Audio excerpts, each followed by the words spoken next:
Seite. Das geht ja gut los. Keines.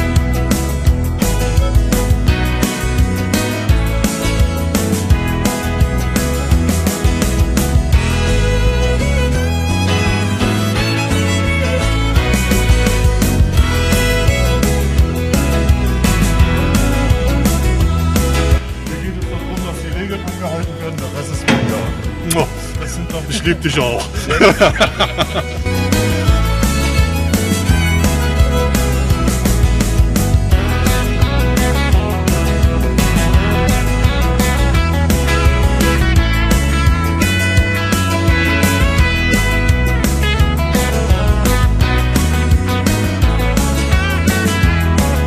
Bruno, sag mir trotzdem mal, schwer die Banner?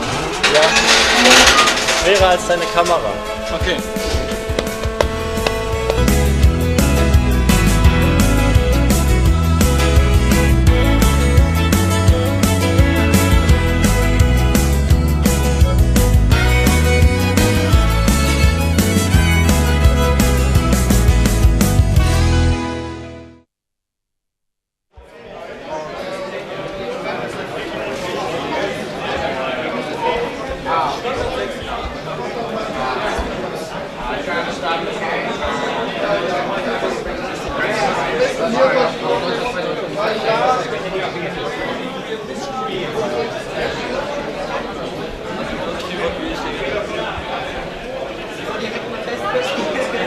Welcome to the Pokémon National Championship 2015 in Stuttgart!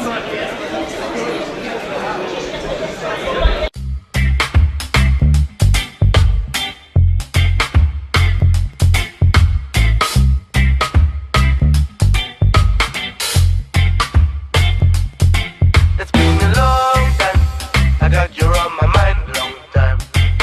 Long time. It's been a long time. I got you on my mind. Long time.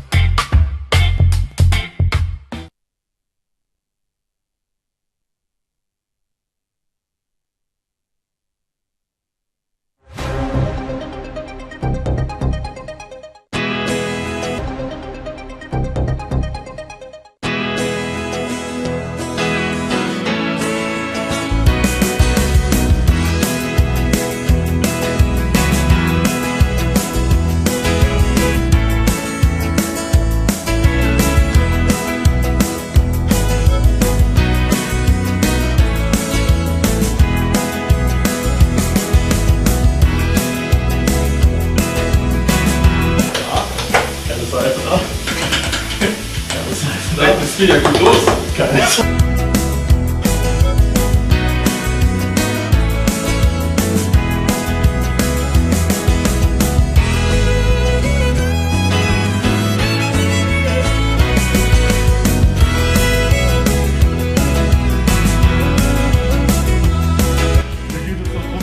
Angehalten werden, der Rest ist mega.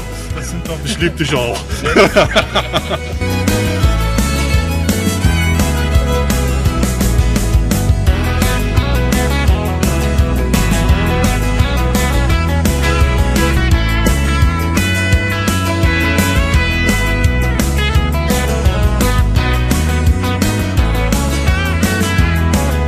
Bruno, sag mir trotzdem mal, schwer die Banner?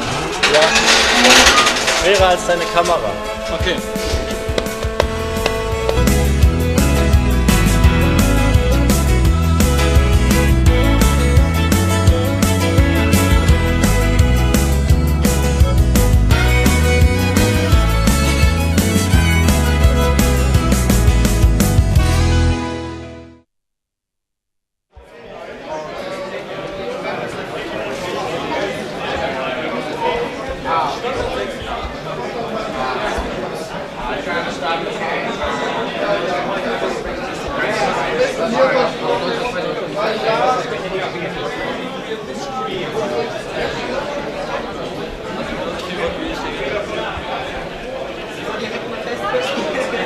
Welcome to the Pokémon National Championship 2015 in Stuttgart!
geht ja gut los. Mir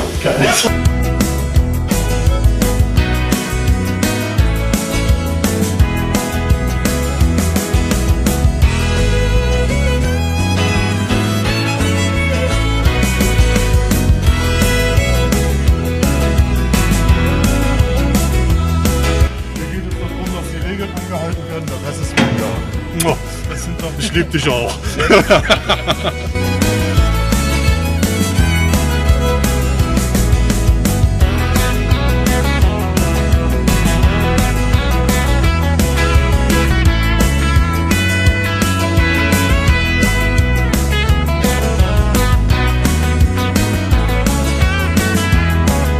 Bruno, sag ja trotzdem mal, schwer die Banner?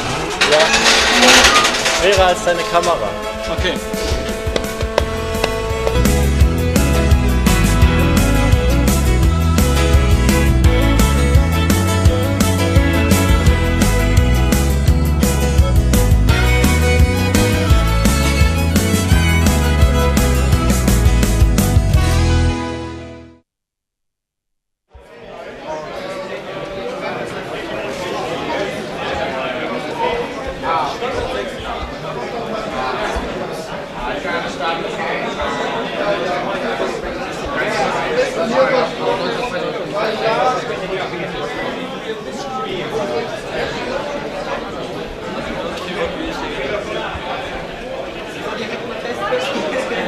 Welcome to the Pokémon National Championship 2015 in Stuttgart.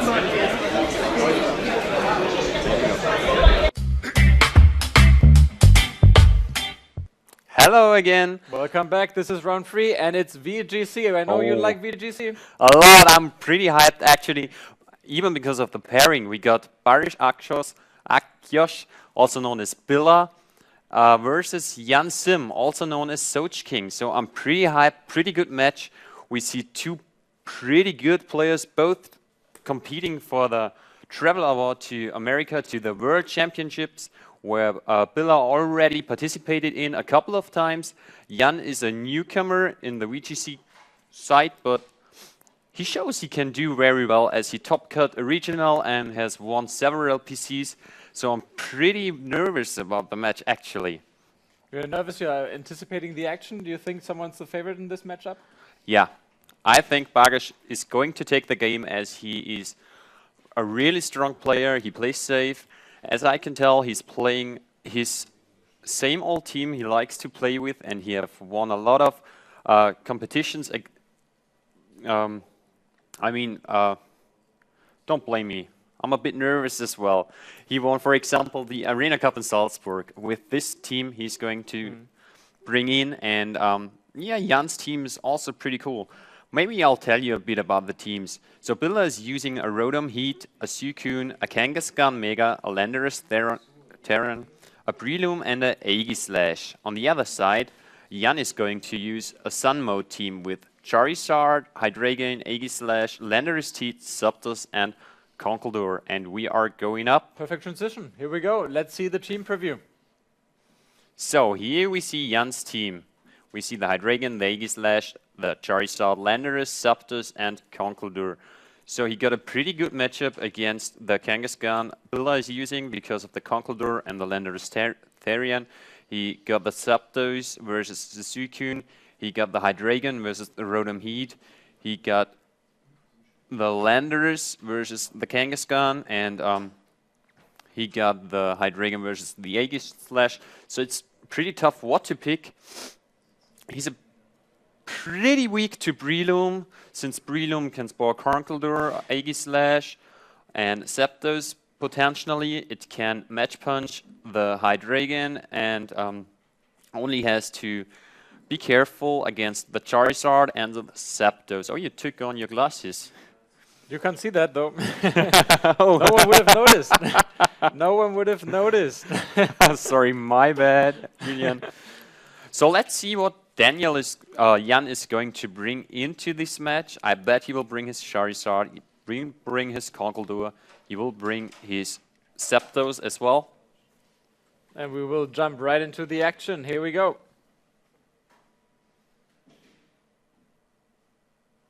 Here we go.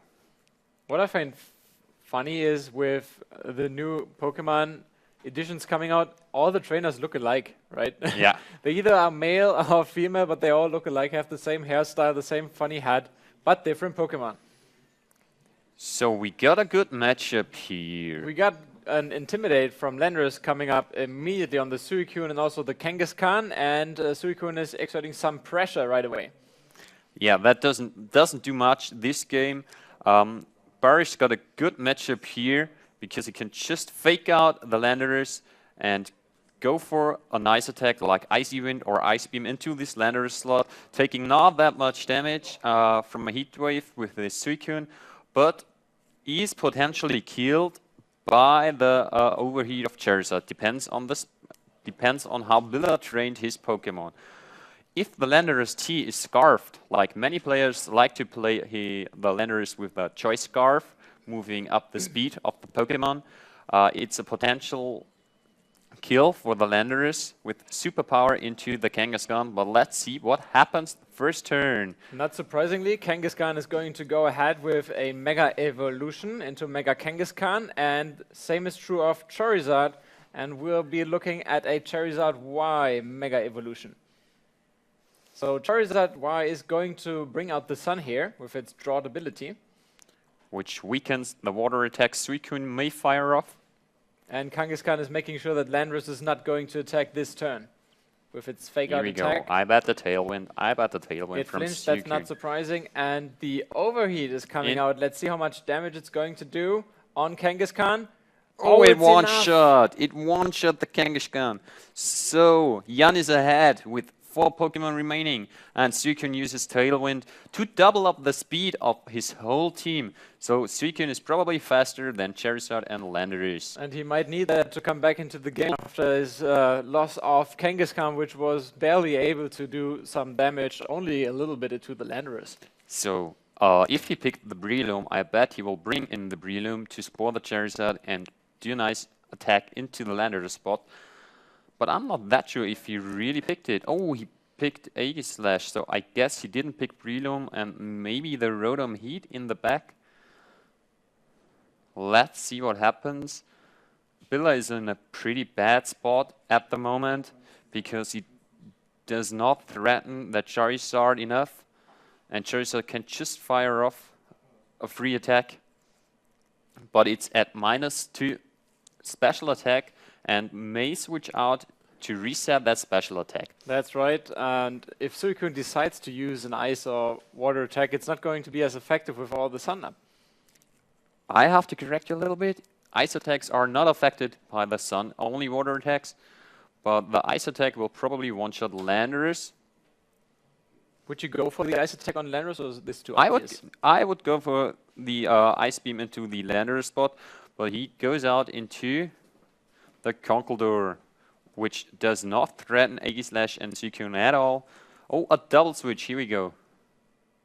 And he sends out the Hydreigon, which is in a very good spot against the Aegislash and Suicune. And here's the Scald on that Hydreigon, which is not very effective, dealing only very little damage, and Aegislash is hiding behind a Substitute. Substitute is a really good move on Aegislash because it gets so much free turns by using King Shield and the potential King Shield.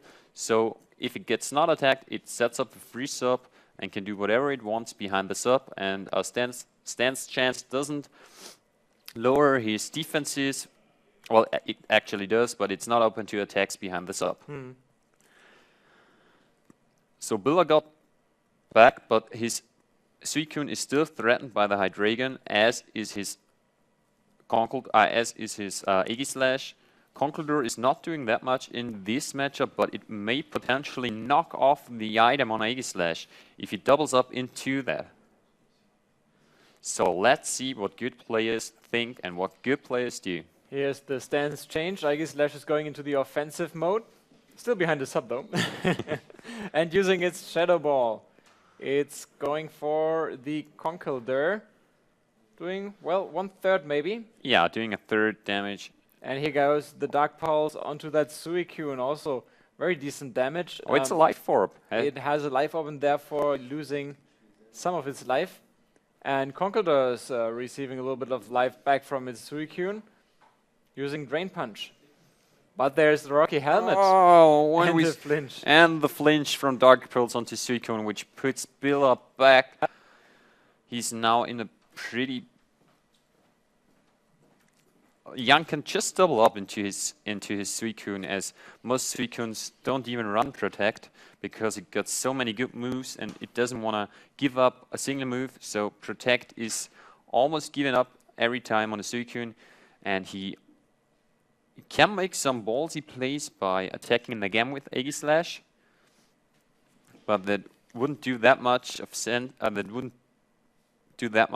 damage to Conkeldurr and can't take on her Dragon neither, so that's a pretty bad spot for Billa.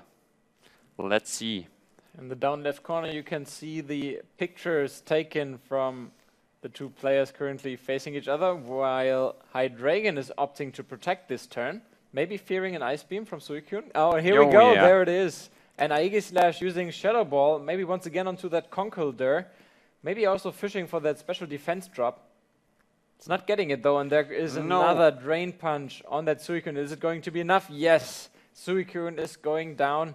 Another knockout dealt by Conkeldurr, which is taking some of the damage from the Rocky Helmet, and Suicune going down. And Barrish is in a pretty bad spot actually. He's down to 2 Pokemon versus 4 Pokemon on Jan's side, and the Tailwind is not up anymore, so his Aegislash is again slower. And he got the Landorus T, which has to lock into a move, as it is potentially Choice Scarf Landorus T. It has to lock into a move. That's what Landorus don't want to do. You try to avoid situations like that, because when it locks into Superpower, it can't touch the Charizard anymore. When it locks itself now into the Rock Slide, it may not take out Conkeldurr, but I guess that's his only chance to lock itself into Rock Slide, go for the Shadow Ball onto Conkeldurr, hope he outspeeds it, and hope the Hydreigon flinches. The Shadow Ball outsped the Conkeldurr last turn. Tailwind was up last turn. It was Tailwind. Oh, Tailwind was affecting the speed of Aegislash, Right. but none of that anymore. Conkeldurr is coming back to its trainer, and Landorus is coming out, dealing the Intimidate. Oh, that is huge. Billa's Landorus is only there for flinching right now, and the Aegislash has to take out the whole team of There's Jan. the first flinch, and Aegislash is going to Shadow Ball again onto that Conkeldurr And slot. Oh, it's not enough. oh, 1 HP left, and the Landorus lives, so he can deal another Intimidate if he shuffles it out again right now. That's pretty bad for Billa. Otherwise, he could have won if the Hydreigon flinches 1 or twice or 3 times in a row. Let's see what happens. Well, the game almost ended as Jan one-shot the Kangaskhan turn 1 with the overheat by Charizard. The pressure Billa's team, the pressure from Billa's team is mostly due to Kangaskhan, and the other ones are good type coverage, and it's pretty hard for Billa to come back right now, and I'll bet on Jan for this match. The Landorus is coming back, and again the Conkeldurr will have to stand another Rock Slide from Landorus.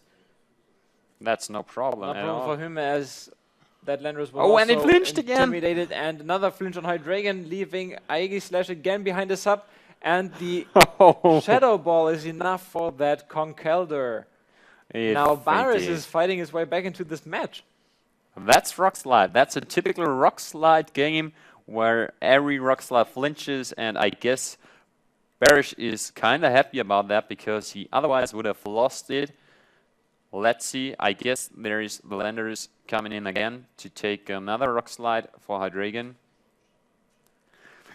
I don't know if the Aegislash is playing Flash Cannon. Now Charizard is coming out, bringing up that sun again. Well, that's interesting. I don't know. I do not have the calcs in my head, but I don't know if Charizard stands the Rock Slide. Does it outspeed Landorus? No. So it has to stand the Rock Slide, but maybe Jan calced that before and trained his Pokemon to leave a -1 Rock Slide, and he hopes Rock Slide doesn't flinch again, as we have seen twice in a row. Let's see what they're going to do. Landorus Rock Slide coming as expected. Let's look at Charizard. Oh, it lived lives it rather well. Whoa, and whoa. now this time Draco Meteor is going to connect with that Landorus. And probably kill it because it was probably fainted because it was a life orb. And it goes down indeed with the special attack going down for Hydreigon. Now let's see what... And it's of course losing some of Charizard his HP. flinched again. Charizard flinches due to that Rock Slide. And here's another Shadow Ball from Aegislash, and it's doing enough damage to bring down that Charizard in a critical hit. Whoa, whoa, whoa, that is huge. If Aegislash is now able to take out one of the 2 Pokemons, because it's half again. Here's that Intimidate, but it doesn't affect Aegislash. Landorus is crippled down to only a couple of HP, and Hydreigon has lost a lot of its special attack and is also down a lot. So Billa is going for the Shadow Ball onto the Landorus, because Landorus can just Earthquake. So it's losing its substitute next round. It's Most likely. losing its substitute, and it takes a Dark Bolt. So, or maybe it got White Guard, takes out the Hydreigon with the Shadow Ball, and tries to time stall with the White Guard when Hydreigon locks itself. When Landorus locks itself into Earthquake. Oh, it's a defense mode now. The play is coming out. He changed its stances. It's King's Shield coming up. There are 3 minutes left. I guess Barish is going to go for the Shadow Ball There's onto the Hydreigon Earthquake.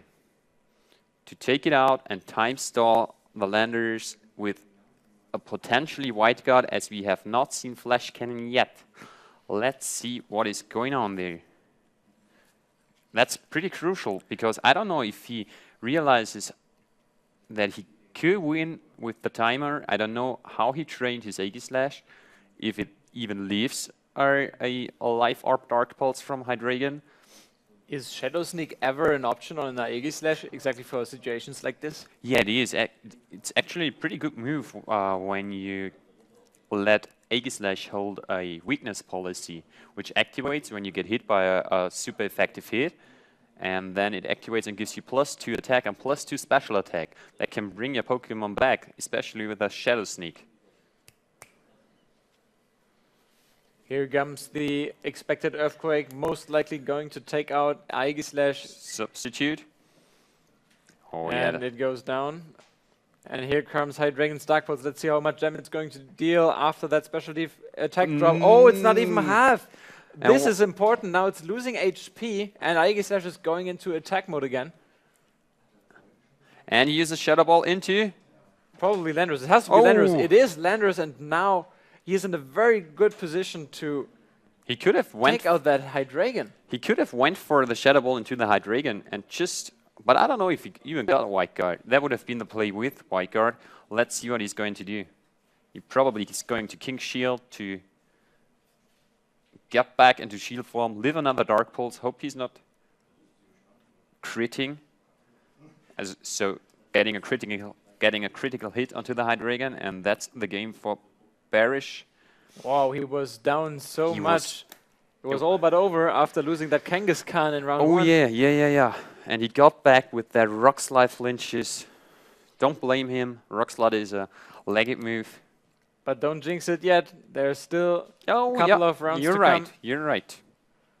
Who knows what's going to happen. They are taking their time to decide on a move. Well, The battle time is down now into seconds. that's time stall. Billa just let the timer down to win over time now, because he is afraid of a potential crit by Hydreigon. Here's the King Shield you predicted, and the leftovers giving Aegislash a little bit more health back.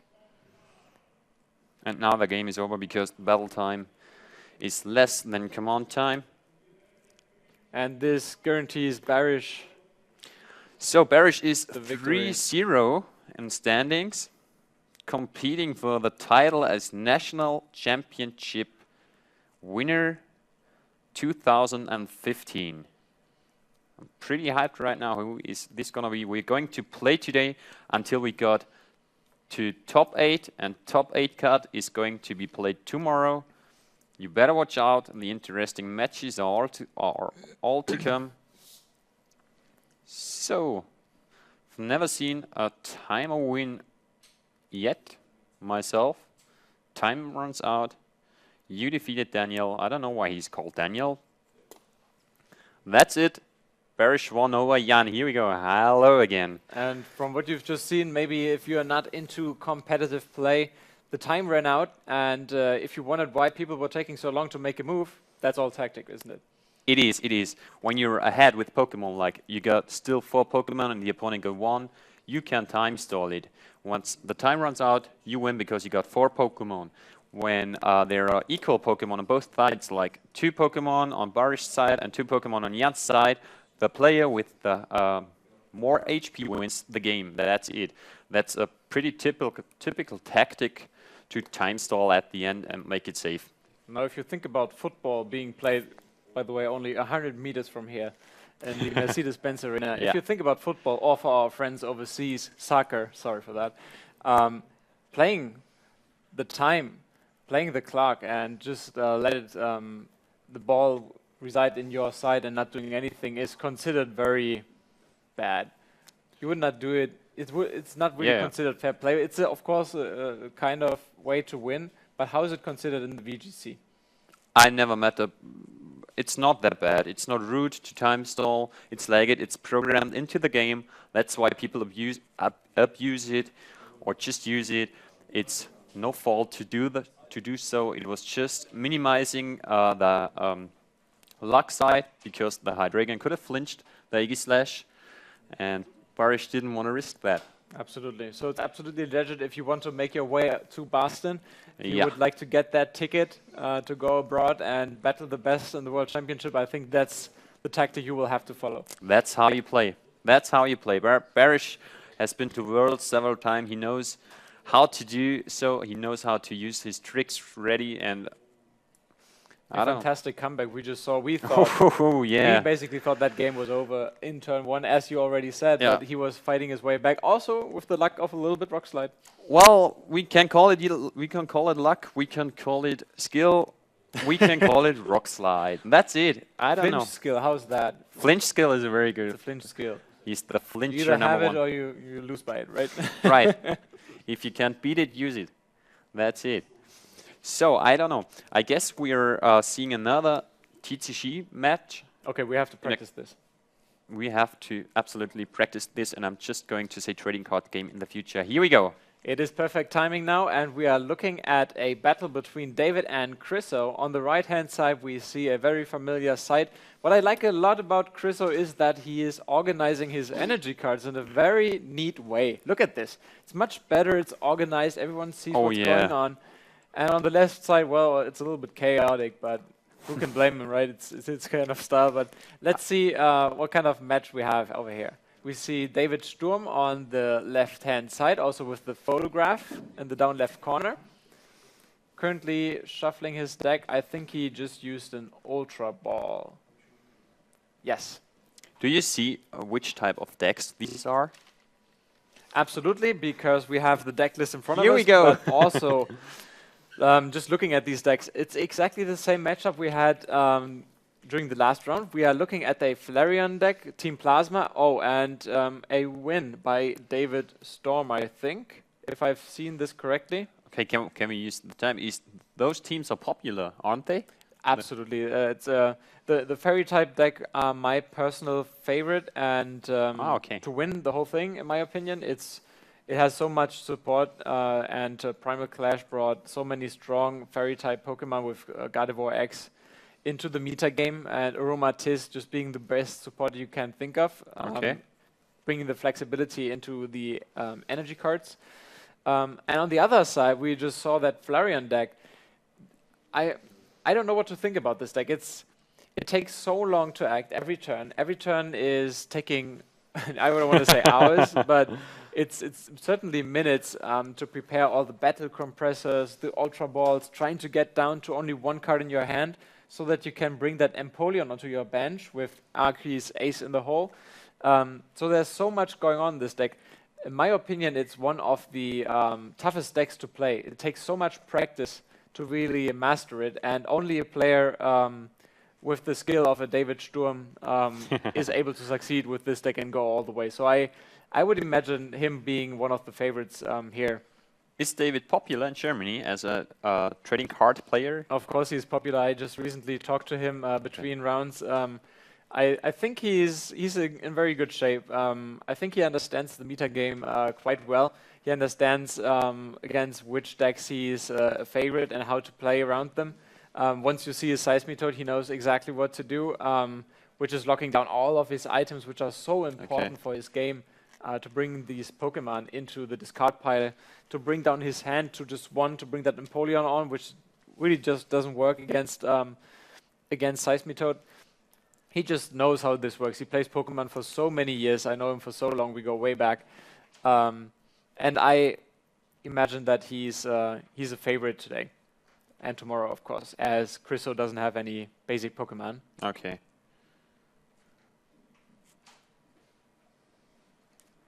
So the match starts. We see that David has a Pokemon set up already, just waiting for Chriso to draw another 7 cards as he's shuffling Chriso's deck. Taking a good shuffle, trying to get another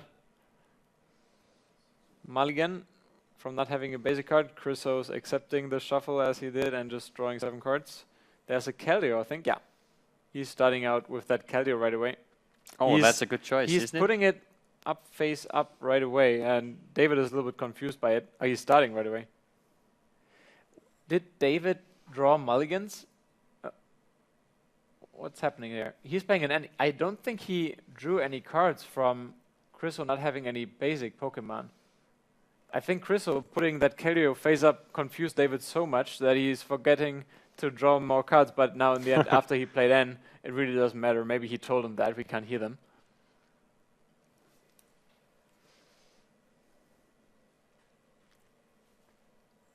Some new cards for everybody. 6 fresh cards. We see a computer search in David's hand. Doesn't look too bad. If you have a computer search, you can make everything out of your hand. And a Fairy Garden. And that's a turn. So Keldeo attached with 1 Fairy type energy card leaves David now with a Audino active, which is not your favorite active Pokemon at all. That's not what it's supposed to do. He's playing around with that computer search, maybe considering what he's going to get from it. It's a tough spot. He's lacking basic Pokemon. He needs these EVs. Especially a Leafeon would help him here, because as long as Keldeo is active, it has that grass type weakness. So if he was able to evolve an Eevee right now in this term, which I don't think he's able to do, he could deal, well, at least 40 damage, but he has Silver Bangle on his hand. So that could be 100 damage in the first turn with only 1 energy. Whoa, so let's see what he's going to do. He's eyeing that Eevee, so that's step number 1. If he now has a grass type energy, he doesn't have it. What was that, Julian? That's a double colorless energy and a Silver Bangle. That Silver Bangle is good to deal 30 more damage to Pokemon X that Eevee currently is attacking. And then here's that Jirachi. I love and hate this card at the same time. It's helping and it's sometimes miserable to have on the bench when your opponent is down to 2 prize cards. I'd love to use a Jirachi in VGC, but unluckily it's not allowed to use. Legendary Pokemons in the TCG are very popular, of course. There are no limitations on their usage. Okay. Unlikely in the VGC. As I'm looking through these deck lists here, this handwriting is just so bad. Oh dear. We should Twitter it out. Sorry, David, I like you a lot, but this handwriting, really? Okay, I'm gonna have to watch his cards closely and make this deck list again. I can't imagine any judge trying to deck check him. This is impossible. These words could mean everything and nothing. Well, that's not none of our business. It's working for him. So there's another EV on the bench.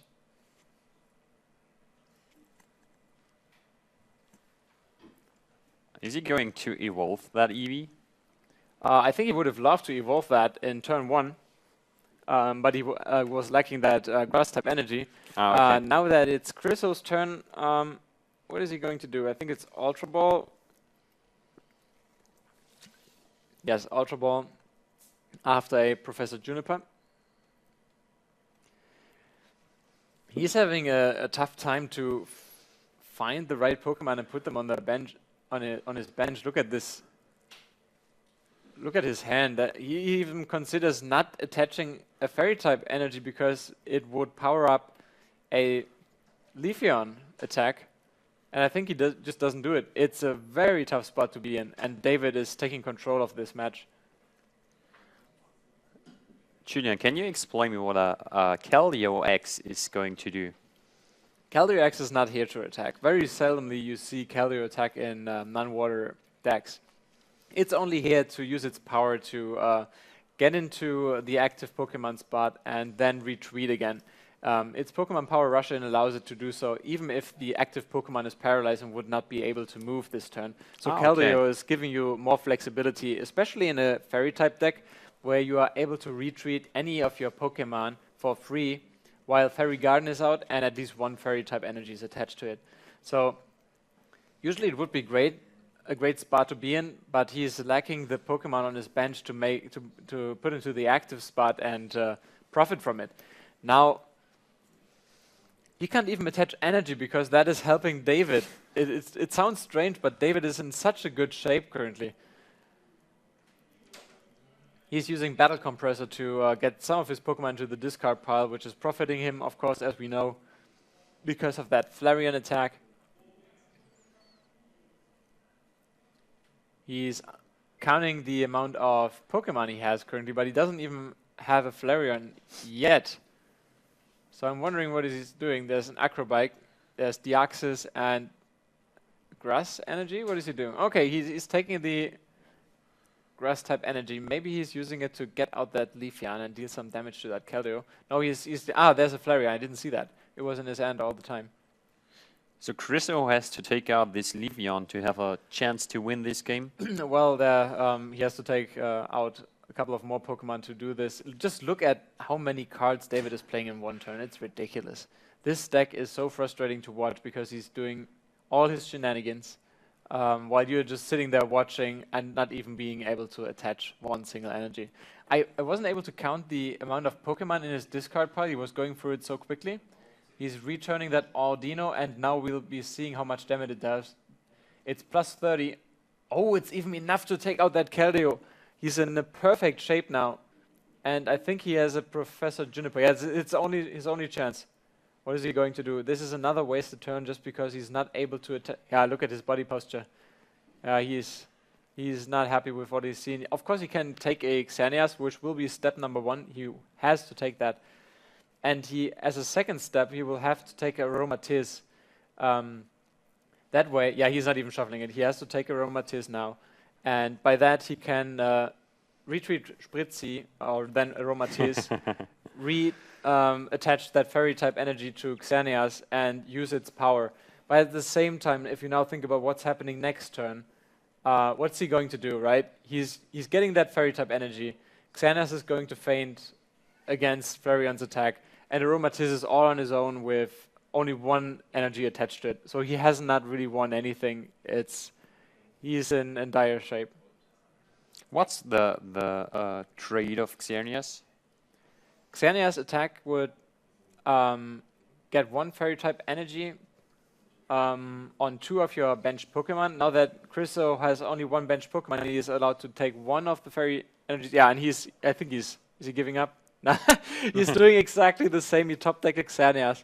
He's doing the exact same thing. David is just doing his thing there, evolving, battle compressing. It's so frustrating. Yeah, he's giving up. Chriso's giving up. Okay. There's no point in wasting time anymore. Well done, David. It was a well-deserved battle, well-deserved victory from what I've seen here.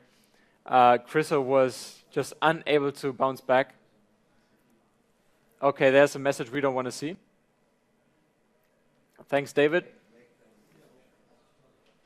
Well, it was a well-deserved well-deserved victory, but I don't think that David has to do this at all. No.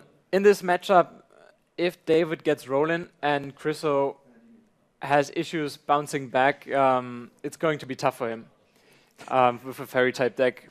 Yeah, and we can see, I think, David shouldn't do this, and he's being told that he shouldn't do this, showing something like this. Now let's look at the Twitter feeds here. We finally can see some Twitter feeds. Thank you for your feedback. Okay, they're gone already. But I saw Abel Deku, a good friend of mine from Spain, who was at Worlds last year, had a really good season last year. I haven't seen him this year, but greetings out to Abel Deku. Hello. Here we go. Aus Spanien wünsche ich allen Spielern viel Glück. So that's good luck from Spain. And come on, Spain. We have quite some Spanish people here. Yeah, because Spain doesn't have a national at all. Oh, that's too bad. That's why they want it really hard, and they come to Germany. And love the commentators' accents. Don't know German. I love you too, Wassermelone. Nico, Himi, whoever you are. Our accents, we can't get rid of them. No. Swagger rock slides, yeah, we love those rock slides as well. You live or die by them, you know that. Hello, Knucci. Was nice to have a tweet. Oh, Yeah. Amigo event, Twitters. Amigo event is, of course, also twittering live from our hall just next door. We have so many people working on the live coverage. I hope you enjoy the content. Please support the arrival of Play Pokemon to Spain. Pokemon We Germany. absolutely support you. We would love to have organized play in Spain as well. As long as you don't have organized play or nationals, just come over. You're very welcome here in Germany. We love to see you here. Let's go, mates. Vamos, chicos, desde casa o San... Vamos. Animo, Vamos, Español. amigo. Vamos, Hola, Español. Agabol, ¿qué tal? Aus Spanien, das haben wir eben schon. Oh, I'm sorry, I Yet- was speaking German. No problem at All all. these I get international you. languages. We can speak German as well, no, but we won't switch to German here. Thank you all for your Twitter posts. We will continue showing them, and now that we can finally read them, we can also interact with you, works, which yeah. is great. We get Yeah. better every round, right? And this is exactly what we are trying to do. Please leave us Twitter tweets. We'd love to talk with you guys. It's an honor to be here today. I like the event is going on Absolutely. pretty fast. I have to laugh again about the Swagger Rock Slide. The legend continues. So I guess we're up at round 4. Yeah, now that all our games are at pause, I can imagine that we will have a short break, as we did in the last rounds. We will have a couple of adverts coming up. After that, we continue the same method. We have another round of VGC for you Yeah. guys. I'm pretty hyped. Followed up by TCG. Yeah, and we can see here Mario, another thank you for our technical team, Mario, Ingo, and Tobias, who make it possible for us to see those Twitter feeds finally. It's a great team to be part in here. Yeah. And it's really fun to be in the commentator team. So leave us a message on how we can improve what we are doing currently, and how we can make this live stream even better for you guys. Keep calm and flinch with Rock Slide, a new tweet by Missy Cloud. We'll keep on flinching. Keep on flinching. Flinch skills, that's it. For Germans, very tough to pronounce, but flinch skills, that's Flinch skills. it. You have to acquire more flinch skills. Do you know any jokes to tell? Jokes, no, I'm bad at joking because I'm German, so naturally we are not a very funny country. Yeah, you can, okay, tell a joke, if you can tell a joke. I do not know I can't jokes in think of- English. No, I can't think of any. And I don't... But no knock-knock jokes. I don't like any knock-knock jokes. What about twittering us jokes about Pokemon? Wassermelone, I love that. Whoever commented on this, you probably know a lot of communities online where we have a lot of prejudices against German, and there are only a couple of words known, like Wassermelone or maybe Autobahn. I just love that. Just keep it up. Kindergarten. You're putting me in a very good mood. Yeah, kindergarten, you know kindergarten. Where we put obviously. our children That's in. That's a no-brainer. That's a no-brainer, yeah. Would you mind me drinking a Coke? Well, I would mind, but as you can see, the toughest part about our job is not really commentating on the action, but it's commentating on non-action.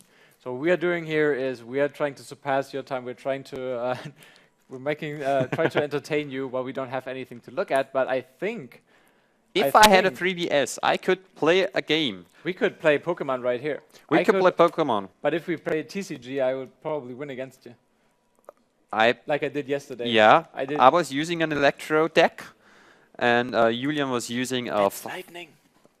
Pardon? You call it lightning. Ah, lightning deck. Lightning. Lightning. In Badisch, we can give you a little bit We are of from Bavaria. lessons. Bavaria, that would be lightning. I was beaten really hard by my first trading card match. Oh, we are These were going only up and down.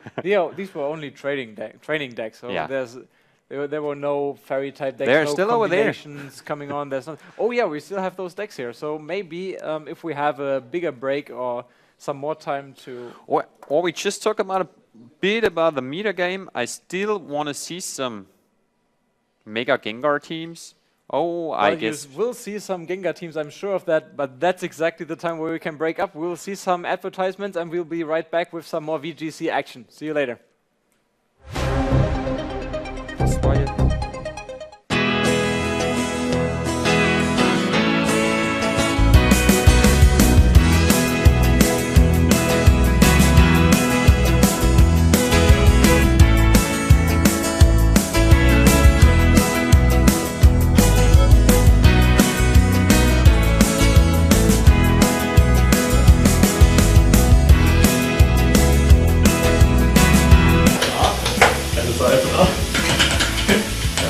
Das geht ja gut los.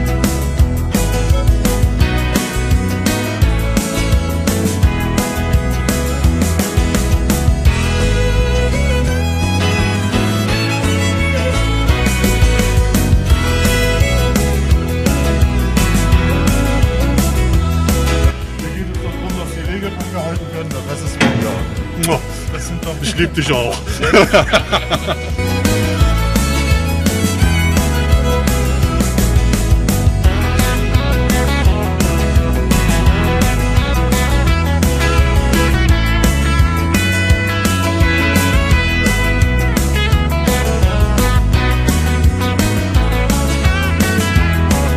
Bruno, sag ja trotzdem mal, schwer die Banner? Ja. Schwerer als deine Kamera. Okay.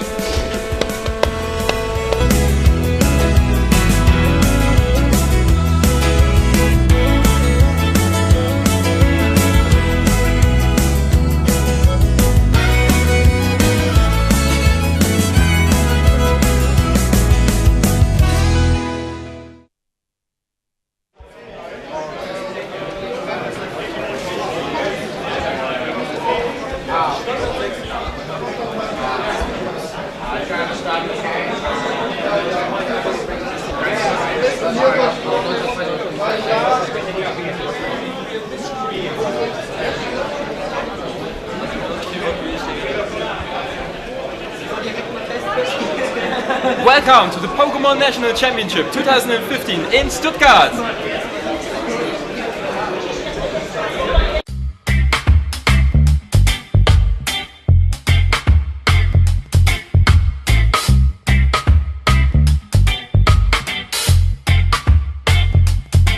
It's been a long time. I got you on my mind. Long time. Long time. It's been a long time. I got you on my mind. Long time. One love.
Ja, Roland, abermals Headjudge der Junioren und Senioren. Ist ja quasi so dein wie oft hast du das schon gemacht? Das ist jetzt das zweite Mal. Das zweite Mal ist, das stimmt. Aber eigentlich bist du schon ziemlich routiniert. Ja, weil man ja auch selber andere Turniere noch macht, wie Regional Cities und so weiter. Da ist man auch als Judge oder Head Judge unterwegs und deswegen kommt dann auch Routine rein. Ja. Fühlst du dich wohl dabei oder würdest du auch gerne nochmal was anderes machen in Zukunft? Ich fühle mich also sehr wohl dabei. Das wird jetzt auch das Wochenende zeigen, wie das erste Mal jetzt ist mit der deutsch-österreichischen Meisterschaft. Ja. Wie das dann alles abläuft. Aber ich könnte mir vorstellen, auch demnächst auch höherwertige Aufgaben zu übernehmen. Naja, habe ich noch nicht gemacht. Ich war mal Second Head of Support. Ja. Also da war ich auch so eine entlastende Position und jetzt mache ich dasselbe für den Head Judge. Also ich bin nicht der Head Judge, aber ich bin der Assistent des Head Judges. Ich kann dieselben Strafen verteilen, aber grundlegend, wenn der Head Judge da ist, dann macht er das schon selbst. Als Head of Support habe ich eine ganze Menge zu tun, viel zu viel für meine Umstände. Ja. Ich bin quasi für die ganzen Public Events zuständig, sowie die ganze Anmeldung, alle Events und der ganze logistische Kram, der sich im Laufe des Tages anbahnt. So, Susi, you upgraded from a regular video game judge to head assistant head for the video game championship because Philip got ill. Yeah. Are you quite happy with that? Yeah, it's a surprise actually. I wasn't expecting it, to be fair. I was expecting to come over and be judging today normally, so it's a great privilege to be here actually helping head judge today. And what did you expect from this first German event you are part of? I wanted to come and see how it's done over here. So as I run video game tournaments over in the UK, so it's a good experience to come and see how other people run their events. So hopefully try and improve mine as well. Ich organisiere hier den Ablauf mit dem ganzen Team zusammen, mit dem Heads. Ich bin dafür verantwortlich, dass die Heads das tun, was wir von Amigo möchten. Also grundsätzlich einfach einen Überblick über alles haben und schauen, dass alles einfach reibungslos läuft heute. Du bewertest quasi die anderen Arbeit. Am Ende des Tages ja irgendwann auch das. Ja, Markus, weil der Daniel ja kurzfristig zu einer Hochzeit eingeladen ist, übernimmst du jetzt quasi seinen Part als Stage Manager. Klingt total wichtig. Und was macht man da so? Ich bin im Prinzip das Bindeglied zwischen dem Team, das hier das Turnier organisiert, und den Gästen, sodass ich im Prinzip Informationen weitergebe. Wann geht es weiter, wie geht es weiter und natürlich dann auch entsprechend auf Probleme, die vom Publikum kommen, reagiere. Okay. Also man könnte quasi sagen, wären wir alle ein Körper, wärst du so das zentrale Nervensystem. Was sozusagen der Kopf des Kraken. Ich bin mich sehr gut vorbereitet, schon seit langem. Wir sind jetzt auch noch voll in den Vorbereitungen und schauen, dass dann alles gut abläuft. Ja. Und die Aufregung hält sich auch in Grenzen? Ja, also natürlich bin ich aufgeregt, aber ich möchte vor allem eine gute Stimmung verbreiten und viel Spaß haben. Und dann schauen natürlich, dass das Turnier fair abläuft und gut abläuft. Also ich glaube, wir haben das ganz gut im Griff. Ich bin der Head of Courage. Das heißt, ich kümmere mich um das Courage-Team, dass die Schreiberlinge das tun, was sie sollen und euch mit schönen Artikeln versorgen. Obwohl ich da nicht so viel machen muss. Die arbeiten sehr selbstständig. Und ansonsten bin ich dafür zuständig, Videos zu produzieren und diese zu schneiden und ja, dass ihr zwischen dem ganzen Livestream auch noch ein bisschen was zu schauen habt. Als Beispiel war das schöne Opening von dem Livestream, wo es am Samstag losging. Du kämpfst ja an diesem Wochenende an 3 Fronten, kann man sagen. Ja, das ist vollkommen richtig, ja. Was ist denn da alles über dich hereingebrochen? Also ich bin quasi auf dem Event zuständig für das technische Equipment, beziehungsweise dass halt die Technik läuft. Und auch von dem Livestream bin ich quasi so der Head Chief und versuche dementsprechend halt das auch so zu organisieren, dass das halt auch alles funktioniert, damit ihr auch Spaß habt die ganze Zeit und wir auch immer eine Varianz haben zwischen VGC und TCG. Und des Weiteren bin ich noch für die Admins zuständig als letzte Instanz und falls sie halt Fragen haben, was aber in der Regel kaum vorkommt und wenn, dann sind es nur Kleinigkeiten, um den Turnierablauf wieder zu richten. Und wie sehr erschöpft sich das so im Moment nach Runde 1? Im Moment sehr. Ich glaube, nach dem Wochenende brauche ich auch erstmal ein paar Tage, um mich zu erholen. Aber wichtig ist ja, dass das Event läuft und dass ihr Freude dran habt. Und deswegen mache ich das auch ziemlich gern. Und erholen kann man sich ja immerhin. Und eine Meisterschaft ist immerhin nur einmal im Jahr. Und deswegen muss man da halt auch Leistung zeigen.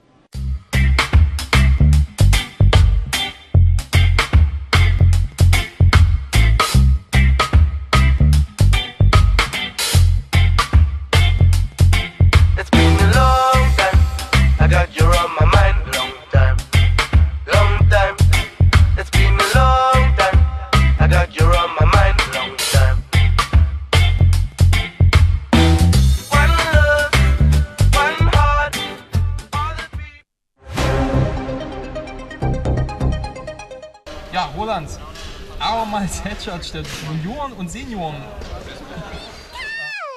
Startfrei für die neueste Pokémon-Sammelkartenspielerweiterung, passend zur Pokémon TV-Serie. Pokémon Sammelkartenspiel XY Proto Shock, jetzt im Handel.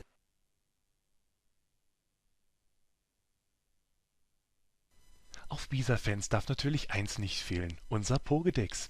Hier findest du alle Informationen zu den Pokémon übersichtlich aufgeführt. Für spezielle Event-Pokémon gibt es einen eigenen Event-Dex, in dem du schnell herausfindest, woher dein ertauschtes Pokémon kommt. Und es gibt den Strategiebereich mit Informationen und Einsteigerhilfen für den Pokémon-Kampf.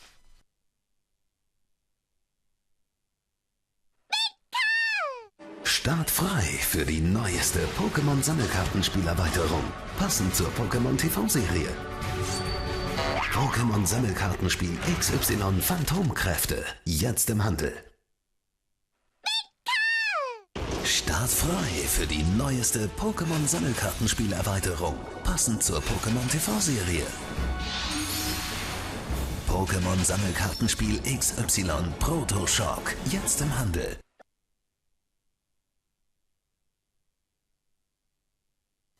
Auf Bisa-Fans darf natürlich eins nicht fehlen, unser Pokédex.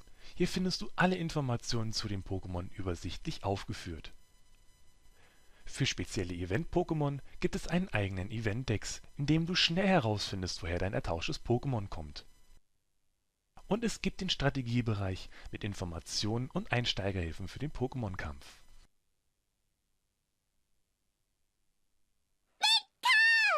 Startfrei für die neueste Pokémon Sammelkartenspielerweiterung, passend zur Pokémon TV-Serie.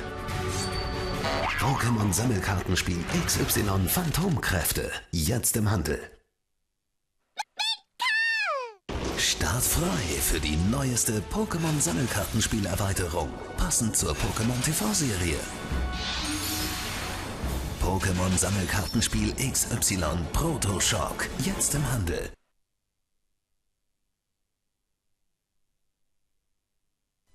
Auf Bisa-Fans darf natürlich eins nicht fehlen, unser Pokédex. Hier findest du alle Informationen zu den Pokémon übersichtlich aufgeführt. Für spezielle Event-Pokémon gibt es einen eigenen Event-Dex, in dem du schnell herausfindest, woher dein ertauschtes Pokémon kommt. Und es gibt den Strategiebereich mit Informationen und Einsteigerhilfen für den Pokémon-Kampf.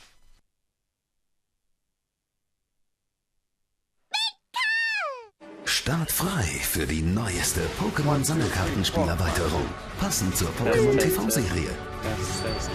Pokémon Sammelkartenspiel XY Phantomkräfte, jetzt im Handel. Startfrei für die neueste Pokémon Sammelkartenspielerweiterung, passend zur Pokémon TV-Serie. Pokémon Sammelkartenspiel XY Proto Shock, jetzt im Handel.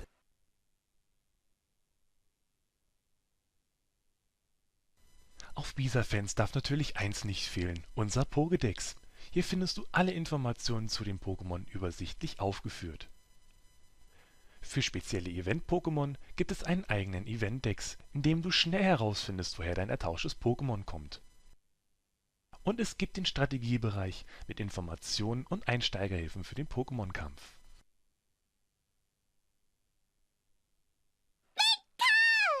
Startfrei für die neueste Pokémon Sammelkartenspielerweiterung, passend zur Pokémon TV-Serie. Pokémon-Sammelkartenspiel XY Phantomkräfte. Jetzt im Handel. Startfrei für die neueste Pokémon-Sammelkartenspiel-Erweiterung. Passend zur Pokémon TV-Serie. Pokémon-Sammelkartenspiel XY Proto-Shock. Jetzt im Handel. VGC 15 continues. Watching ad. Auf Bisa-Fans darf natürlich eins Wenig. nicht fehlen. Nicht so lange. Unser Wenig, ja. Pokédex. Ich Hier schon findest jetzt- du ich alle bin jetzt im Informationen zu den Stimmungsschonungsmodus. Pokémon übersichtlich aufgeführt. Für spezielle Ich Event-Pokémon hab hier sogar noch gibt es welche einen rumliegen da eigenen vorne, Event-Dex, oder? Also die in sind dem die du nächsten, die schnell ich nehme. herausfindest, woher dein ertauschtes Pokémon kommt. Gerne. Twitter-Feeds sind immer cool, Und aber es das gibt ist den immer... Strategiebereich. Aber das können wir wieder im Anschluss ans Match. Das war eigentlich auch recht Pokémon-Kampf. lässig. Ja, nach dem Match ist cool. Das gibt euch nämlich die Zeit, dann die Werbung zu finden. Genau. Startfrei für die neueste Pokémon-Sammelkartenspiel-Erweiterung. Passend zur Pokémon Yeah, I would TV-Serie. definitely travel to Germany just to see the commentators live. Pokémon-Sammelkartenspiel XY Phantomkräfte. Jetzt im Ja, Handel. Wir sind Und du bereit, bist aber gerade die rein. Karten sind noch nicht eingesteckt, scheinbar. Unser Kommentator redet gerade rein. Startfrei für die neueste Pokémon-Sammelkartenspiel-Erweiterung. Passend zur Pokémon TV-Serie. Hello again. Pokémon-Sammelkartenspiel XY Proto-Shock. Jetzt im Handel. Aber warum denn? Wir sind doch eigentlich auf Mute. Nee. Auf Bisa-Fans darf natürlich eins nicht fehlen. Unser Pokédex. Hier findest du alle Informationen zu den Pokémon übersichtlich aufgeführt. Für spezielle Event-Pokémon gibt es einen eigenen Event-Dex, in dem du schnell herausfindest, woher dein ertauschtes Pokémon kommt. Und es gibt den Strategiebereich mit Informationen und Einsteigerhilfen für den Pokémon-Kampf.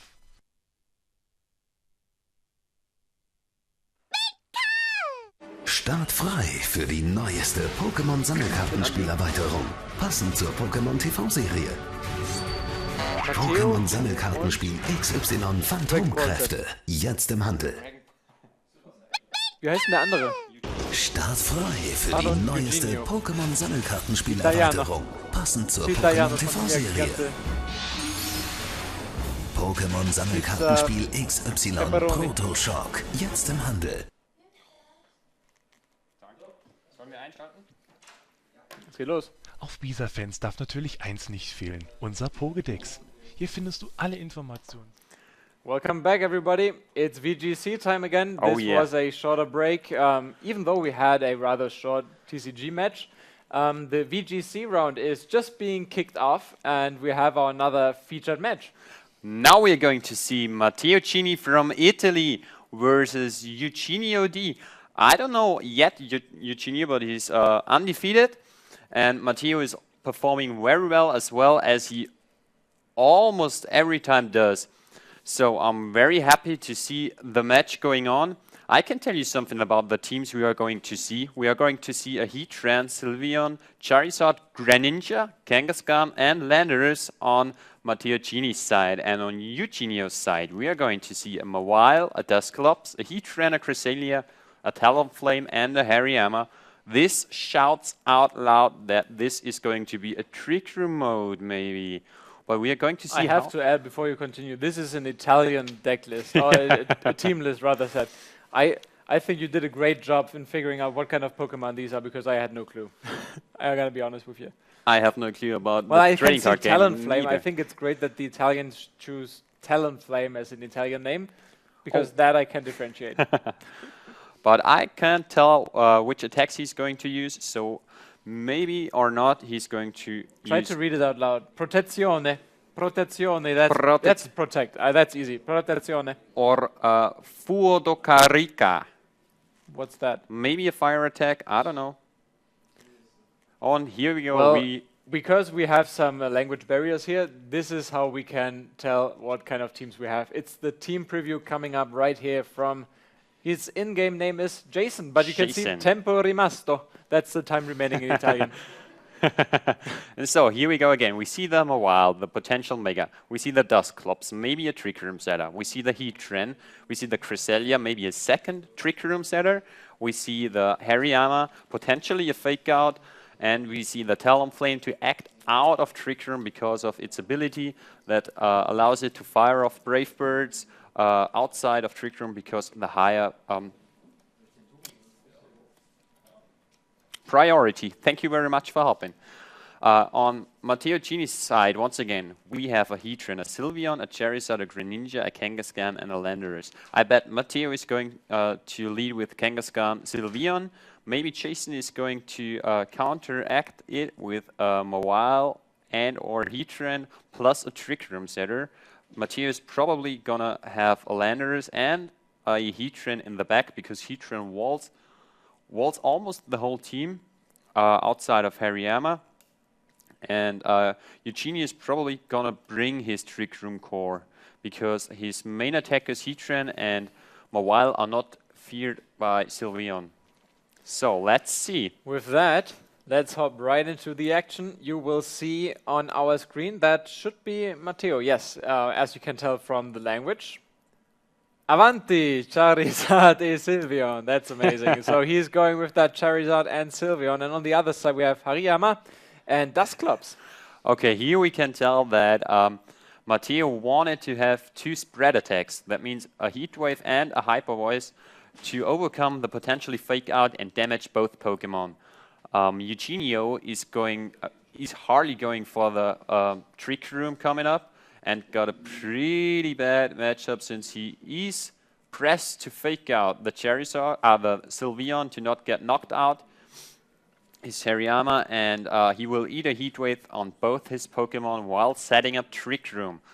Let's see if they act like I imagine. But maybe we see a potential switch to Heatran on Eugenio's side, which can take both attacks, Hyper Voice and Heat Wave, pretty well instead of... Oh, we see a switch on Matteo's side. For Sylveon, and Landorus is coming in, intimidating that Hariyama and Dusclops. Whoa. And we have a Mega Charizard Y coming onto the field right now, bringing up that Sun, again as we saw during the last match. Is he going to overheat into the Dusclops? Let's see. Now that looks like a fake out, even though we can't tell from the names. You can help us in the chat if you would like, and that's a Heat Wave right there. That's a Heat. Oh, and he got the burn, so Dusclops is not able to live that long this time, and he sets up the Trick Room. That's easy to tell as well from just looking at the battle animation, and it gets some additional burn damage. Oh, and the Toxic Orb activating. How do you call that? Avelenato? Avelenato. Italian friends, please help us pronounce that correctly. It's Avelenato for Hariyama and Scottato for Dusclops burn. So I don't know why he switched in his Landorus. Maybe he knew that the Hariyama is kind of offensive and not that supportive. And let's see how this points out. Most Landoruses are Scarf, so it will act last because once Trick Room is up, the slowest Pokemon based on speed acts first, and the fastest Pokemon acts last. That's how Trick Room works, and that's why they use fat, slow Pokemon to try. They're not fat. They're not fat. They're just a little bit bigger. They are larger, but not fat. Ah, that's you Pokemon wouldn't call slang. Hariyama fat. If you call him fat, he's gonna have to tell you something about it. Oh, and Landorus is coming out. Very short appearance, really, and Heatran is coming into his position. Good switch. He wants to stall out the Trick Room turns because he was sure not getting a close combat. That was a close combat. And it's taking out the Heatran. Wow. But I wasn't able to just gather what Dusclops did. It was attacking the Charizard Y, though. No. And then Charizard is coming up with another Heat Wave, and it's enough to take out the Hariyama. It has done its job, though. It has taken out that Heatran. That was it's a going huge down, play. And Dusclops is barely hanging on, really, after that burn damage. Close combating into that Landorus. That Landorus T-slot was a huge play on Eugenio's side. I didn't even expect that. I would have played like Matteo, just make it... Well, it was actually a bit ballsy to stall out the Trick Room turns like that and not wasting Protect. Well, let's see what's going on. A Heatran walling the Charizard. And a Sylveon on Matteo's side.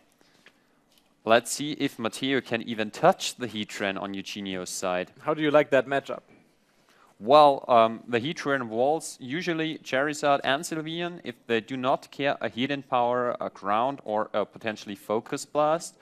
I don't see carrying him those attacks because he got a Landorus, a Greninja with a potentially of fighting attack, and a Kangaskhan that can take out the Heatran. So probably those two Pokemon can touch the Heatran, and Eugenio is in a good spot.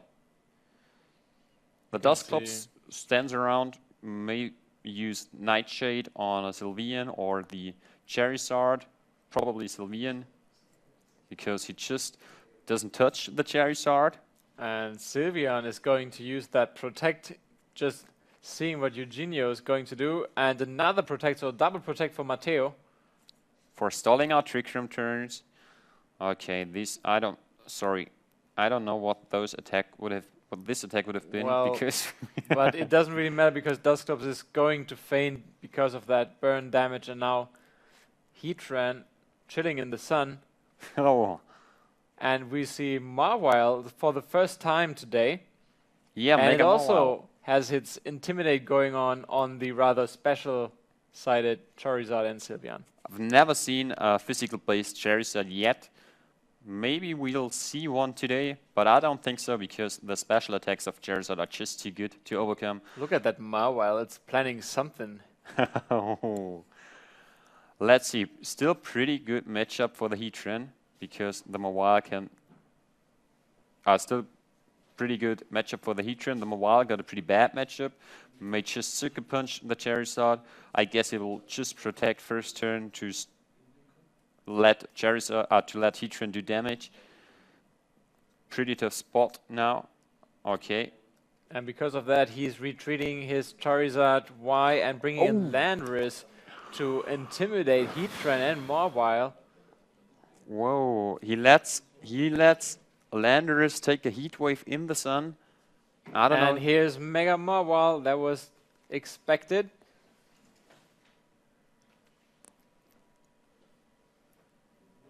Rock Slide connecting with both Pokemon. Dealing quite some damage. We'll see if there's also a flinch involved. And here we go. It's a Flamethrower, I think, onto that Sylveon. And a Hyper Voice coming right back at them. But did almost do nothing. Oh, and Landorus flinched. Landorus flinched right there. Oh. Oh, it's getting some of its own. That's usually Landorus' job. But now that it's slower, it just has to take that Rock Slide flinch. Now the Heatran is a bit pressured by the Earthquake of Landorus. I guess he's going to save it and just switch in back the Charizard to act out of Trick Room. Outside of Trick Room. That's just a bad spot to be in for Matteo, isn't it? Well, it could be worse. He now switches out Landorus and cleans up with Earthquake in the end. Let's see how he does it. Here's Charizard Y again, and Sylveon is protecting, so let's see what Eugenio has planned for him. There's another Rock Slide coming. Oh, this could hurt for Charizard. Oh, it's going down. Yeah. It was super effective. I don't think it was a critical hit. No, so Charizard is going down, and Heatran trying to attack that Sylveon obviously is not going to connect. And the dimensions turn back to normal now. So now faster Pokemon will be acting first. So it comes down to if the Earthquake on Landorus is going to kill the Mawile and the Heatran in one shot. If the Heatran got something like a Shuka Berry, it may leave it, depends on how he trained his Heatran. Sylveon is kind of useless because it's slower than Heatran possibly. Let's see if he really is going to Earthquake into those two and foddering his own Sylveon with his own Earthquake. Now the Earthquake is rather obvious. Is there something that Eugenio can do to counter it? He can hope for a crit with Sucker Punch, a critical hit. Sylveon is going the Helping to use Hand. Helping Hand. I guess it takes out both Pokemon and Matteo And taking Mawile the is taking the Sucker Punch as you predicted. It's not a... Oh, as you predicted, it's Heatran. The Shuka.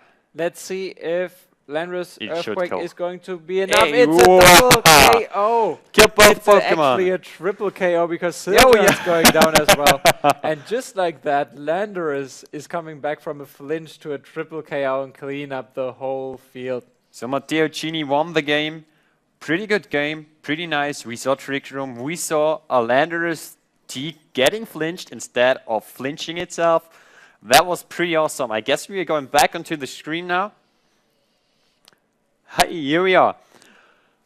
That was an amazing comeback. I was just about to tell you that was not a bad spot, not a good spot for Matteo to be in, and all of a sudden he brings back that Landorus and boom. Once Trick Room was out, he was in the better position because the Landorus was just so threatening to Eugenio's team.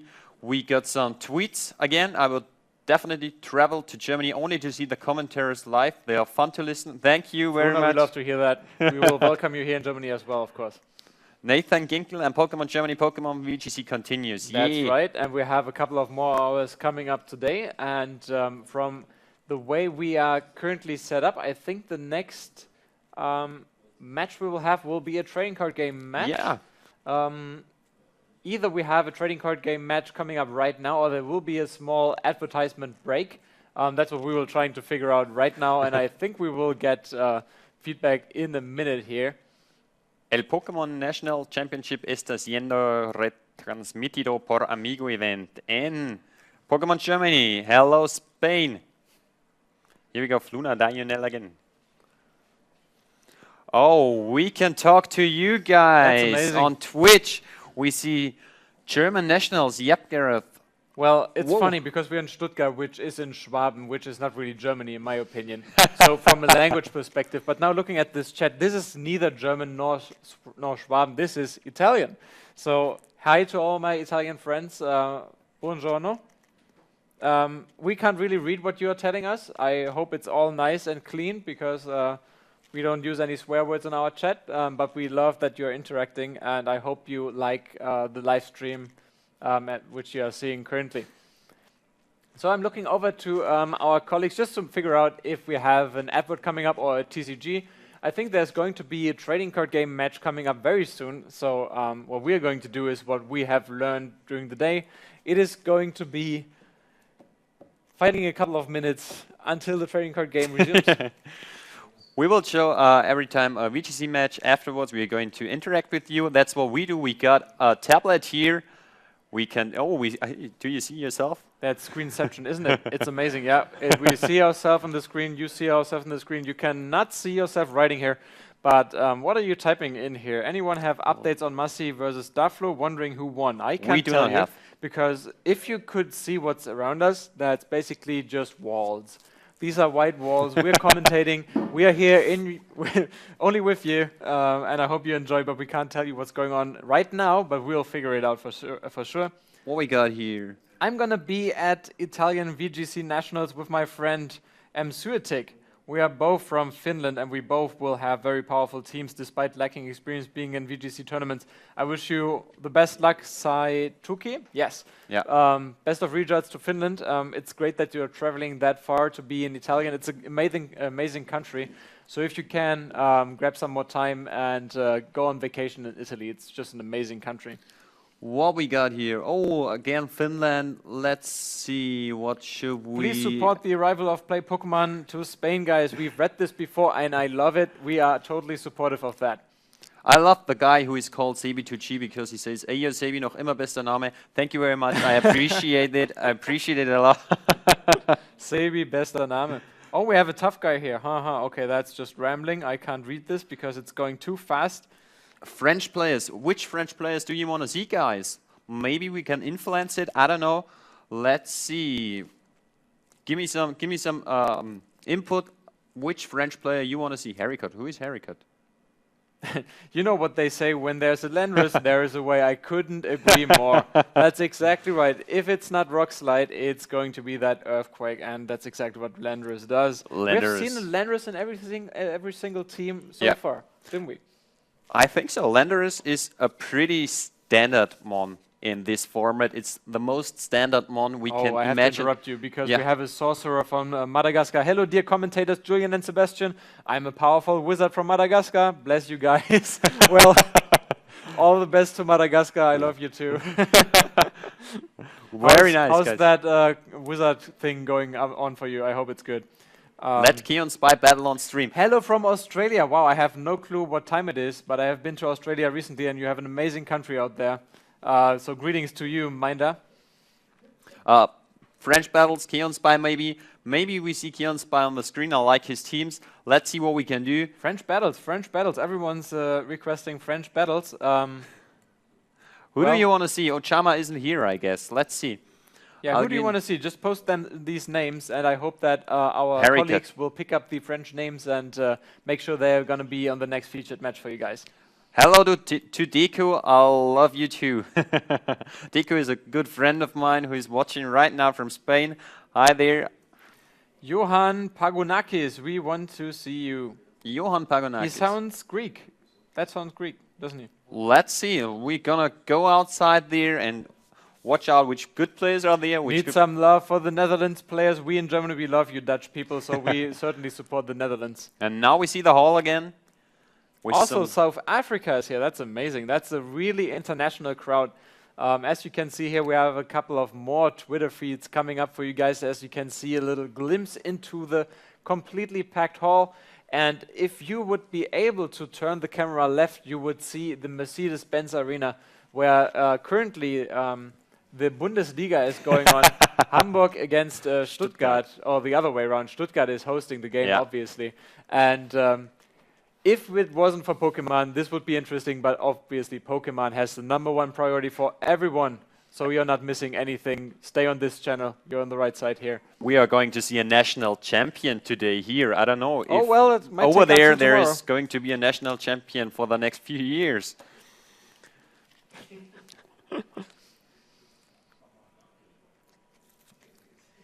Oh, you got me there.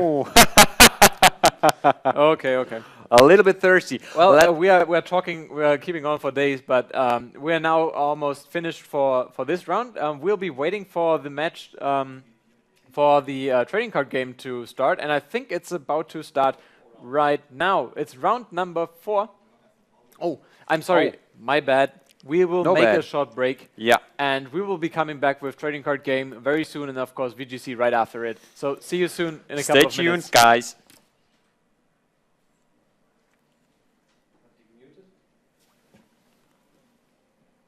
Danke. Und Mikro aus.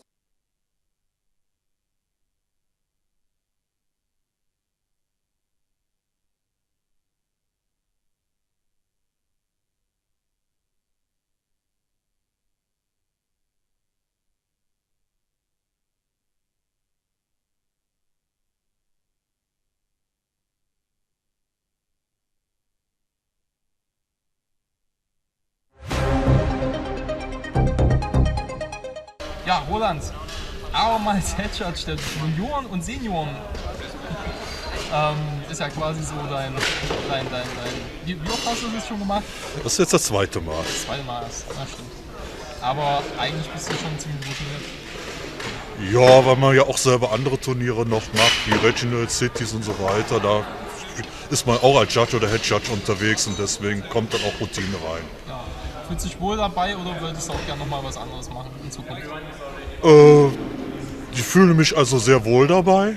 Das wird jetzt auch das Wochenende zeigen, wie das erste Mal jetzt ist mit der deutsch-österreichischen Meisterschaft. Ja. Wie das dann alles abläuft, aber ich könnte mir vorstellen, auch demnächst auch höherwertige Aufgaben zu übernehmen. Naja, habe ich noch nicht gemacht. Ich war mal Second Head of Support. Ja. Also da war ich auch so eine entlastende Position und jetzt mache ich dasselbe für den Head Judge. Also ich bin nicht der Head Judge, aber ich bin der Assistent des Head Judges. Ich kann dieselben Strafen verteilen, aber grundlegend, wenn der Head Judge da ist, dann macht er das schon selbst. Als Head of Support habe ich eine ganze Menge zu tun, viel zu viel für meine Umstände. Ja. Ich bin quasi für die ganzen Public Events zuständig, sowie die ganze Anmeldung, alle Events und der ganze logistische Kram, der sich im Laufe des Tages anbahnt. So, Susi, you upgraded from a regular video game judge to head assistant then for the video game championship because Philip got ill. Yeah. Are you quite happy with that? Yeah, it's a surprise actually. I wasn't expecting it, to be fair. I was expecting to come over and be judging today normally, so it's a great privilege to be here actually helping head judge today. And what did you expect from this first German event you are part of? I wanted to come and see how it's done over here, so as I run video game tournaments over in the UK, so it's a good experience to come and see how other people run their events. So hopefully try and improve mine as well. Ich organisiere hier den Ablauf mit dem ganzen Team zusammen, mit dem Heads. Ich bin dafür verantwortlich, dass die Heads das tun, was wir von Amigo möchten. Also grundsätzlich einfach einen Überblick über alles haben und schauen, dass alles einfach reibungslos läuft heute. Du bewertest quasi, wie die anderen arbeiten. Am Ende des Tages ja irgendwann auch das. Ja, Markus, weil der Daniel ja kurzfristig zu einer Hochzeit eingeladen ist, übernimmst du jetzt quasi seinen Part als Stage Manager. Klingt total wichtig. Und was macht man da so? Ich bin im Prinzip das Bindeglied zwischen dem Team, das hier das Turnier organisiert, und den Gästen, sodass ich im Prinzip Informationen weitergebe, wann geht es weiter, wie geht es weiter und natürlich dann auch entsprechend auf Probleme, die vom Publikum kommen, reagiere. Okay. Also man könnte quasi sagen, wären wir alle ein Körper, wärst du so das zentrale Nervensystem. Was Sozusagen der Kopf des Kraken. Ich bin mich sehr gut vorbereitet, schon seit langem. Wir sind jetzt auch noch voll in den Vorbereitungen und schauen, dass dann alles gut abläuft. Ja. Und die Aufregung hält sich auch in Grenzen? Ja, also natürlich bin ich aufgeregt, aber ich möchte vor allem eine gute Stimmung verbreiten und viel Spaß haben. Und dann schauen natürlich, dass das Turnier fair abläuft und gut abläuft. Also ich glaube, wir haben das ganz gut im Griff. Ich bin der Head of Courage. Das heißt, ich kümmere mich um das Courage-Team, dass die Schreiberlinge das tun, was sie sollen und euch mit schönen Artikeln versorgen. Obwohl ich da nicht so viel machen muss. Die arbeiten sehr selbstständig. Und ansonsten bin ich dafür zuständig, Videos zu produzieren und diese zu schneiden und ja, dass ihr zwischen dem ganzen Livestream auch noch ein bisschen was zu schauen habt. Als Beispiel war das schöne Opening von dem Livestream, wo es am Samstag losging. Du kämpfst ja an diesem Wochenende an 3 Fronten, kann man sagen. Ja, das ist vollkommen richtig, ja. Was ist denn da alles über dich hereingebrochen? Also ich bin quasi auf dem Event zuständig für das technische Equipment, beziehungsweise dass halt die Technik läuft. Und auch von dem Livestream bin ich quasi so der Head Chief und versuche dementsprechend halt das auch so zu organisieren, dass das halt auch alles funktioniert, damit ihr auch Spaß habt die ganze Zeit und wir auch immer eine Varianz haben zwischen VGC und TCG. Und des Weiteren bin ich noch für die Admins zuständig als letzte Instanz und falls sie halt Fragen haben, was aber in der Regel kaum vorkommt und wenn, dann sind es nur Kleinigkeiten, um den Turnierablauf wieder zu richten. Und wie sehr erschöpft sich das so im Moment nach Runde 1? Im Moment sehr. Ich glaube, nach dem Wochenende brauche ich auch erstmal ein paar Tage, um mich zu erholen, aber wichtig ist ja, dass das Event läuft und dass ihr Freude dran habt und deswegen mache ich das auch ziemlich gern. Und erholen kann man sich ja immerhin und eine Meisterschaft ist immerhin nur einmal im Jahr und deswegen muss man da halt auch Leistung zeigen.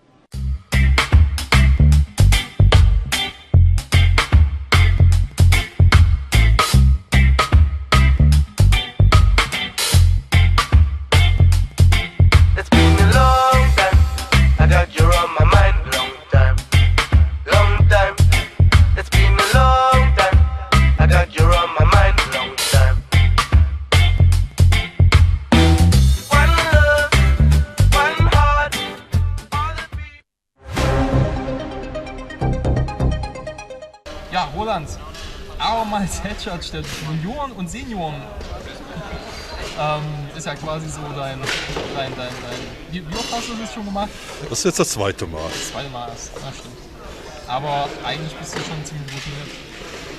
Ja, weil man ja auch selber andere Turniere noch macht, wie Regional Cities und so weiter. Da ist man auch als Judge oder Head Judge unterwegs und deswegen kommt dann auch Routine rein. Ja. Fühlst du dich wohl dabei oder würdest du auch gerne nochmal was anderes machen in Zukunft? Ich fühle mich also sehr wohl dabei. Das wird jetzt auch das Wochenende zeigen, wie das erste Mal jetzt ist mit der deutsch-österreichischen Meisterschaft. Ja. Wie das dann alles abläuft, aber ich könnte mir vorstellen, auch demnächst auch höherwertige Aufgaben zu übernehmen. Naja, ich war... Nee, habe ich noch nicht gemacht. Ich war mal Second Head of Support. Ja.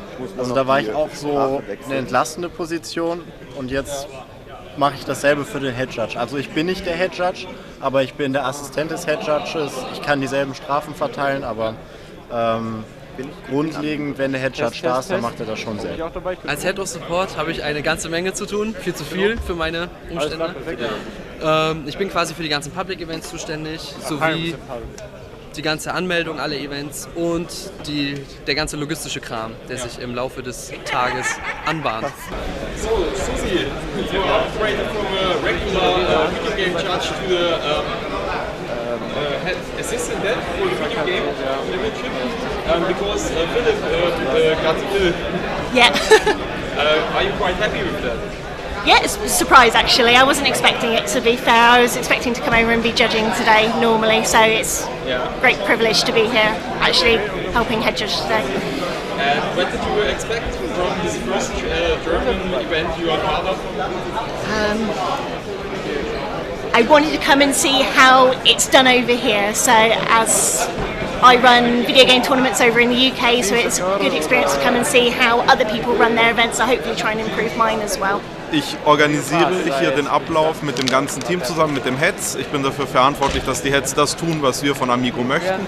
Also grundsätzlich einfach einen Überblick über alles haben und schauen, dass alles einfach reibungslos läuft heute. Du bewertest quasi die andere Arbeit am Ende des Tages ja irgendwann auch das. Ja, Markus, weil der Daniel ja kurzfristig zu einer Hochzeit eingeladen ist, übernimmst du jetzt quasi seinen Part als Stage Manager. Klingt total wichtig. Und was macht man da so? Ich bin im Prinzip das Bindeglied zwischen dem Team, das hier das Turnier organisiert, und den Gästen, sodass ich im Prinzip Informationen weitergebe. Wann geht es weiter, wie geht es weiter und natürlich dann auch entsprechend auf Probleme, die vom Publikum kommen, reagiere. Okay. Also man könnte quasi sagen, wären wir alle ein Körper, wärst du so das zentrale Nervensystem. Was sozusagen der Kopf des Kraken.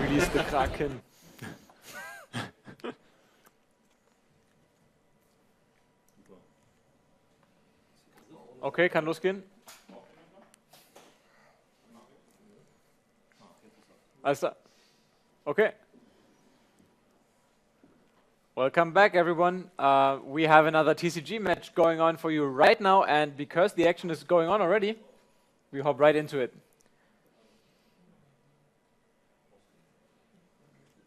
In a couple of moments, we'll hop right into it. Yeah, and if you are wondering, I'm not Sebastian actually, but don't really care about this. Giving Sebastian a little break, so I'm taking over for this TCG match. I'm happy that Tobias is joining me now that Sebastian is on a short break. And here we see the action right now on the left-hand side. I think you are seeing Lisa playing? Yes, Lisa is playing Seismotod Slurpuff. And on the right-hand side you see Lutz playing Landobuds. Exactly. So this will be a pretty interesting matchup. Indeed. Lando's got weakness against water, but the price trade with Havlucha is pretty good in this matchup, and the discarding of energies is not that big of a deal for Lando, since every Pokemon can attack with only one energy, and Crobat can deal damage even without energy. So don't mind the names written underneath. We will change them in a minute. Of course, it's still 0-0.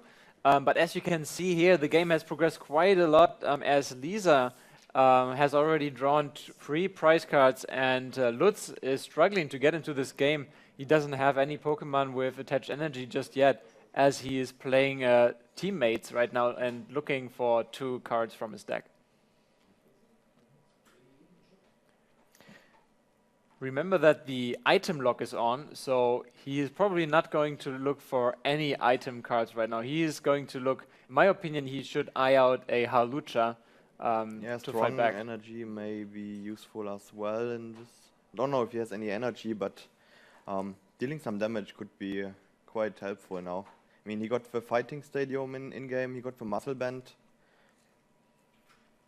And he's going to attach the fighting energy to Lucario, now dealing 70 damage together with that fighting stadium and the muscle band. I think I saw the strong energy on his hand.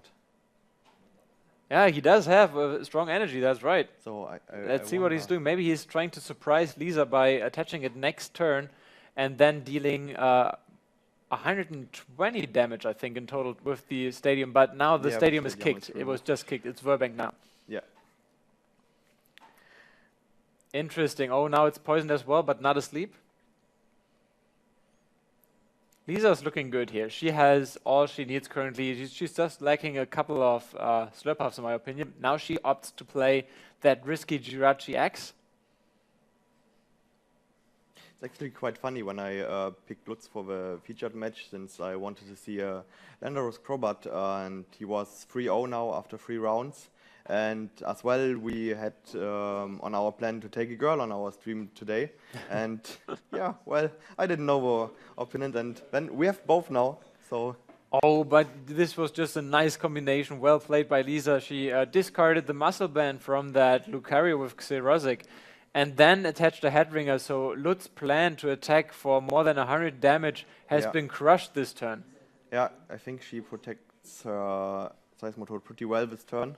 Oh, and there's N on 3 cards. And as we can see, there are no Slurpuffs in-game for Lisa. So so that's a disadvantage for her right now. Draw power is missing. That could turn the game. They are taking their time to shuffle their decks. They do it thoroughly. Just take a look at these sleeves. I just love both of them. It's amazing. The Pikachu hidden in the Charizard, and I think Lisa is playing it. There's a Pikachu flying on a Charizard. That's just amazing. Yeah, very awesome. He's also reading the headringer, so people tend to read the headringer a lot today. Yeah. Just to make sure, nothing wrong with that. And he's opting to attack the Seismitoad. 110 damage already. 110 damage on the Lucario and 120 on the Seismitoad. Then with poison damage. Yeah, it's going to deal 80 damage. That's enough for Lucario. Swirlix finally making an appearance. And the versus Seeker eyeing out a Juniper, that's right. Yeah. Nice and reverse holo. Yeah, pretty lucky to get versus Seeker out of 3 cards. And she's going to play right now. She does have a enhanced hammer, which I wouldn't play obviously because that Lucario is going to get. Swirlix, and I think I saw a Slurpuff as well, but she's in a very good position right here. There's nothing she has to worry about. Even 2 Slurpuffs, I think. Is she going to play all of them? She opts not to. Lucario is knocked out, and there's only 1 prize card left to go for. Have I seen another Versus Seeker? That might be. If she has a Lysander in her discard pile, that's almost game. Then she has so many options. Oh, okay, that's good. Lutz is actually able to evolve his Zubat into Golbat, making it a little bit bulkier. And he's also going for that full art Juniper. Yep. I see another Golbat and a Muscle Band. What else? What's it's the a Lysander. Cost on Golbat? Is it for free? At 0, yeah. He can retrieve it and now he doesn't have an energy. That's amazing. That's crucial. Oh. That could have been the knockout on the Seismitoad. Exactly. He needed that so badly, but now it's looking really grim. And Lisa has so many cards in hand. I think he's realizing that this match is all but over. He might just scoop it and say, okay, let's leave me some more time to win the match. He doesn't. He just passes. But I mean, he still has enough time. I wouldn't scoop it. Landaros is a pretty fast deck, so you normally have enough time to make 3 games within the 50 minutes. So now there's a 3rd Seismitoad coming up. Not that it would be necessary, but Lisa just likes to have a full bank of fully powered Pokemon. Why not? I don't blame her, and she has another Versus Seeker, so let's see if... As long as you can supply them with Muscle Band immediately, so you protect it from Headringer. That's safe, but I don't really like to put all the energies down on the different Seismitoads, and there's the game. Concedes. There's nothing he could do about it. I mean, I think I saw an enhanced hammer on Lutz's list. So if you well, the enhanced hammer isn't that useful if you are an item lock, but in Mirror Match, for example, with Xerosic, when you remove double colorless from the active and have all your double colorless on the bench Seismitoads, that puts you in a pretty bad position. There's nothing you could do to retreat it if you're out there with a Muscle Band, and that could open up a spot for your opponent to get a free item turn. because you're not able to supply your active Seismitoad with any double colorless energy. But maybe Lisa, I didn't see it, she had quite a lot of hands. Pikachus. There's so many Pikachus, but no one's playing Pikachu. I don't like that. There's actually a Raichu that is playable. And I think we might see a return of him. I would love to see it. There is a Pikachu in Roaring Skies, but it's lacking its... But the Raichu is pretty good against all those Pokemon with lightning weakness coming up in the... And as we all know, there's a stadium card out there that allows Yeah. you to put more basic Pokemon onto your bench, and giving Raichu a better... It's Raichu's home stadium. Chance to damage, exactly, that's his home right there. Even though it's not able to fly, how is it called? Sky something. I'm not quite sure. In Germany, it's something with Himmel. I didn't got which is my Sky. hands on any of those new Well, cards yet. we'll find it out for you. But more importantly, this game is not featuring Roaring Skies, as Roaring Skies has not been out there in the retail for long enough to be Has playable today. Out for 3 weeks until it's legal to 3 play. weeks it is. Here we go. They are taking their time to shuffle their decks. I think they like shuffling decks. I don't like that at all. Yeah, I mean, they took less than 12 minutes for the first match. But better shuffle your deck well than having a bad starting hand, so better go ahead and do just that. Lutz on the right-hand side, now trailing Lisa for 1 game. He is going to have to win this game to come back, and he has a lot of time to do that, so nothing to worry about. Still, he has to take care of that weakness from his Landorus, so we will have to rely on that Hawlucha, and I think he has 3 Hawluchas in his starting hand. Wasn't that 3 Hawluchas? I'm not quite sure, yeah, but he's playing 3 Hawluchas. But yeah, 1, One, 2, 3. That's not too bad. But, well, it doesn't help him right now against the Swirlix. No, but I saw a Corinna, and is Yeah. it Connie? Is it Connie or Corinna in English? I always get those confused, but you know what I mean. You see it on the screen, and now I think he might be eyeing out a Landorus to put pressure onto that Swirlix, because now that Swirlix with only 60 HP, not being able to evolve next turn, that might open up an opportunity for him to get a knockout on that Swirlix before it becomes a Slurpuff.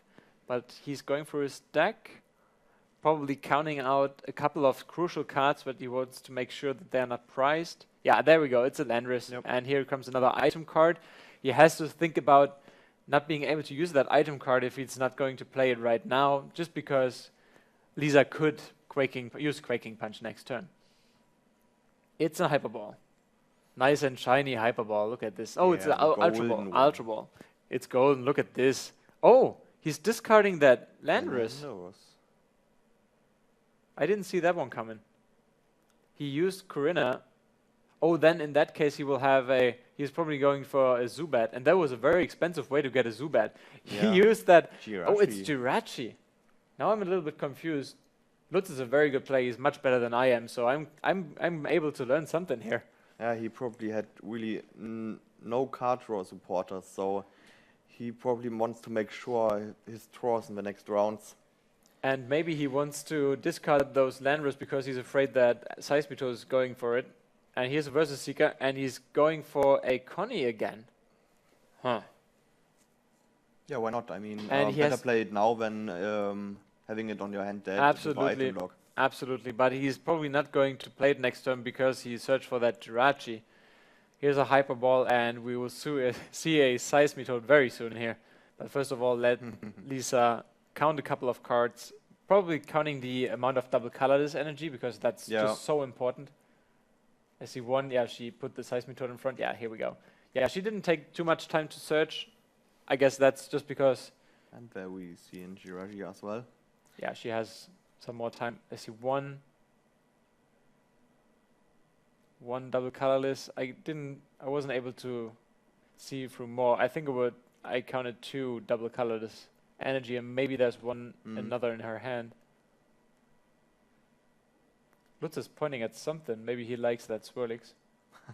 I would understand that. Nice so and fluffy. It's so fluffy. Here we go. That's probably going to be... Oh. Yeah, that's There's the Juniper. there's no double colorless yet. She has to get a little bit lucky to be able to retreat that Swirlix in this turn with a float stone, and she needs a double. I think she colorless. wants to leave it in the active spot. There's a float stone. Oh, computer search. Now it's gets I interesting. mean, if she evolves next round, she can draw 2 cards, and the Swirlix is safe from Hawlucha's attack. Either that exactly, or she's going for the knockout on the Hawlucha if she has a, yeah, that's a double colorless. If she has, no, I don't think she has enough cards to do it. She would need a muscle band and also a hypnotoxic laser. Yeah. Let's see what she's going to do. I'm curious. Do you go active? Do you go on the aggressive side, or do you wait for a better spot for Seismitoad to get in there? She's going on the aggressive side. Yeah. And she's also opening herself up for a head ringer here. She does not have an attachment for that Seismitoad yet. However, no, she's not opening herself up. It's an item lock. Oh, dear. Of course. Ah, the basics. Yeah. And here goes that Jirachi. Well done by Lutz. He got that Jirachi before it was too late last turn with his Ultra Ball. And he's looking through his computer options. search to get the double colorless, right? Probably. Exactly. Here we go. Yep. Now, that's very frustrating. Now, from this turn on, it's Lisa's first turn. Well done. From a very bad starting point with a Swirlix active and no other Pokemon in hand, she managed to attack in the first turn she had with Quaking Punch, and get that item lock on, and maybe throughout the whole match. Now, what Lutz could do is he played the basic fighting energy. If he's lucky enough, he has a fighting stadium, and then this way he could be able to do 80 damage to the Seismitoad. Either way, he's going to retreat this one, and attack. But looks like a lot of damage coming into that Seismitoad in the next rounds. Yes. Got 2 Subat now on his bench. And that's the beauty of Lutz deck, right? If you think about, if you try to anticipate Crushing Hammer. And if the Crushing Hammer is going on the, very well done by Lisa, she's going for Crushing Hammer on the bench Pokemon, just in case she's able to knock out the active one and leave Lutz behind with no Since they energy have attached. free retreat cost anyway. Exactly. Doesn't really matter. There's another Crushing Hammer, so it will come. Oh no, here we go. Does she have a muscle band though? That's Tails. It's not asleep. Oh no, she doesn't. Seems not. Okay, and that's Tails too. So, Hawlucha. Oh dear. Oh, this time it's heads. Oh, it was. Oh no, it's not Crushing asleep. Hammer. It's a Crushing. Oh, okay, they noticed. Okay, good. Oh no need to flip over that whole Hawlucha there. It's still alive. It's still kicking. Can still deal some damage. It's on 60, but it's going to retreat soon. So now here is the power of Lutz deck. It can deal so much damage, not only from the Hawluchas, but also from Golbats just coming out of nowhere. And increasing the damage done on that Seismitoad. Maybe even he could possibly deal the knockout if he has another Golbat. Exactly, now with this, does he have another strong energy? A strong energy or a fighting stadium would do it. 160, yeah. Does he have it? Oh, I see another Golbat. There it is. Yeah, it is. It's going to be enough for the knockout, and then Lisa does not have a Seismitoad out there yet. Well, at least she got the Float Stone on a Slurpuff. Exactly. That will give her some options. A lot of 2 more cards. Coming in now. Oh, not there. Agrobike. Oh, not getting it, but she has not played a supporter yet. Yep. She's looking through it. What kind of supporters does she have? Of course, there's always Juniper. Yeah. At least out. And N could also be an option.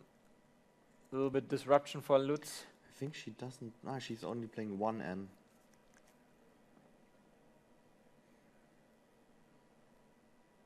Tough spot. So it's not in the discard pile yet.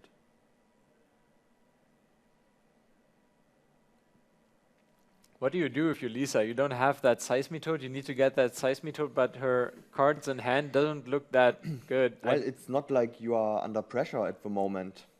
Hawlucha cannot harm the Slurpuff. You draw at least 3 cards every turn. And she decides to just use the Xerosic on that fighting energy. And that was end of turn, or? Yeah. And that's end of turn. Lutz could aim for that Jirachi on the bench. If he makes it active, has another Crobat, and then hits it with... Maybe it's better to finish it. Oh, here we go. He's going for it. And I see... Oh, he just needs a fighting stadium. I see that strong energy. There's no item lock anymore. Does he have a Crobat? I see an N. He could certainly play an N. He just needs a Crobat or a fighting stadium to knock out that Jirachi in one hit. He's thinking about it. Yeah. What is he going to do? Yeah, that's a good idea. And if he 80. goes for that N, okay, that's Oh. he decides that Yeah, to it's save not some necessary. resources. Exactly, and there might be a Crobat coming up soon, and he also realizes that if he plays an N right now, it might help Lisa more than him. Yeah, and receive a second Slurper. Oh, there it is. We see a Seismitoad and a double colorless energy. So now let's see if she's able to retreat that Jirachi. It's going to go down through a Crobat very soon, I think, because Lutz is playing 3 of them. Oh no, she Oliver. played Cassius. Was it yeah. Cassius or Olivier? How's it called in English? Yeah, it's Cassius in English and it's for Oliver in German. So just in time, and now Lutz might be kicking himself, not having played that N and trying to get that Jirachi while it was still in play, and now all of a sudden Lisa is back in the game. Well done by Lisa. And here we go, the item lock is back on. Lutz had his fun with his item cards last turn, but now he's back in Did he trouble. even played any item cards last turn? Oh, I don't think so. You only played that Lysander we see there in the Yeah. discard pile. Oh, it's AZ. He took back his Jirachi, I think, making some more space on the bench. More Zubat coming? Oh, he doesn't look too good now. What is he going to do? He can't play any more supporters. I think it's a letter from the professor in his hand, but obviously he can't play it. Yeah. Attaching an energy to Golbat now. Wondering why he's attaching it to the Golbat. I'm not even quite sure what his attack does. It does 10 damage to each of your opponent's Pokemon. But I thought maybe another Halucha would be in order, but let's see what Lutz is planning here. Yeah. He certainly has a plan, I'm sure of that. Lisa is going through all their options. Jirachi with 80 damage is not there anymore. Jirachi is gone. That opportunity passed, but Lutz has still, he's drawn 2 prizes already, so he's not in a bad shape, but he just has to have a match plan now. What is he going to do with more Seismitoads show up? But Lisa is looking at 3 different Haluchas. She has not been able to knock out any of them yet. Yeah, and even if she does, the price trade is in favor of Lutz.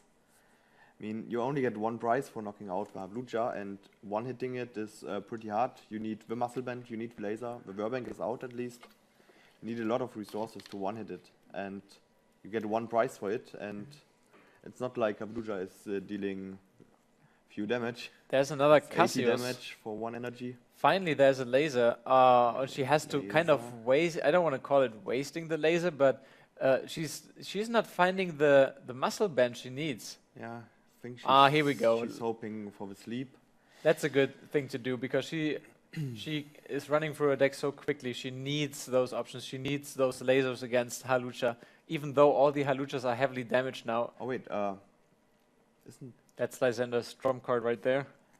Laser wasn't that much wasted. I mean, she can get the knockout with the laser. Right now she gets the knockout, but easier would have been with the maybe muscle band if she got it.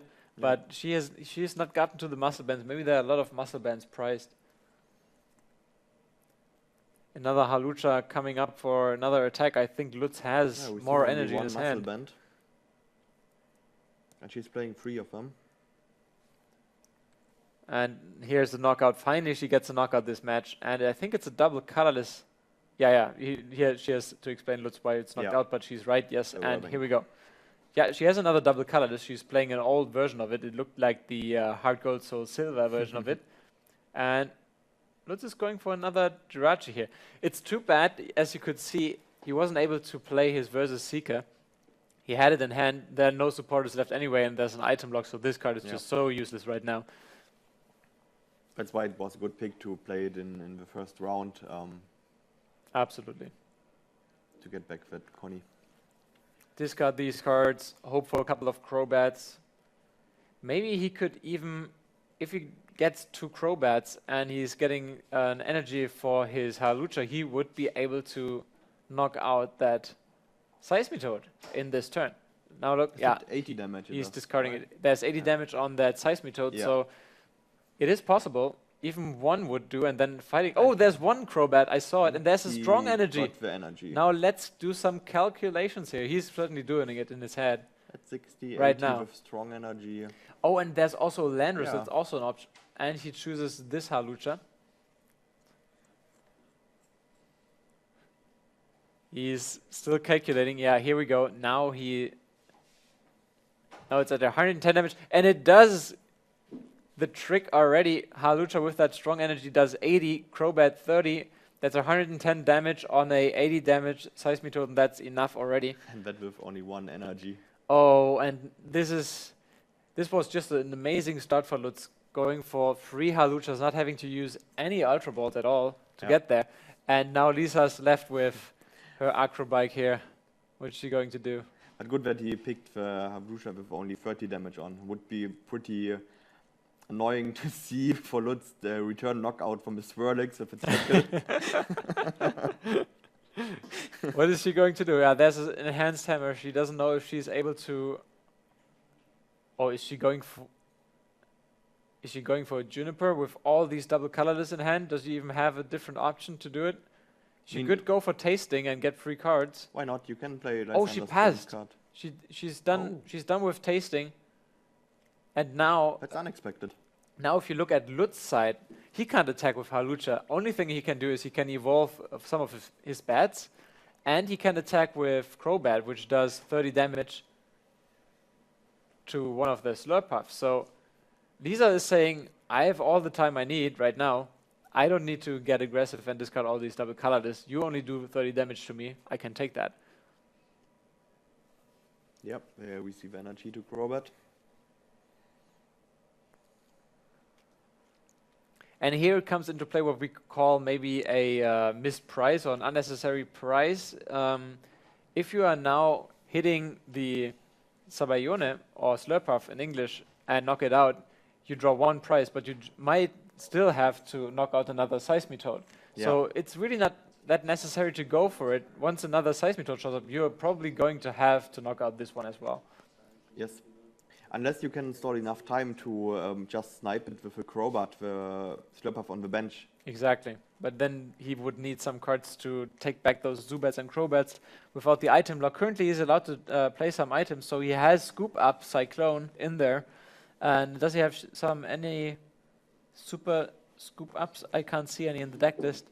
No. So he could get 1 Crobat to his hand. Yep. But I meant with Crobat's attack as well. I mean, you're doing 30 damage, you have to attack 3 times, and if it's not a fully stuffed Seismitoad, you do only 30 damage per round. And there we see another Crobat, another 30 damage. And it's adding up. That's already 60 damage to the Slurpuff. Here it comes. Oh, he's going for the benched one. Yeah, it doesn't really matter in that situation since Crobat's attack can aim for any. Look at that nice energy Crobat has attached to it. That's from Call of Legends with the Pseudo Voodoo in the background. I like that a lot. Nice artwork. Lutz obviously knows what he's doing here. Tasting. A couple of tastings. I see an enhanced hammer there. No, not an enhanced hammer. Crushing hammer. Crushing hammer. Both Crobats now have an energy, and I have to take back everything I said. We see the first one, and it hits. Lutz looks like, are you serious? All these heads. Wasn't that much, actually. I don't. Okay, now she got a roll. Well, yeah, why not? I mean, but if that stays I think it's active. like 50-50 at the moment. Well, flipping a coin is usually 50-50. Yeah, but we no, in the okay, past. okay. I just tried to be funny one time, right? Oh, it's not so easy you for us. failed I terribly. failed terribly. But now if Lutz has another 50-50 shot at waking up his Crobat, that might add up some damage on that Crobat for Lisa to get her back into the game. Yeah, or maybe we see mentioned Scoop Up Cyclone soon. There's going to be, she's going for an end. She just can't discard all the cards she has in hand. That's just not possible. She would get rid of all her double colorless. And yeah, that puts Lutz down to 2 hand cards only. Yeah, he's getting out a supporter already. Good on him. I would do the same. At least there's 1 left. For Lisa, it's tough now. I can't imagine her getting back into the game. She just has to knock out so many Pokemon. Lutz, on purpose, discarded his Landorus X immediately. He doesn't bring them out at all to not expose them to those Seismitoads. Yeah. Lisa's waiting for Lutz to cut it. I'm not sure why Lutz is taking so much time. He's behind.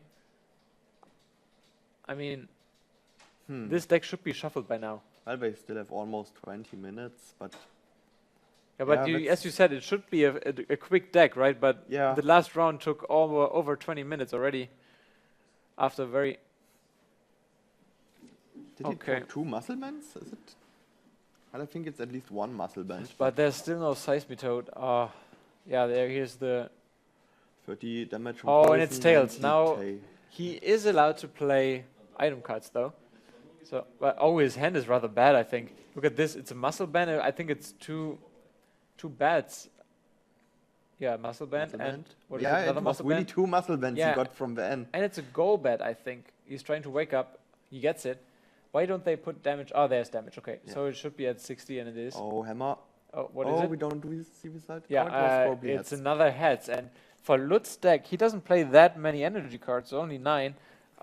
He might have to look for these energy cards in the future to power up his... well, it was already 2 Lysander's trump card, so... He should have enough. Yeah, back in the they day. only need 1 anyway. Back in the day, we would need some more energy cards. Back in the day... Oh, and another heads on the laser. Oh, she played another laser. That's how desperate she is. If she's aiming... she was playing the Juniper right okay, after, okay, so yeah, that's okay. why not going for a sleep? Of course, why not? If you flip heads, you flip heads. Finally, she gets that Seismitoad. It was about time. And now she only needs a double colorless. Did she already use her tasting? No, she just used 1, I think, and she has another one coming up, in my opinion. Or she passed. Yeah, she passed. Now, is he waking up? Yeah. Now he's waking up just in time. Yeah. 40 HP left on that robot. Now, what does he have in his hand? It doesn't look too good. It looks like an enhanced hammer. Yeah, he's sitting on 1 hand card. No energy in play. I think it's... He's just... It might be hoping Crobat and in the for hand. No, it's counter. a strong energy. And Lisa can draw a lot of cards now. She doesn't need the head ringer, obviously. Tasting, No way that Jirachi is going to attack her anytime Acrobike. soon. Swirlix. Another Acrobike. She's picking up a little bit of speed here. She might be able to get back into this, but as we saw, Lutz has that strong energy, is able to... She's trying to get the double colorless energy. Oh, she had so many double colors energies in her last hand, and now she's lacking it. There's an Ultra Ball. No. She's... what is she doing? She's waiting is for that the turn? discard pile. Okay, here we go. It's a discard pile. Wants to check the amount of energies, probably. I think she doesn't have any energy in her discard pile yet. She got the Versus Seeker to get the Lysander's trump card if she is out of energy. At least she can replenish them. That's a tough match now. Oh, that's Lysander on the Jirachi trying to buy some time. She notices Lutz's hand isn't good enough. Yeah, and no energies. And knocking out that Jirachi would be very tasty, talking about tastings. Oh, there's an N. I see an N in Lutz's hand, but does he want to play it? Yeah, he's considering it. Oh, it's a strong energy. Got the energy. Now he's playing the N. Yeah, but his Jirachi is still locked in the active spot. He needs that Super Cyclone, that Scoop Up Cyclone, I'm sorry. Does he play any Switch? Yeah, he plays 2 Switch actually, so he's drawing 2 cards. Maybe not this turn, but he's setting himself up to shuffle his deck here a couple of minutes and draw it next turn. And he's now it's Lisa's turn, I think. No, not what he's doing. It's one thing I really like about the Slurpuffs. You are not scared about an N. Absolutely. Never. She's always getting back to a handful of cards this way. I mean, right now she is getting 4 cards each turn. And there's a double colorless energy. Finally, Lisa can bring back that item lock, which is so important for this match. And, oh, that was important. That was important right there. Bye-bye energy. Now she's disrupting Lutz the right way, because now, okay, she's drawing some more cards. Yep. Way to go. Before retreating, get the 2 cards. And here's another laser. Doesn't get the sleep though. But Yeah, but Jirachi, it saves her the knockout at the end of Lutz's turn if he can't retreat. that the would be Jirachi. huge. Yeah, if he can't retreat that, and I think Jirachi has, yeah, as we can see on the left screen, only one retreat because he would have to waste that energy on that Jirachi. And here we go, item lock is And back there's a lot on. of damage already spread on his benched Pokemon, so No switch is going to help him anymore, and I think he realizes that the momentum shifts a little bit to Lisa's side.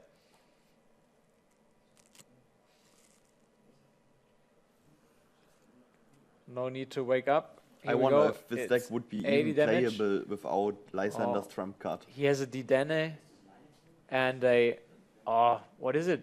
I can't see it. I think it's another strong energy. Strong Yeah. energy, yeah. But is he going to attach it? He knows that if he, yeah, No, he has to he give up on doesn't. it. Yeah. Lisa's back in the game. She's well back into the game, and there's Crobat.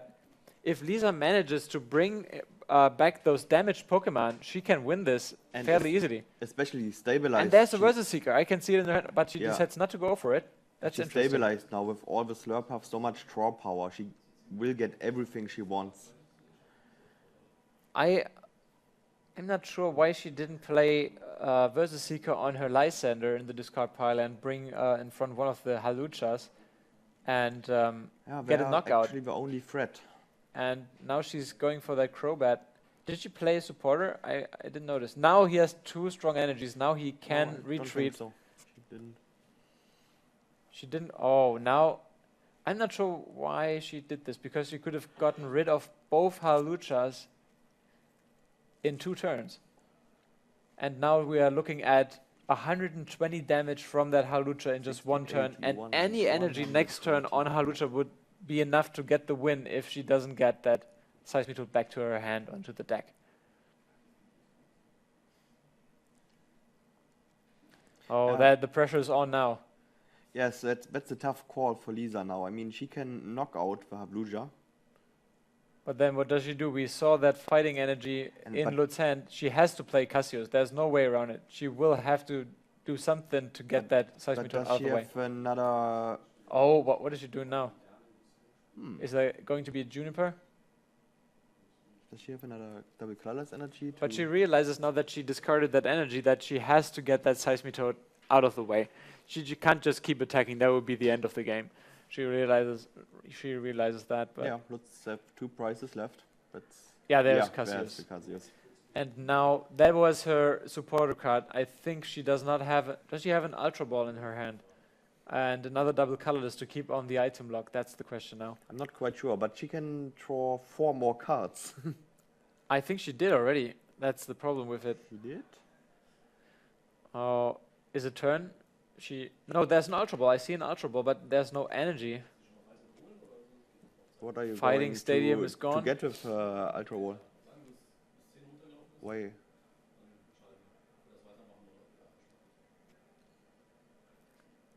That's a very intense match right there. Julian, why do you want the Ultra Wall? What are you going to get with it? She would need to set up another Seismitoad to get back You that. mean the one that's on her bench? Oh, there's another Seismitoad on the bench. I didn't realize that. It looked Yeah. to me like a second discard pile.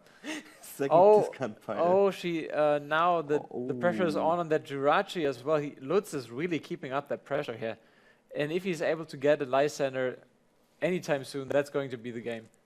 But he's still keeping that strong there's energy the in his double hand. colorless. Here we go, and there's 80 damage on that Crobat. That means it has 50 damage left. That's enough for Seismitoad to knock out.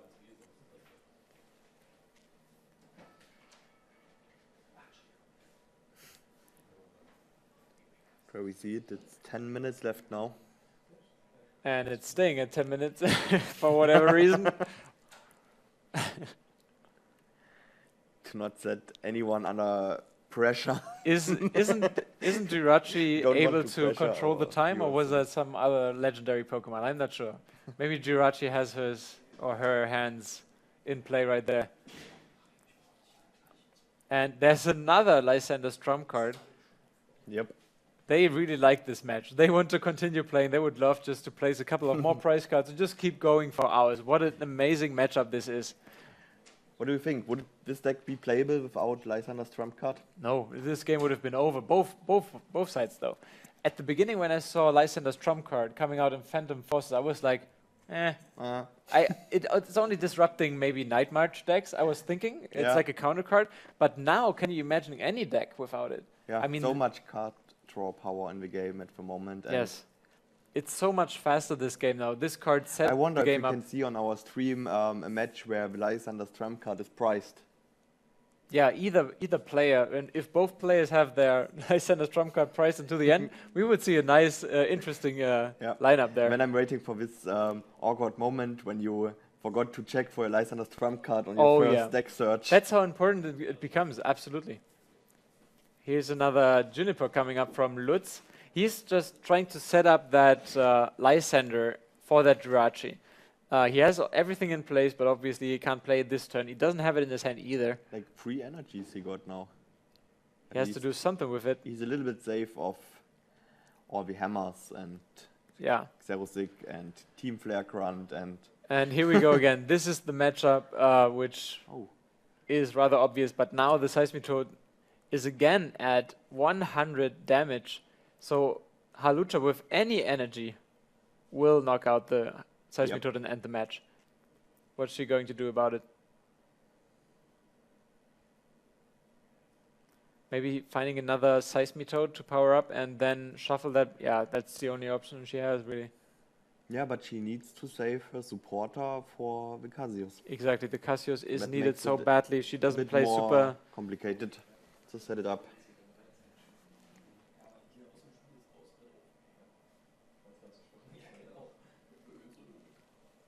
For all you fans out there for the VGC, we will switch over to VGC very soon, but we have to look at this amazing TCG match. Maybe you are interested in starting the trading card game as well after seeing this amazing match. It's really going back and forth. Really nice advertisement for this great game. And now we have another double colorless at Lisa's Seismitoad, which is on the bench. Now she's considering. She doesn't have any other options, does she? She just has to play that Cassius. Yeah. Oh, that's her supporter. That's what she's... Oh, is there a strong energy in hand? If he doesn't have a strong energy, it's 60 damage. Wow, that's a really risky move. And he can't play any muscle band. Now what's he going to do? He needs the strong energy. Oh, that's it. That's the game. The teammates win it for him. Now he can basically just... Does he have it? He needs some... Oh, there it is. Strong energy. Yeah, and that's it. And he can even pick the stadium. And he's still taking his time, but he's picking up the cards. That's it. What an amazing really match. Nice to see how teammates can shine. What an amazing match for the 1-1 from Lutz. Absolutely well done. There was a I'm not sure... Are they aware of time or? Yeah, I'm not sure if the time has run out already because our time was rather high. I'm not sure what's going on out there, but it looks like the match is over and ended in a draw. I think that is the case. Yeah, he's packing up his cards. Yeah. If that's the case, that's a very well-deserved draw. We saw Lisa dominating the first game throughout, and Lutz coming back with very nice tactics, some of which I didn't understand in the first place, attaching that energy to Crowbar, but it won him the game in the end. Especially the discarding of Landaros in the first turn. I mean, we know that Landaros is weak with his weakness to water, but you can put so much pressure on the Swirlix and on everything. I thought as well that he would equip the Landorus with some energy and use it while there's no Seismitoad in sight, but as we noticed, the Seismitoad would come out right the next turn and would have taken massive damage from it if he would have gone this way. This is all about experience.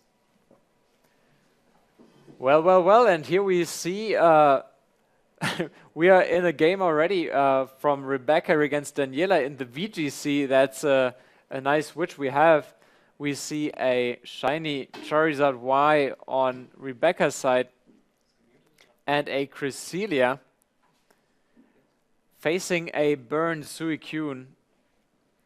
We're hopping right into the match and try to figure out where we're at currently. There's a Salamence coming into play and also intimidating both opponents' Pokemon. And we can see that Daniela has one Pokemon fainted already, while Rebecca is at her full 4 Pokemon.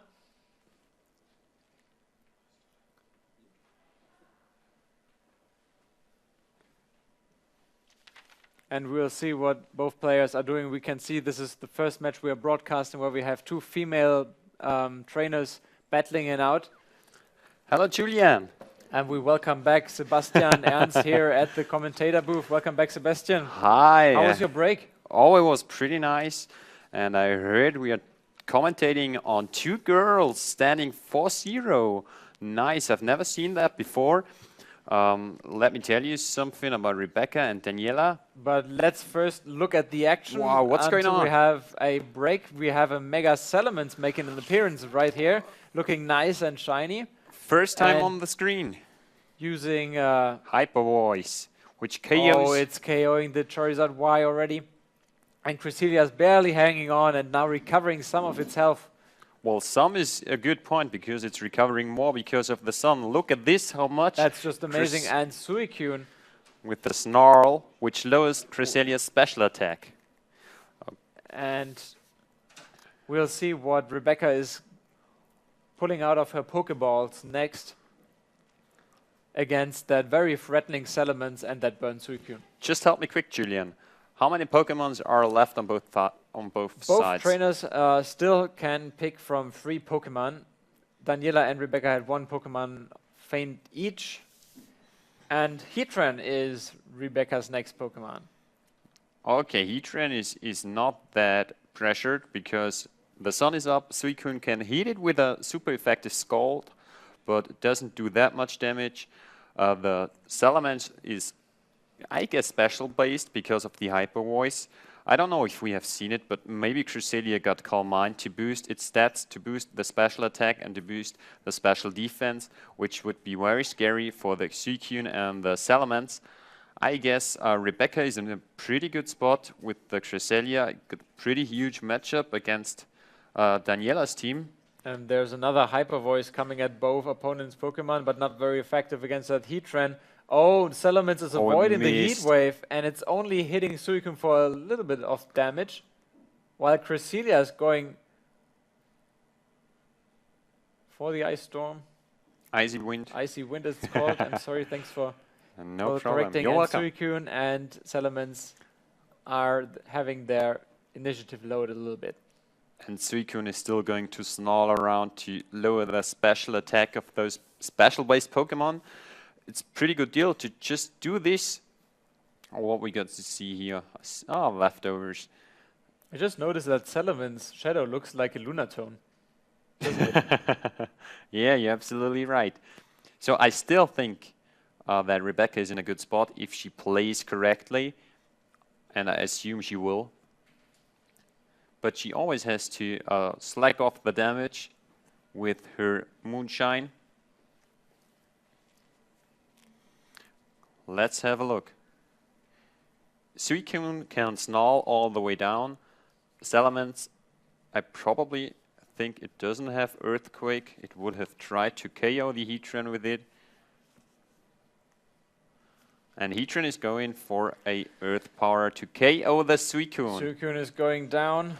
I'm yelling timber. They're only Rock Tomb onto the Heatran, which is getting a little bit slower while Cresselia is just sitting there and regaining all of her power. Rock Tomb is a pretty unusual move on Salamence.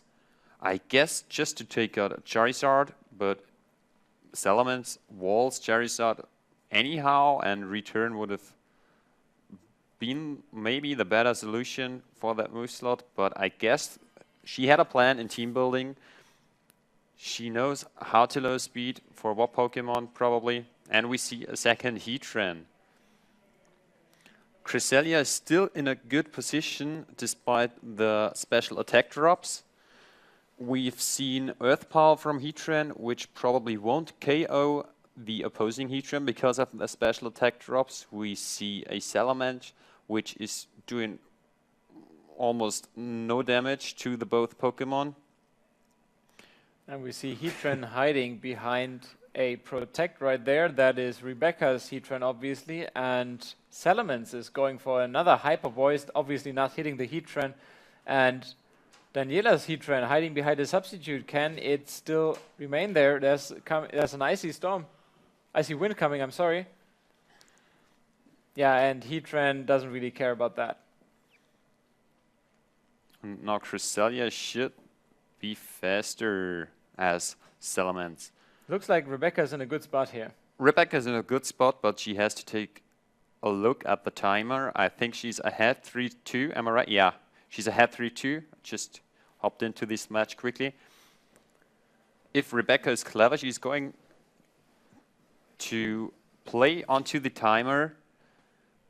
That's what Cresselia is good for. Or she will just take out the Salamence and then go for the timer. And just have to take care that she does not get critted by a Heatran Heatwave that is sitting behind us up and waiting until the match is over. So let's see what both girls are going to do. So hi Kyosuke, you want to see some French battlers? We will try to make this happen as we see the Heatran going for another Earth Power on the opposing Heatran, which will destroy the substitute. And another, oh no, this is a Firestorm going onto the Cresselia, but it doesn't really do that much damage. No, Fire Blast is no stab move. Although it is special based, kind of mixed with the Rock Tomb in it. And it was a Heat Wave from Daniela's Heatran, which now powers up Rebecca's Heatran in the process. Oh, it's a critical hit on the Salamence. It's going down already. Now Daniela is down to her Heatran, which just powered up the opposing Heatran, weak to its Earth Power as well. She's not looking too good right now. It only powered up the power of Heat Wave, so that doesn't matter anyhow because a Heat Wave can touch the Heatran anyhow. But it's a pretty bad spot for Daniela because she's down to one Pokemon, not being able to touch both in one attack. And here we go, there's the Earth Power, but it's not quite enough to take it out yet. It's lowering the special defense, and Cresselia is making use of that, using its Psychic, but it's still not enough. Heatran barely hanging on, still using that Heat Wave, still trying to make something happen. And Daniela tries to take out the Cresselia by Heat Waving it, but I wish you good luck next round. I always appreciate seeing girls playing Pokemon. Well, these are female players, right? So well, yeah. Girl is a bit. But let's see. I think this match is all but over. I have to hand it over to Daniela that she's trying to make the best out of it. She's even protecting here to regain some of her health with leftovers. Yeah. Even though she has to realize that this game is all but over. We didn't see the third move Cresselia got. I wonder what it is. She didn't show Protect. She didn't show Calm Mind. Or did she when I wasn't here?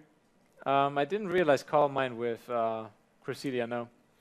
Let's see maybe some freaky hidden power on it, but I assume no hidden power ground because Heatran, she didn't make use of it versus Heatran. And now the game is over. And Rebecca got a standing of 5-0 and Daniela stands 4-1. So well done, Rebecca. Nice match there. Oh yeah. We just finished a TCG match followed up by a VGC. I think this is going to be another break very soon before we then head back into the action with either VGC or TCG, whatever is going to be, which is faster. I just hear that it's going to be VGC number 6. So for all of you in the chat, I know you would love to see VGC battles, and this is exactly what we are going to do. We will also try to make it happen that we will have some international players as you are requesting. Please also keep in mind that we are trying to show you the best of the best. So please make sure that the players you are requesting are also doing rather well here in the tournament so that we can show you them on the big screen. Yeah, that's very important for us because we want to commentate on good battles, on very well-known battlers. And now we are going to commentate on some Twitter messages we got. While you were just able to see Ingo in the background a little bit, he is pointing out the Twitter messages to us. So greetings to Ingo here, and greetings to all of you who are making use of our Twitter feed. Please make sure to comment. As you can see here, the hashtag Carter's Pokemon is thanking us here in German. Hashtag is PKM 2015 Germany. So please make sure to leave us a message, not only in the Twitch chat. that close combat prediction was godlike. I assume you meant the Hariyama close combat into the Landorus Tarian. That was really awesome, really good play. Many thanks to the streaming guys for the support for Play Pokemon in Spain. This Guys, thank you goes out to all the teams here. You can't see in the background, there's so many people working on making this flawlessly. So thanks to all the guys here at Amigo and also at Blacklight for making the stream happen here. that's very awesome, guys. And thanks for watching us, at least. We see some greetings from Spain over there. Poke Alex, we may want to see Poke Alex Gomez, because he didn't lose a single game yet. The German Championship is now officially blessed. That laugh when they read my message. Here's another laugh for you. That's right. Okay, so the Twitter feeds are repeating themselves a little bit, so I think we are ready for a break right now. It will be just a couple of minutes until the VGC will start again.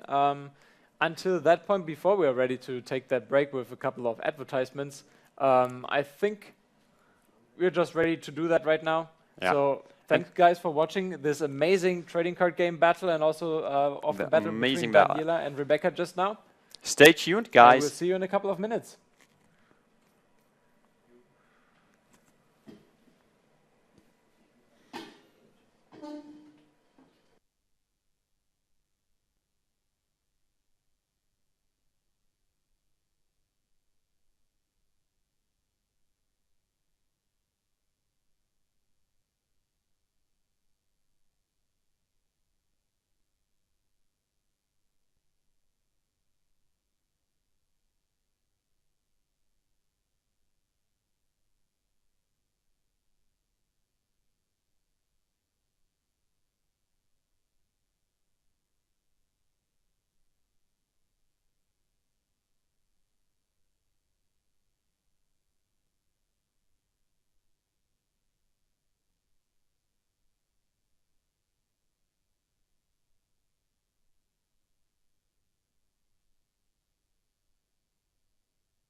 Hier kommt er, check, check.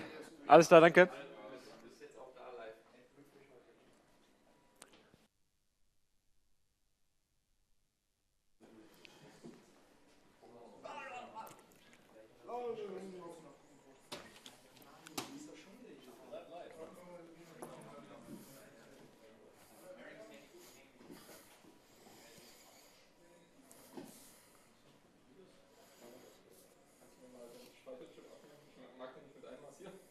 Gebt ihr uns ein Zeichen, wenn ich anstelle? Ihr seid schon live. Noch nicht. Ja, aber noch bin ich mute.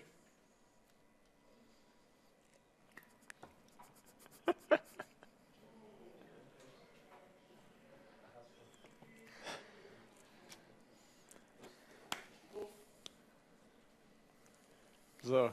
And here we are. You could hear us a couple of seconds ago already, I just noticed. Sorry about that. At least Julian. Well, we didn't do anything bad, so here we are back again for a nice TCG match. We hop right into the action as the players are ready. Both of them. I think the game is already running, so I think we missed a couple of seconds and we start. And we are going to see Ferry versus Slurpuff. We see on the left-hand side Robin Schulz with his Seismitoad together with Slurpuff. And on the right side we see Fatih Akdemir, and he is playing the Fairy deck.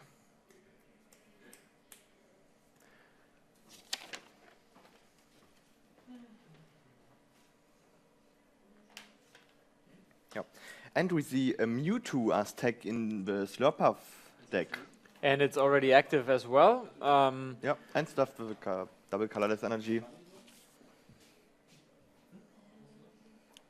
So after having some shiny sleeves last time, we have some rather basic sleeves here. Yellow against the fairy pink, or it would be pink, I think. And there's another Ultra Ball from Fatih. Oh, nice and shiny versus Seeker.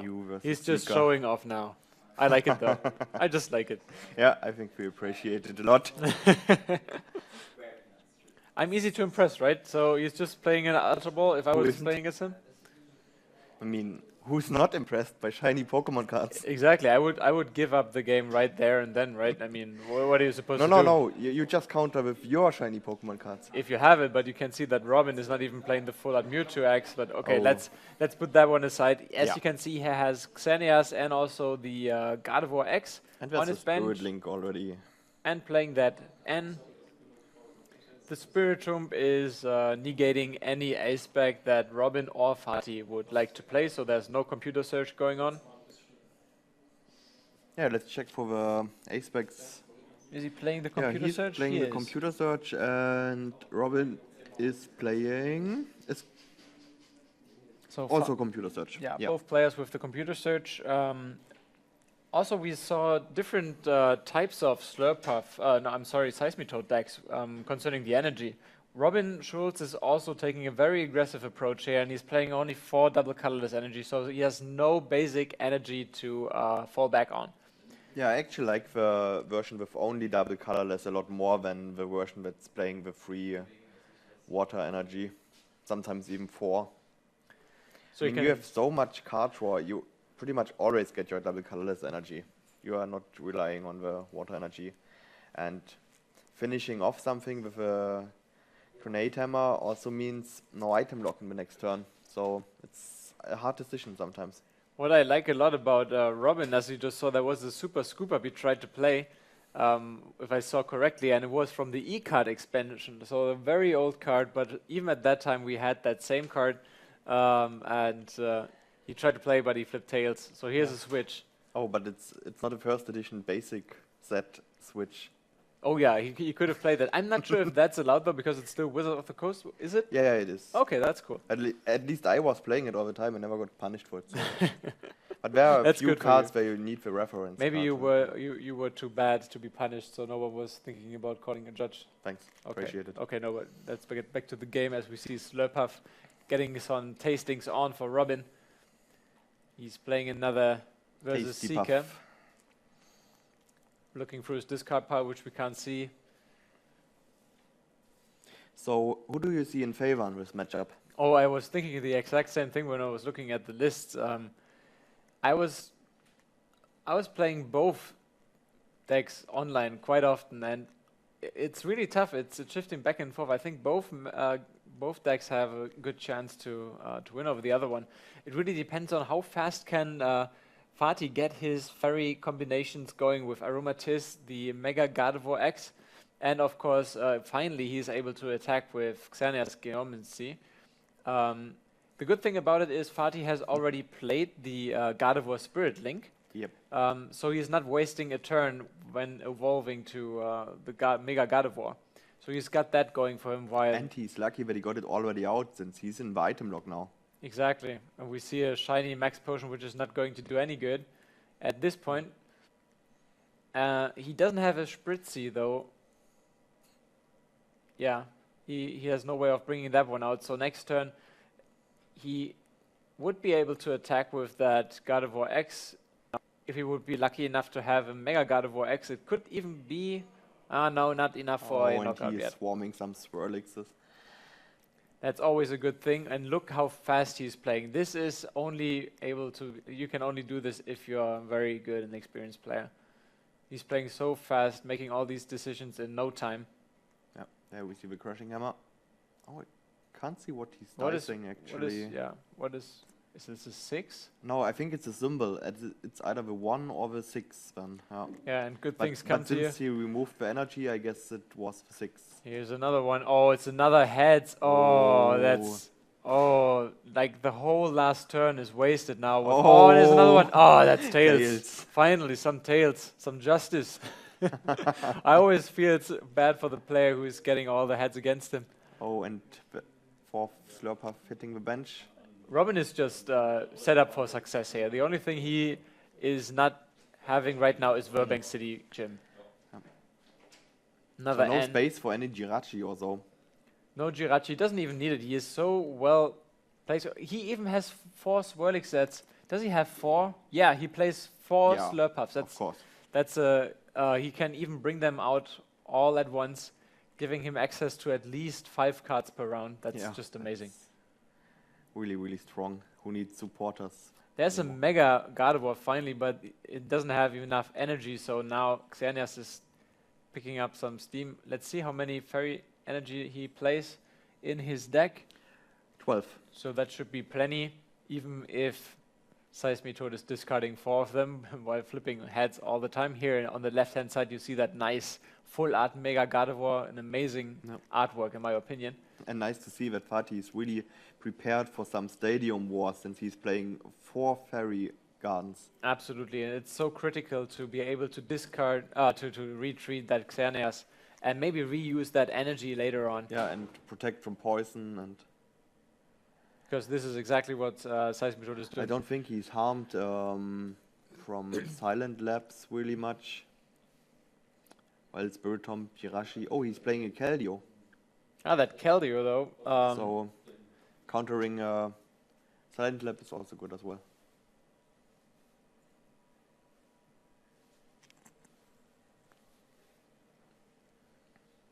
So if you're Robin right now, what do? You don't.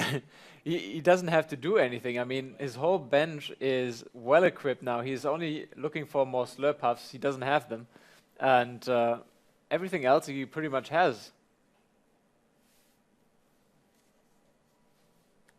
Yeah. He got the draw power. He got 2 fully stuffed Seismitoads with Muscle Band and... Oh no, it's the that's Mewtwo. a Mewtwo. I didn't see that. Yeah, it's so hard to see since the that's a little sleeve risk. is so shiny. I think that's a little risk now. If that Seismitoad goes down to an attack from Mega Gardevoir, is he going to find the Seismitoad quick enough? That Mewtwo, you can see on the left-hand side, he equipped with 4 energy already. With the Muscle Band itself, it is doing 100 damage already. Yep. Then it's really dependent on how much energy does his opponent have, and usually it's 3 with that Gardevoir. Yeah, it doesn't need more than 3. And that's 160. It wouldn't be enough for the knockout, but another Seismitoad Quaking Punch would be enough. Now finally there's that Spritzy. I can't spell that. I can't pronounce that.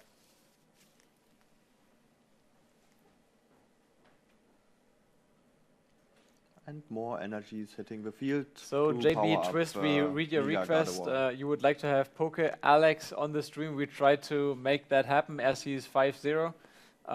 We will forward your request. We are not deciding this as we're commentating here, but hopefully we can help you with that request. So here is a Ultra Ball from Robin, discarding Jirachi and a Seismitoad. He's certainly going for a Slurpuff, but he's eyeing through his deck to see what's left. Yeah. And it's going to be a third Slurpuff out there. No, it's the third one. Amazing. I haven't seen the fourth one while he was shuffling through his deck. It might be priced. Yeah. But he doesn't really need it. He doesn't really need it. It's an extra card. It's a nice to have, but actually he's in a good position here. But now that Fatih has 6 energy in play already, Yeah, the and next with attack... Xerneas active, he gets 2 more energies into play every round. And if he's able to return a retreat next turn, and it looked like he is because it's not asleep, or he will have a Fairy Garden. He doesn't have a Fairy Garden yet, so he either needs a Switch or a Fairy Garden to retreat Yeah, it. but the chance to get one is pretty high since he's playing 4 foes. But then it is 6 Fairy Energy, and 6 times 30 would make 180 and deal a knockout blow to that Seismitoad. So let's see what Robin is going to do about it. Yeah, and the Gardevoir, Mega Gardevoir got a lot of HP, so it's going to be pretty hard to knock out it since Absolutely. it can in return one-hit Seismitoad. And even that Mewtwo, after it has done all the damage to that Mega Gardevoir, will go down to 1 hit, and that could be a problem. And there is this the Fairy Garden. Yep. Now, oh, and the Aromatisse even, you wouldn't need it right now, but now here comes the full-powered Mega Gardevoir X. This is going to hurt. Yep, it's going to be interested. Oh, and he even has the Oh, Lysander. Mewtwo. He decides, you know what, I don't need those item cards right now. I'm in such a good position. I'm just going to get that Mewtwo, and now nothing is really able to deal that much damage to that Mega Gardevoir. Oh, that's a 1-hit KO. Is it 4 prizes left? Yeah, Exactly. it was his Both first players, I prize. think, have 4 prizes left. So that's even, but I think the momentum is really on Fatih's side here. If I'm Robin, you have to try and get that Mega Gardevoir poison there's there. the That's laser. exactly what I said. No sleep. No sleep. I mean, And how many crushing hammers does he has to pull out now to Exactly. get in a good position again? Oh, there's Flawless Lysander's trump card. I'm Yeah. sorry. Is he going to play it this turn? He's getting 2. Yeah, he's going to get a Juniper first before he plays that Lysander's trump card. Smart. Do you really need it now? Or Yeah, I'm wondering. Maybe he realizes. bad we don't yeah, see he his does it. discard pile. Yeah, but that is. Maybe he's missing all his Verbank City gyms. Let's see how many he plays, actually. I think it's 2. Yeah. Yeah, and that's why he needs to have more residual, more No damage. silent lab. Yeah, only the Burbanks. Now, if he can't get that Fairy Garden replaced with a Verbank, he will not deal enough damage, not nearly enough damage to really bother that And there Mega it Gardevoir. is. There it is. Wow. Verbank. That's the power of the tastings. You don't need a supporter to get more cards. It's just all about those Slurpuffs. And if they are active, they work. Oh, you see. And they're so Oh, he now has 4 out there. So the Yeah. win prize, it's 4 of them. Now he drew 5 cards just because of those Slurpuffs. Yeah. 6 cards with a start of your turn card. There we see Slurpuff. It's going to get back, and the item lock will...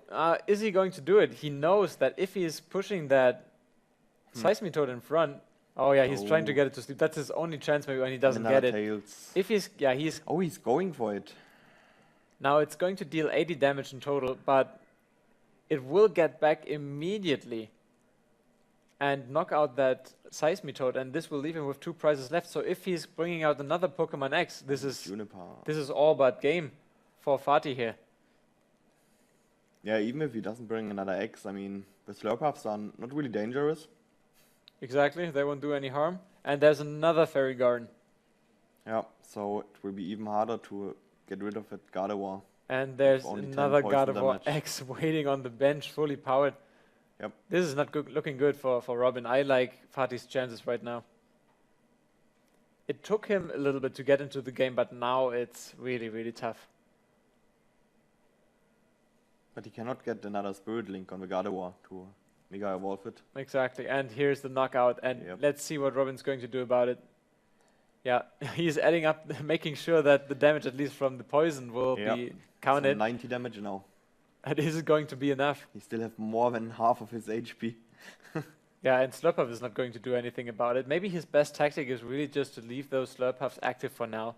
Well, he cannot do this very often. Exactly, here's Mewtwo. Oh, is it going to be enough? It's that's 40, that's 60, that's 80, that's 100, that's 120. That should be enough, plus 30. Plus 10 from poison. Oh yeah, right, the Verbank is not out there anymore. And then it comes down to, yeah, he's discarding for the Ultra Ball. Maybe he's eyeing out for another Seismitoad to back Mewtwo up. And it would put it on 210 damage. And that's exactly what's needed to get the Mega Gardevoir out of... Not quite sure, isn't it 230? I think it's 210. Pretty positive that it's 210. Would be very well calculated by Robin. If Fatih is able to bounce back with a Mega Gardevoir, it has currently 4 energy out there. It can go up to 5. The next attack would not be enough to take out that Mewtwo unless... Oh, and an N. Oh, that's how fast the game can shift. Is Robin able to pull that one off? He really has to watch out for every Pokemon X now. A nice difference I just see on Robin's list. He's playing Super Scoop up 4 times and no Oliver or Cassius. Rather flippy, as well as his Crushing Hammers, and they work again. He's just drawing cards. Look at this, like it was his first turn, and there's another Crushing Hammer. Oh, this time it's Tails. Crushing Hammer, tasting, Crushing Hammer.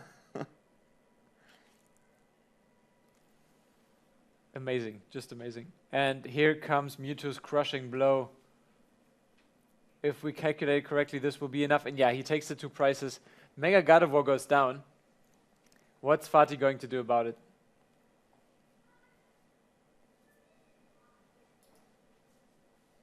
Both sitting on. He only has an N. Oh, he has an N now. He brings Robin down to 2 cards. But as you said, Tobias, Robin really doesn't care about that. Exactly. Not at all with having 4 Slurpuffs in the game. And Fatih, on the other side, has to get extremely lucky to bounce back.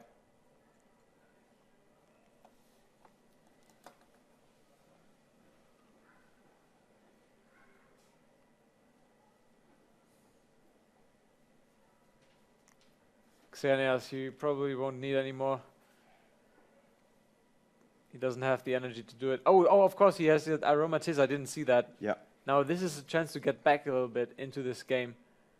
Yeah, he's just moving it back and forth. And he doesn't need to be scared of Xerneas getting knocked out, because then he can play the 7 prize cards game. Exactly. 2 more fairy type energy, he has enough of them. Just divide them among your Pokemon so that your opponent can't get rid of both of them next turn. Aromatiz, pretty safe. And Spritzy. I think Xerneas is this card where the most judge calls happens on the floors. It's so amazing to see that just for order how you have to make your attack, that you first choose the bench Pokemon and then you search for the fairy energy, and so many players out there doing it wrong. And I mean, it's only a little mistake, but it's... Sometimes it can make all the difference, right? Yeah. If you don't have enough fairy type energy. It's a judge called Xerneas. You know, I think I played this one wrong a couple of times too. If I have to admit that. Oh, you can't do it wrong when you play on the online game. Online it's easy, yes. And I was always wondering why is it programmed like this, right? I wanna see what kind of fairy type energy I have, but if you read the attack, you know you're wrong actually, and that game is actually making the right decisions for you. Here's another okay, that's Tails. I think these are all the crushing hammers he has currently until the next. And the switch. Trump card. There's a switch. And a couple of tastings going on. Tastings. Drawing 2 cards better than drawing 1 card? It's all about the tastings. And this is exactly what I meant when you were asking the question, what do I prefer? It's going back and forth. The game is shifting for the 3rd time now. Robin had the upper hand in the beginning, then Fatih was picking up steam with that Mega Gardevoir, taking out one Pokemon X after the other. Now Robin all of a sudden is looking pretty good, and Fatih's in the defense. Yeah, but it's really nice to see what one tech card can make a huge difference, and I'm speaking about with Mewtwo. We see a lot of Slurpuff lists that don't play the Mewtwo. And what would he have done without the Mewtwo? It would be so hard to get rid of that Mega Gardevoir. Absolutely, he isn't able to nearly deal enough damage to get rid of it. But now if you're Fatih, you're thinking, if I get lucky in the next turn, and I get maybe a Juniper or so, I get my Mega Gardevoir out there, I'd be good to go, right? I could threaten Robin's Pokemon X, but at the same time, again the Mewtwo with 2 double colorless. It's doing 100 damage. Xenias has another fairy type with the poisoning. It will be enough to knock it out. Yep, and he Fatih's not realizing it yet. Of Mega Gardevoir since I think Fatih's not realizing it. Head ringer, but it will be knocked out. He doesn't have to use any dice. Yeah, it's knocked out. Yeah, he just explained it. And now he's down to 1 price. Any Lysender will do the trick now. Oh, look at this hand. No, that's game over, I think. He does have that max potion. He could heal that Xerneas on his bench and buy 1 more turn maybe, but that's about it. He's checking his... Seems like. Oh, it's in Jirachi. I thought it was a... Ah, there it is. That's what I thought it was, a max potion. It's a Jirachi. Now that's bringing him back into the game. We see Colress and he can... 10 cards. 10 cards. Now here's a question for you as a judge. If I don't have any cards in my hand and I play Chorus, am I allowed to shuffle my deck? You are not even allowed, you are forced to do it. But it says shuffle my hand in my deck if I don't have a Yes, hand. you still have to shuffle. Okay, got it. Now see, you can learn a couple of things here with Tobias at my side. I like that a lot.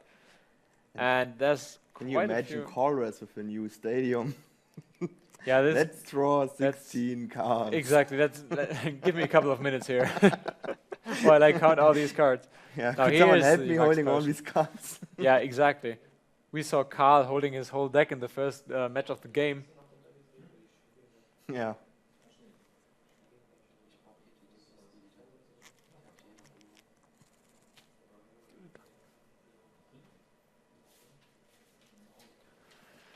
So he's moving a couple of fairy energies back and forth, 1 to Jirachi, because if that one's going down, the game is over anyway.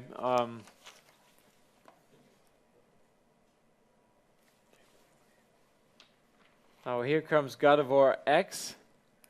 It really comes down to, is Robin able to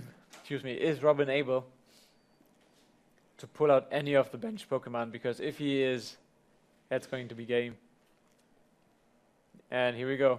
Oh, that's it. I think there's a Lysender in the discard pile. There it is. Yeah, that's game. And that's 1-0. The game goes to Robin. What a great game. Yeah. That was going back and forth with... When I thought Fatih had the game, the next turn you thought about it, it was almost... And suddenly Mewtwo hits the field. It was back in Robin's hand.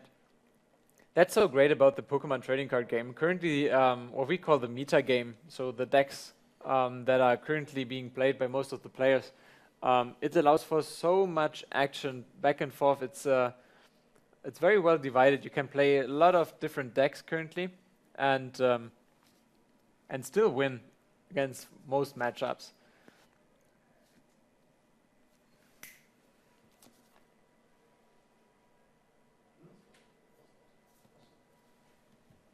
So while we're waiting for the players to shuffle their decks, both players, by the way, were at 4-0. So one of them will go 5-0, which is just a brilliant result currently. And we see Fatih is starting with a Spritzi and a Gardevoir X.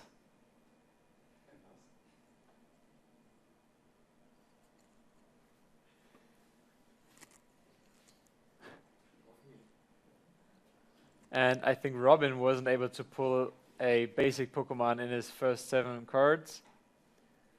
Now this is something I see from a lot of players. They are shuffling their cards in a way that it is like almost vertical, so that you can see the cards in the back, right? They're shuffling really upwards. I don't know how to explain it. So they can see those cards. I think, in my opinion, It's for not me even that's allowed. but I see it all the time. It's like something that is tolerated, but you can see so many things. Like if you look at this now, if I'm Robin, I can see those cards. In my opinion, if I'm Fatih, I can't see any of the cards he's shuffling. Now, if I'm Robin, I can see a lot of cards that maybe are in my deck only once, and I can tell that they are not in the prices. So that's something that which has been a mystery for me all the time.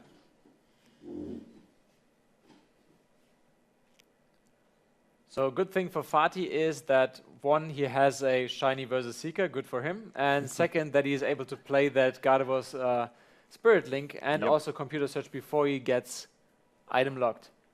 And Gardevoir is his strongest weapons. Especially the Mega Gardevoir we saw last game. Absolutely. And he has that Keldeo to back it up. It would be awesome if he had... he is going to attach a Fairy Energy to Gardevoir X or to Keldeo next round and then attack with Xerneas to get those Fairy Energy to work. The Keldeo is pretty important, this matchup. You can get out of the laser sleeps. And absolutely. It's not like you're running into 4 lasers, it's more like you're running into 8, 10 and even more lasers thanks to that Lysander's trump card. Absolutely. The hammers and the lasers, everything is coming back.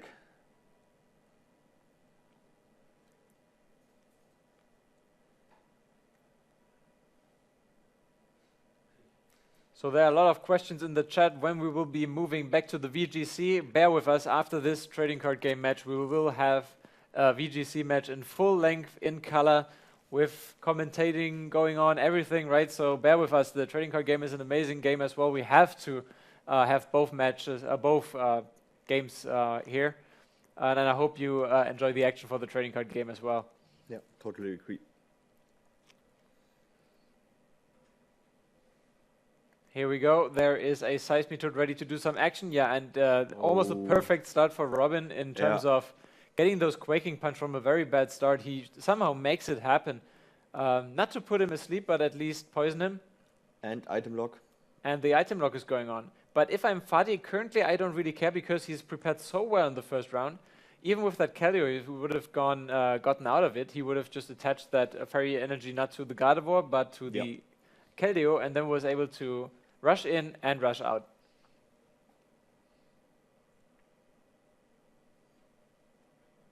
And another laser. All those lasers.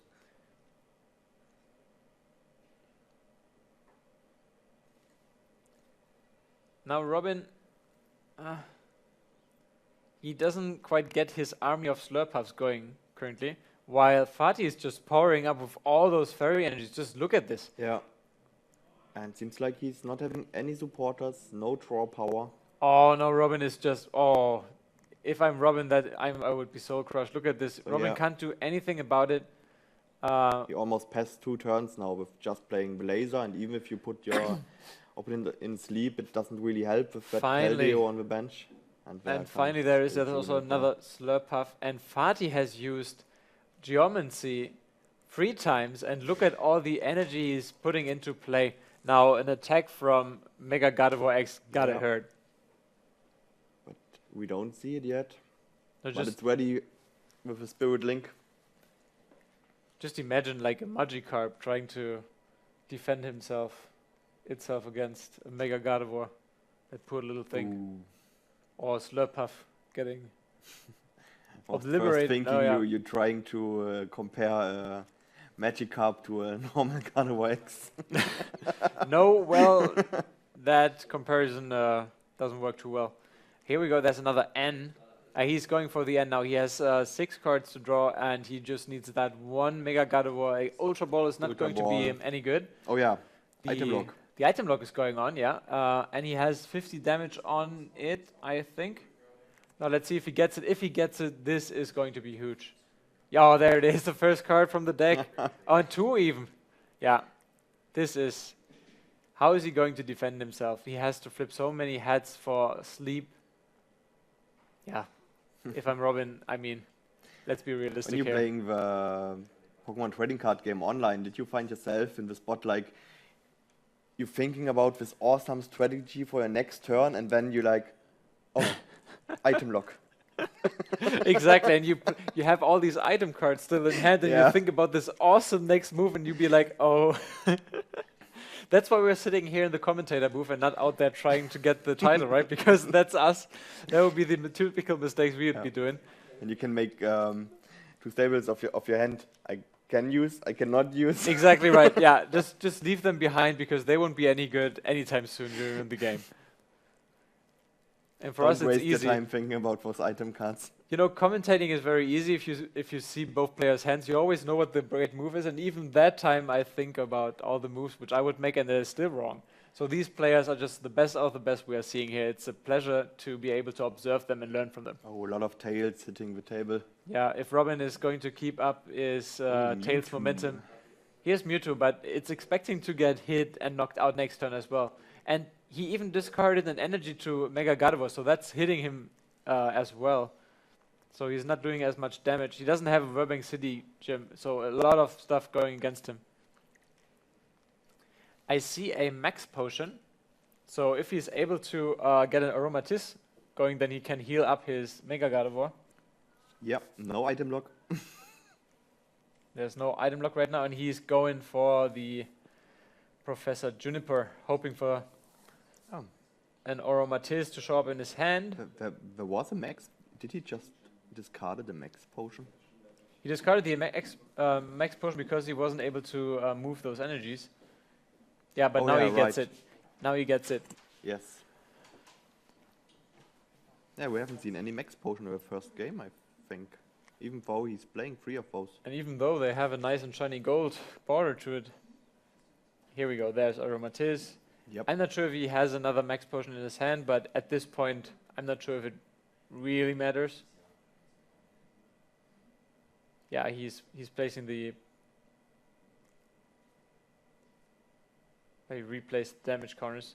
Yeah, rush in, rush out, so that the poisoning has stopped. And Robin can't play as many hypnotoxic lasers just for Keldeo to heal up again. This is just frustrating. Fatih has everything in his favor currently. And there's Seismitoad hits the field. Another Juniper. But at this point, I'm not really sure what Robin needs to take back control of this match. Yeah, but he can make a nice strategy out of 9 cards. He has a lot of cards for him, yeah. But but Fatih has 7 fairy energy, so as long as that Mega Gardevoir remains on the field. Oh, is this going to be enough? I'm not sure how many damage counters are on that Mega Gardevoir. It might be enough. That's 80 damage coming Mega Gardevoir's way. It's at least 120 with 2 dices, and well, I can't see. And that's it. Oh, it's knocked out. So the 80 damage was enough. And there's no Gardevoir X waiting to become active. No real attacker at all. I mean, Keldeo can hit for 50. And he's attaching an energy here, but probably just following up with is not that helpful either, but he can. He's hoping for hit a Juniper. For 100. Yeah, he needs to get a Gardevoir X right now with that Juniper. Yeah, another stadium kick. I mean, attacking with a normal. Taking his time here. He can use Jirachi, but he's not. He is opting to not do it. He is using. Oh, look at this deck. Yeah.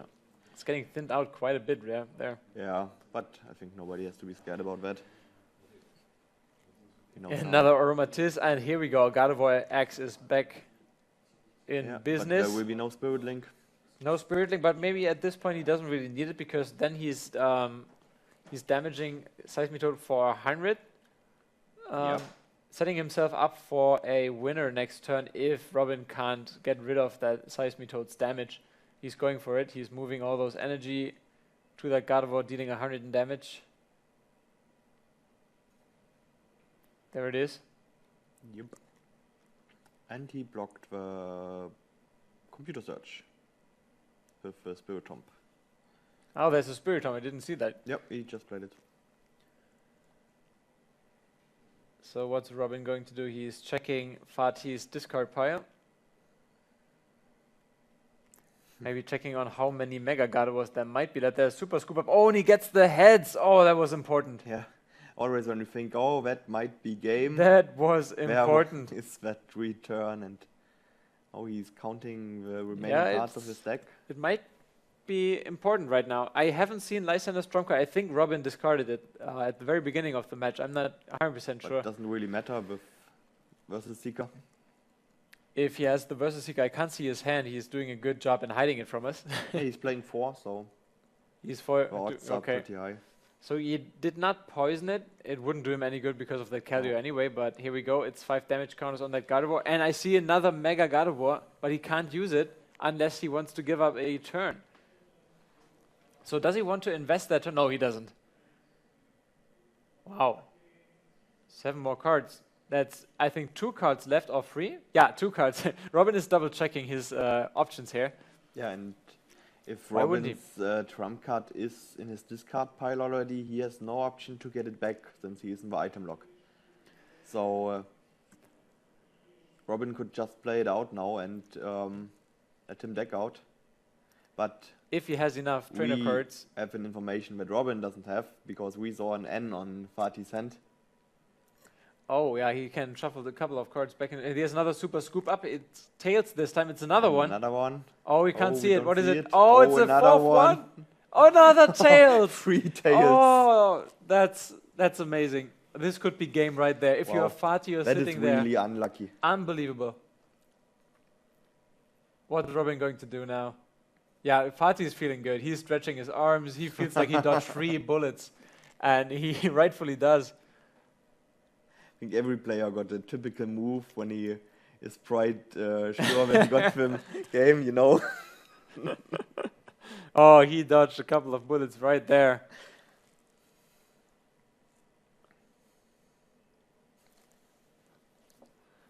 Oh, if you're Robin, what are you able to do right now? All those Super Scoop Up Tails.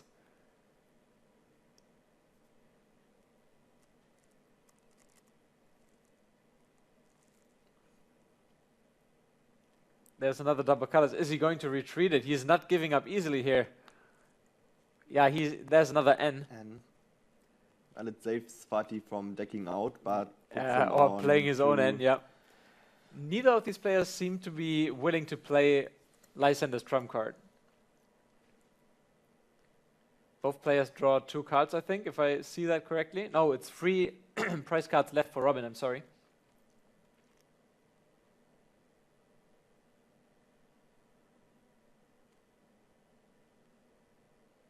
There's another Crushing Hammer.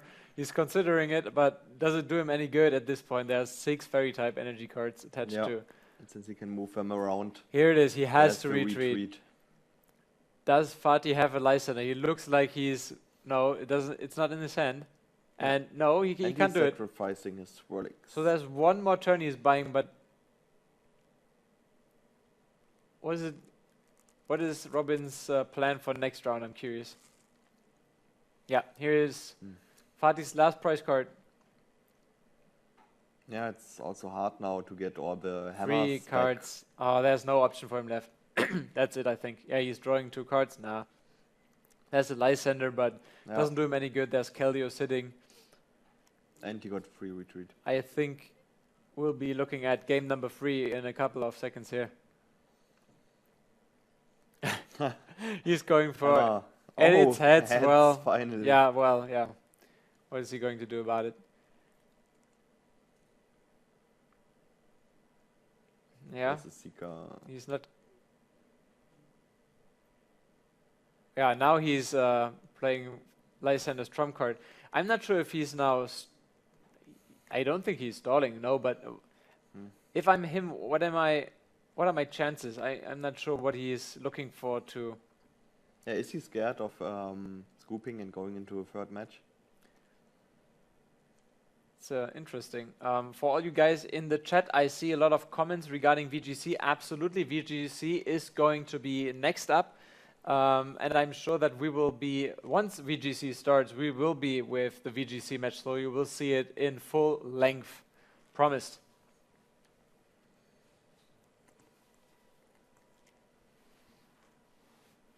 I really wonder what options. It's Mewtwo. Mewtwo again.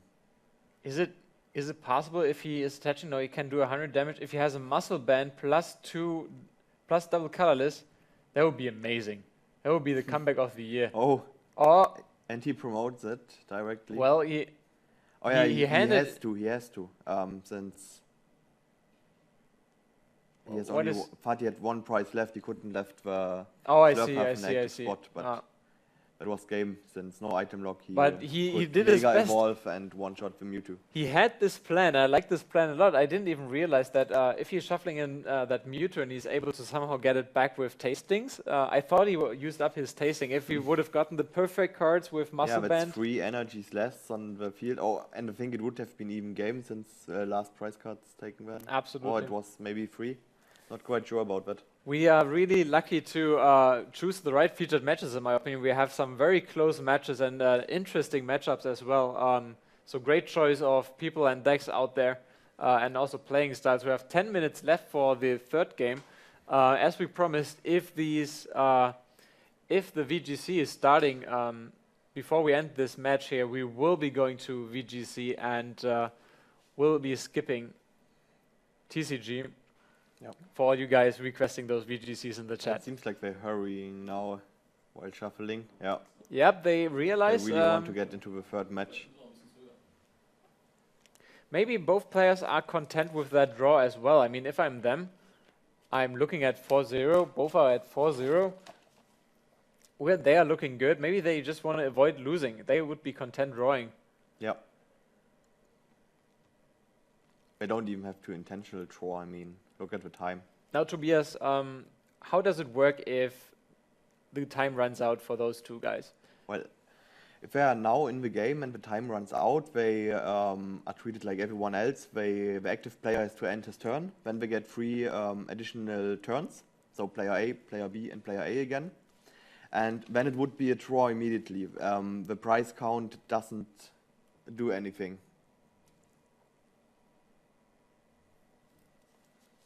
So it would be a draw and 1 point for each player in the Swiss rounds. So Robin is getting back to speed with those lasers and Warbank on the Spirit Tomb.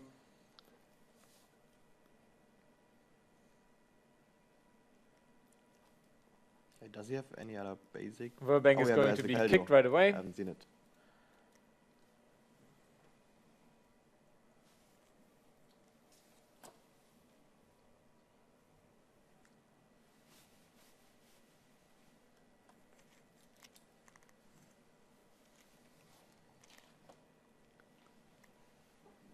Oh, he's looking for a and Church. Unibarm.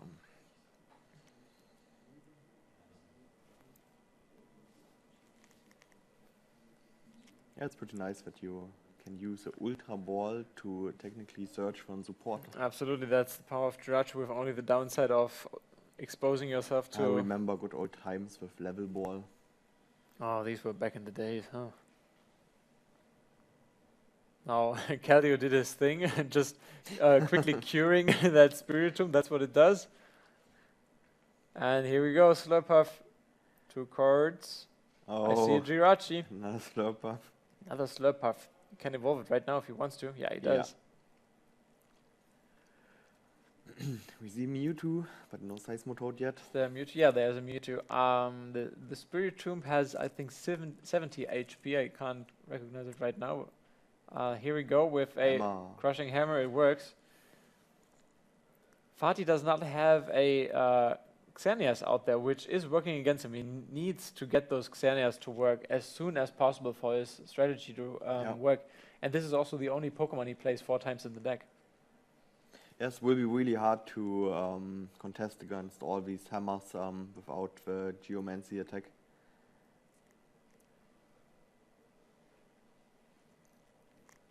Fatih is still enjoying his freedom of being able to use item cards.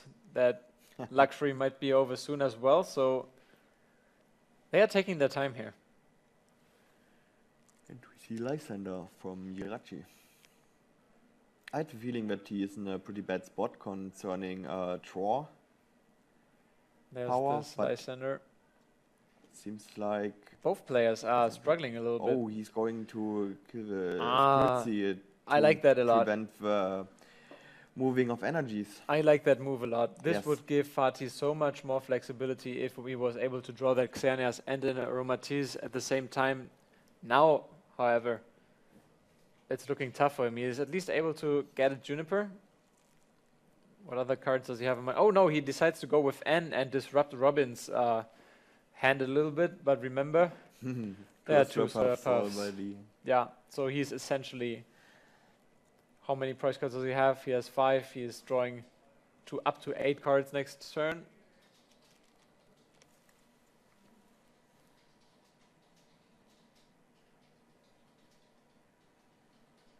There's a Mega Garbo, there's 2 Mega Garbo. That's not what he needs. This is just a horrible hand at this point.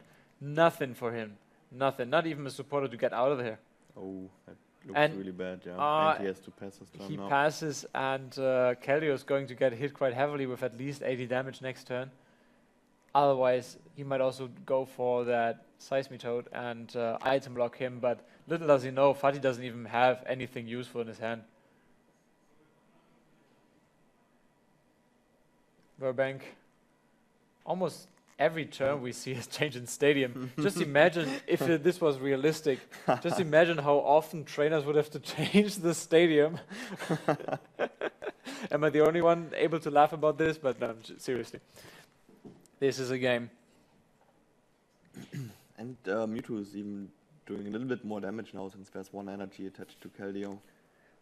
Robin is close to his perfect setup here. He has a Mewtwo, he has a Seismitoad, he has almost 3 Slurpuffs out there. It's 80 damage from Mewtwo. I wonder if he's going to put another energy on Mewtwo if he has one to make sure he can 2-hit knockout. Yeah, there will be another double colors, but he wanted to go for the Seismitoad. Yeah. Now we see what he's doing, but he's still unlucky with those super scoop ups. Oh, Yeah, there's a double colorless. Now I wonder. Yeah, well, he might want to. Well, he could still retrieve keep the it for next. Mewtwo. Oh, he and might want to attach keep the it for double next colorless. round. There's another tasting. Another tasting. A laser. Oh, it's heads this time. Oh, he's doing 30 additional damage because of Burbank.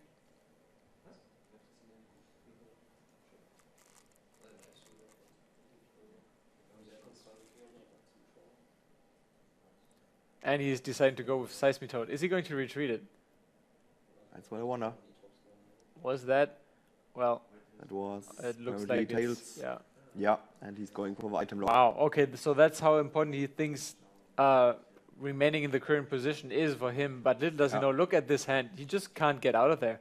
Does he want to attach energy? If so, on which Pokemon? It can only be Spirit Tomb. Oh, he's going for the Well. Keldeo. Well, what are you... Ah, okay, he's trying to buy some time now with the Jirachi. And he's even returning it. Oh, look at this nice mirror match. That's an unlikely mirror match right there. Look at the stare down. Do you think the full art Jirachi has an advantage? I think so, yes. Just, it's sheer self-esteem. Look at all the self-esteem. It's, yeah, I mean, absolutely the regular art can't stand it. Okay, so Probably going are we to going return. to see some scoop up fails or Yeah. How many? He has a third Floatstone. Slurpuff. And it's another Juniper. So we will see. Oh, there's a switch. I saw a switch already. So Fatih tried his best, but now it's really looking grim. This game could be over very soon.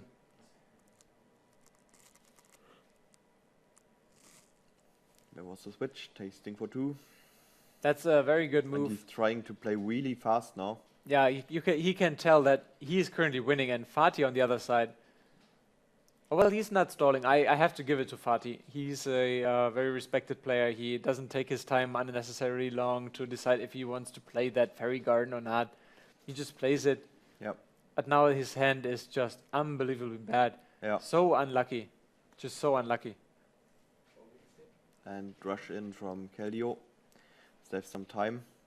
Well, he's trying really to get his prices now fast. Yeah, but Mewtwo is sitting there just waiting for another double colorless to get up to 100 damage. But he's just saying, no, I want to read. Oh, now he's drawing that Aromatisse. This is just so bad. Yep, I feel bad for doesn't Fatih. anymore. This is not a real match anymore. He's now drawing as many cards as Robin has in his hand. That's quite a lot.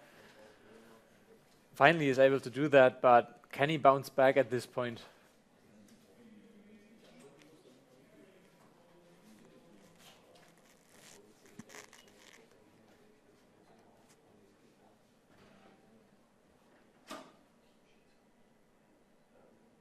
That's quite a nice. Now he hand. has a deck in But his does it hand. help him? Robin could follow up with an N here, but he doesn't play that many, I think. Oh no, well, one N only. He decides to knock out that. Oh, we just heard there's a timeout now. Yep. That also applies for Robin and Fatih now. So Fatih is finishing his move. Exactly. Then it's Robin, Fatih, and Robin again. So Robin will have 2 more turns. And he will have to pick up, is it 4 or 3 prizes? Not quite sure, but yeah, Fatih's going to stall now, and Yeah. who would blame him? This is his only chance, and he I mean, played. there's one easy knockout with Lysander on the Yashi. And the Keldeo got 90 damage. And 2 more deck cards. Robin has his deck in his hand. Look at this. Just amazing. there's Mewtwo to deal some more burst damage, more than the 80 of a laser muscle band Verbank combo from. Yeah, Mewtwo could Size take Mode out Keldeo and Jirachi. If he attaches that would another be double 2 colorless versus energy. Seeker. And he has another double Oh, I colorless. see 1. Now, I see at least 1 versus Seeker. yeah, there's 1 versus Seeker, but he going has for to the think one. Lysander now? Yeah, that's the Yes. first one. But he has to think 1 step ahead. He has to get that another. Maybe it's priced. I haven't counted it, but this is going to be very, very thin. Is Fatih able to stall him out? At least they are not under the pressure of time anymore. It's Exactly. now limited by turns. Yeah, Robin does. Oh, and he's powering up his absolutely correct. Mewtwo. But how does he get the Branava, the Slurp, sorry, Seismitoad back? Does he have a switch? Oh, oh, he can attack. He can attack with the. Yeah, now he knocks out the Jirachi. And now, okay, that's just not necessary, but he does it just in case there's an N coming up. I think he's thinning out his hand just in case Fatih's coming back with an N. Yeah, and he wants to check what is my last card in my deck. Is it? Well, he puts it back. He forgot to shuffle. Does he want to? Yeah, exactly. And does Fatih? No, Fatih is not shuffling it. Also cut Risky either. move. He's not cutting the deck. Wow, that's living on the edge right there from Fatih. Robin knows exactly what card's on top.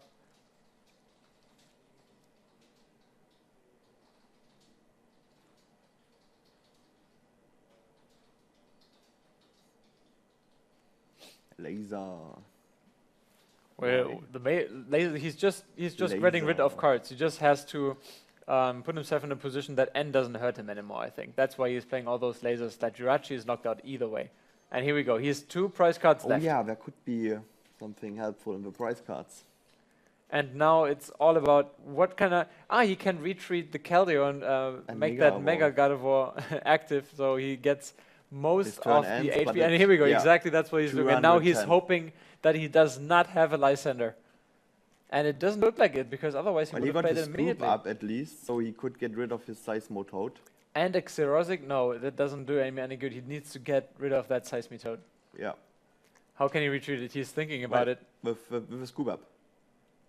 He has to flip heads. Are there any other ways to get it? I'm not But I sure. saw at least 2, but we know how it happens when he got 3. Exactly. This could be another very critical moment. His option Oh, would be he's thinking Lysander's about... Exactly, here we go. card, and then he can draw 3 more cards. 3 more cards for the win. No, I think he did it wrong. He should have scoop up the Seismitoad first. But does he have? Yeah, he has then one. Yeah, you there. can put one Slurpuff in your active spot and draw one more card. I mean, Oh, does he have? Now he's just poisoning that Mega Gardevoir. Scoop up. Scoop up number 1. Is that heads? I'm not sure. He has Scoop up another one. number It 2. wasn't heads. This is heads. Oh, yeah, I Oh, he couldn't be quicker. Does he have Lysander though? Here's Oh. another one. Party is thinking, what's happening? 140. Oh, that's Oh. amazing. But he's not allowed to play Lysander. He played the flooded. Oh! Is he able to deal enough damage with the Mewtwo itself? I mean, it's 2 times poison. That's amazing. Damage. No, oh, his last prize That's is the Versus 20, Seeker. 40, 60, 80. His last prize card was the Oh, Versus that's Seeker. amazing. It's not enough. I think it ended in a draw right there. That's Yeah. just amazing. He had 3 double colorless energy attached to it, another muscle band. So these cards alone are dealing 140 damage with the laser, makes it 30 more. That's 170 Yeah. damage. Imagine If he you would wouldn't not have have, drawn that Mega Gardevoir, yes. that's just amazing. Fatih somehow handled to outstall the aggressiveness we saw from Robin here, ending in a very exciting match, and I think a well-deserved draw. Yeah. Well So, deserved. But for- they have been 4-0 before the round. Now they got 1 draw. They are still in a really good position. Absolutely, for them it's a very stressful match right there. And I think we are going over to VGC right now. You guys in the chat, finally we're here for some VGC action. Don't worry, you haven't missed that much. They are just about to start the new round, so we have a couple of moments left. We have no moments left. We're starting right now. I like that. Why would we take any breaks? We have 2 more minutes, I think. And we'll be switching a couple of microphones right here Yes. and get Sebastian back on his seat. Are we moving to a pause screen, or are we just waiting for Tobias to hand over his microphone and just... Now we switching screens first. Let's do it right here. We don't have anything to hide, right? You can take off your microphone right here, get Sebastian in. Yay. We're one big Okay. family. We're Are all we hungry. switching the places? Very big, hungry family. What round was this in the TCG? Thanks for the question. That was round number 5. This leaves Robin Schulz and also Fatih with 4 victories and 1 draw each. And for the VGC, I think we're in the round number... Well, I think it's 7. It is round number 7, exactly. So there's plenty of more action to come. We understand that you guys would love to see more VGC, and I think we can accommodate this and have more VGC and not miss out on any other round. So you can see the best players here battling it out on the video games. You can see here in the background, we are just trying to fix the microphone for Sebastian so you can hear him loud and clear. While I see that VGC is Hello again. getting up there. Did you bring some food? Did you want something? Well, no. I No, I can make it. I can make it. I'm just looking forward to that VGC match. I think we really need it. While I'm looking here at the chat, while we're waiting, Hi there. we can see in the chat that people agree that this last TCG match was just amazing. We're really lucky with all those TCG matches, in my opinion. We have very close calls in all those matches now, and a well-deserved draw. I hope that we were also lucky with the next VGC match, while Sebastian is trying to fix his microphone right there. So we see Here we go. We see a couple of tweets. Poke Alex is going 5-0. Congratulations on this achievement. Not many players are going to 0. They He's will be 6-0 right now. facing each others very soon in the upcoming matches. Also, many thanks for the streaming, guys, for the support. Yes, again, greetings to Spain. I can only agree. These guys here supporting the streams are just amazing. They're working all day, not only today, but also yesterday to enable all this, what you're seeing currently. And I see a comment in Spanish, I think. A ver, maldita sea, tanto Julian como Tobias son nombres de España. Nos debías una. Thank you, I guess. I don't know what that means. I hope it's a compliment, but I can't really tell, so sorry. But thank you for letting us know and sharing your opinion in this post. Poke Alex is 6-0 right now, if you want to know that, for the Spanish guys. He just won his last round pretty quickly. Now we are going to stream a pretty cool match. We are featuring Nemanja Sandic, also known as Porengan or TV Rocker, versus Markus Stefan, also known as Blackleg. Both players are standing 6-0. So one is advancing to top cut already, as we are going to cut off everybody with a X2 cut.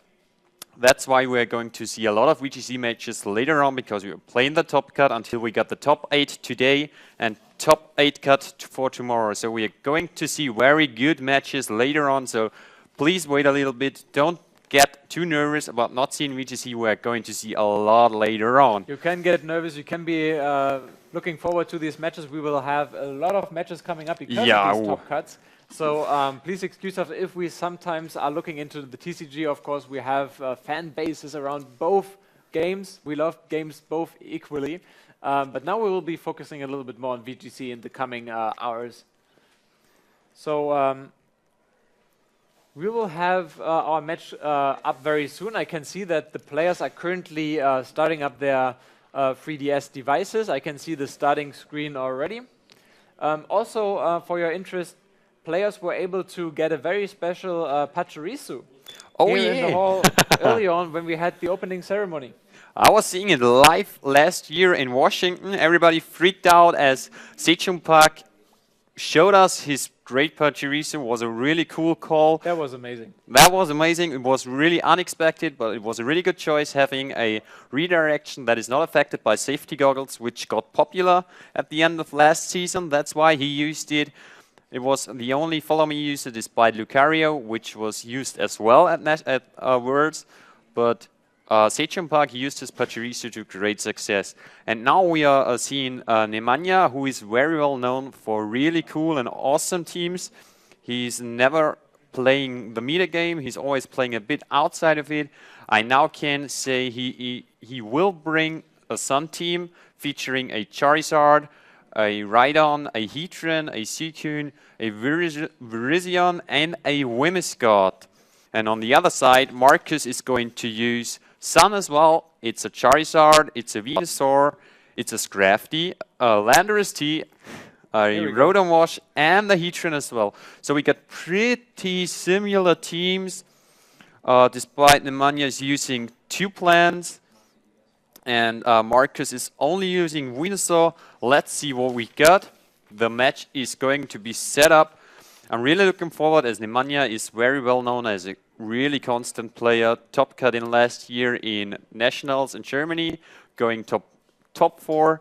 At Worlds he went 4-2. Was pretty cool for his first Worlds appearance, going that positive. He just didn't make top 8, but at least he got into top 16. That was pretty cool, and I'm really looking forward to see Markus Stefan, also known as Blackleg, for his big national appearance. Until now, he's undefeated, and I'm really looking forward who is going to win this match. We are seeing your posts in the chat, so thank you for all your participation. I can see that people are wondering if we are looking at a Mega Venusaur or not. So we decided to not spoil all the action before you see it, and not reveal all the attacks, not reveal all the items, before we get to the point that they are actually being used in battle. So just let us know if you like this approach, to have a little bit of fun while trying to figure out what your opponent, what the 2 players we will be seeing are using and movesets for their Pokemon.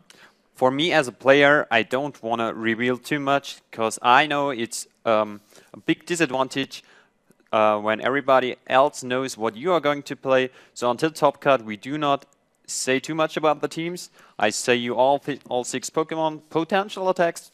They may have it, they may have it not. We do not know yet. And we're going to comment it like that until the top cut, when the action really starts. So we are just about to get started. I know those 2 players will only have to get settled with their technical stuff so that they are connected with their Nintendo 3DS, and equally like we are, they just can't wait to jump right into the action. I just saw the question what round it is. I think it's round number 7 starting right now for the VGC. Yeah. Round number 7, the one who wins is straight into the top cut because of the X2 cut. We are going to see Nemanja on the capture card. For those who are wondering, I don't know what nicks they are going to use. Let's have some tweets. Let's see what you guys are writing us. Whoa, whoa, whoa, a lot of Spains. While we are currently waiting on the VGC to begin, we just heard that there was an announcement made that the TCG Junior Top 8 about to begin, so there's some serious action going on for the juniors. They will be able to battle it out very soon in the finals. I see Chris Brown is taking a photo of us. Say hello to him. So for you guys in the chat, I hope we can accommodate you. We're now with more focusing on the VGCs. From that point on, we will always keep it the same way we did within the first rounds. We will have the VGCs coming up, and once the VGC is finished, we will hop right into the action from the trading card game where we left off. And as we mentioned already, we are going to see a lot of top cut matches because of the X2 cut. So please just be a little bit calm. We are going to stream a lot of VGC as well, and we are doing our best to provide good coverage for TCG and VGC as well. So you're asking for the teams to come up again. You haven't missed anything because we jump right into the team preview, as you can see here on the screen. Here we go. We see Blackleg's team, also called as Marcus. As we told you, it's a Charizard, it's a Venusaur, it's a Scrafty, it's a Landorus T, it's a Rotom Wash and a Heatran, probably Sun. But as we know from the flow from last year, it might not be Sun because it could be a Charizard X and a big fat Venusaur. A large Venusaur. A large Venusaur. Looking at Nemanja's team, he's playing a Charizard as well, a Rhydon, a Heatran, a Suicune, a Virizion, and the Whimsicott. He only got 2 fire resists, which are, one of it is Rhydon, which is pretty weak to Venusaur. So if Blackleg is going to lead with his Sun Core, Nemanja is going to be in some trouble. But therefore, I think Nemanja is going to lead with Heatran. Blackleg is taking care of that pretty well with the Scrafty, the Landorus, and the Rotom Wash. So it's pretty tough for Nemanja here. He got some tricks on his team, as I can tell you. It's pretty cool. And let's see what's happened. In my opinion, Nemanja is going to lead the Virizion and... Well, just let's have a look what they're going to do. Seabeamer is Parengan, Blackleg is Marcus. Let's hop right into the action. Every time we saw a Charizard in the game, it was always a lead, and it has always been Charizard Y to begin with. So let's see, and again we see that Charizard, nice and shiny on the left side, start with Whimsicott. And the shiny Whimsicott as well. That looks amazing. And also we see Landorus putting that Intimidate to work right away, and also the Rotom Wash putting some pressure on that Charizard. Whoa, some pressure from Landorus T as well, because it is always able to Rock Slide. It's usually Scarf. It may just go for the Rock Slide, or maybe if Nemanja is going to predict that, he could just U-turn out of that Whimsicott.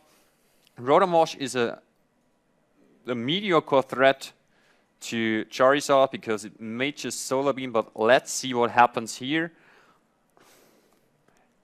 As I know the team, I can tell you, you are going to see some nice tricks by Nemanja, and let's see what they're going to do. So Charizard is going ahead and Mega Evolve first turn. I just like this color. I can't help myself. It looks amazing. I like that shiny as well. And as we've seen in the other games where we saw that Charizard is going to bring out the Sun and dry out any potential water attacks, while Whimsicott is using Protect. Also, that Charizard is using Protect, so we have a double Protect going on from Nemanja.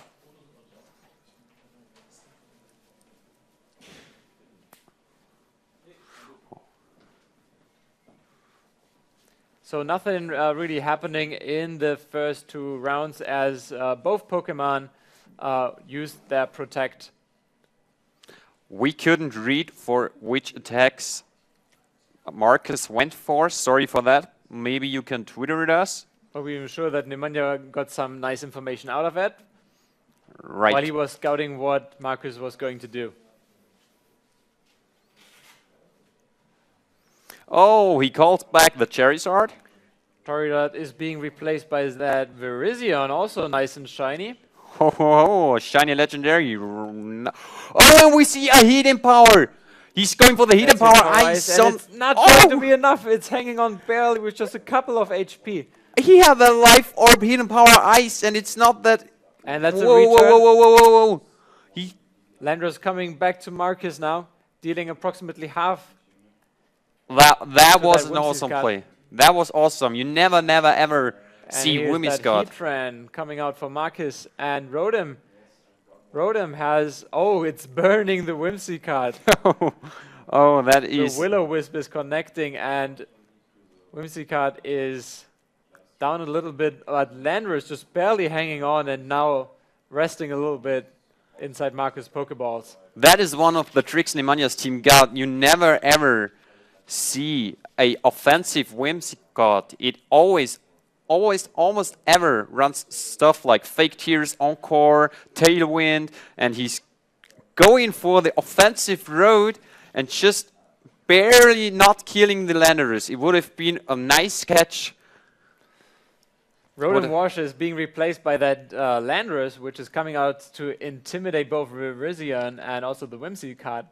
And there's, oh, in the bright light, there's the Solar Beam coming out right away, and it's connecting with the Landorus, which isn't being knocked out. It's going down.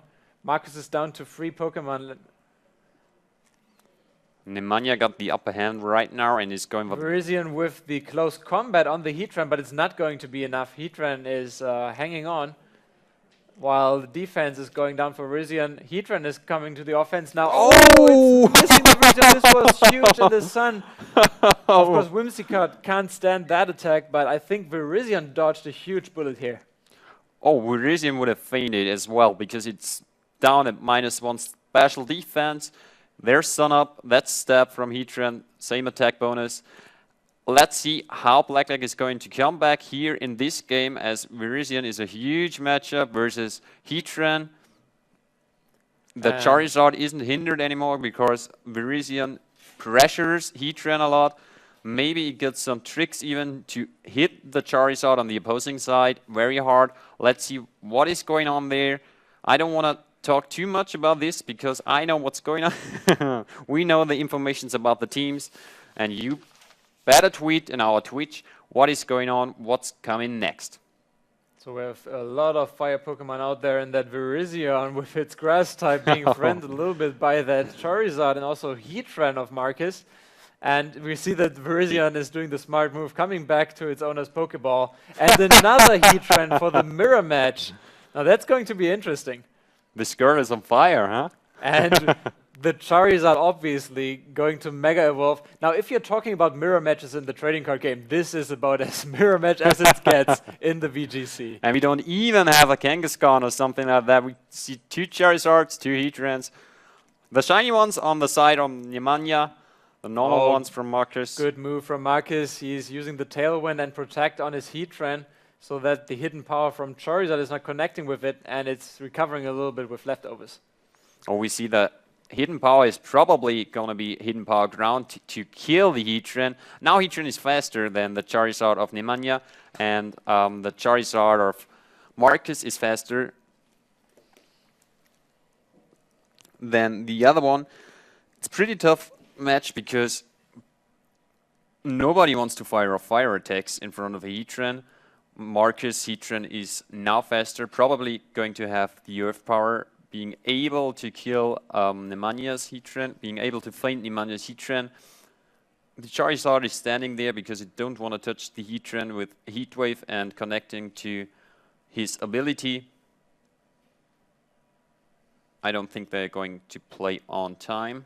Oh, there is actually going well, there is a fire attack from Charizard. It's not afraid to hit that Heatran.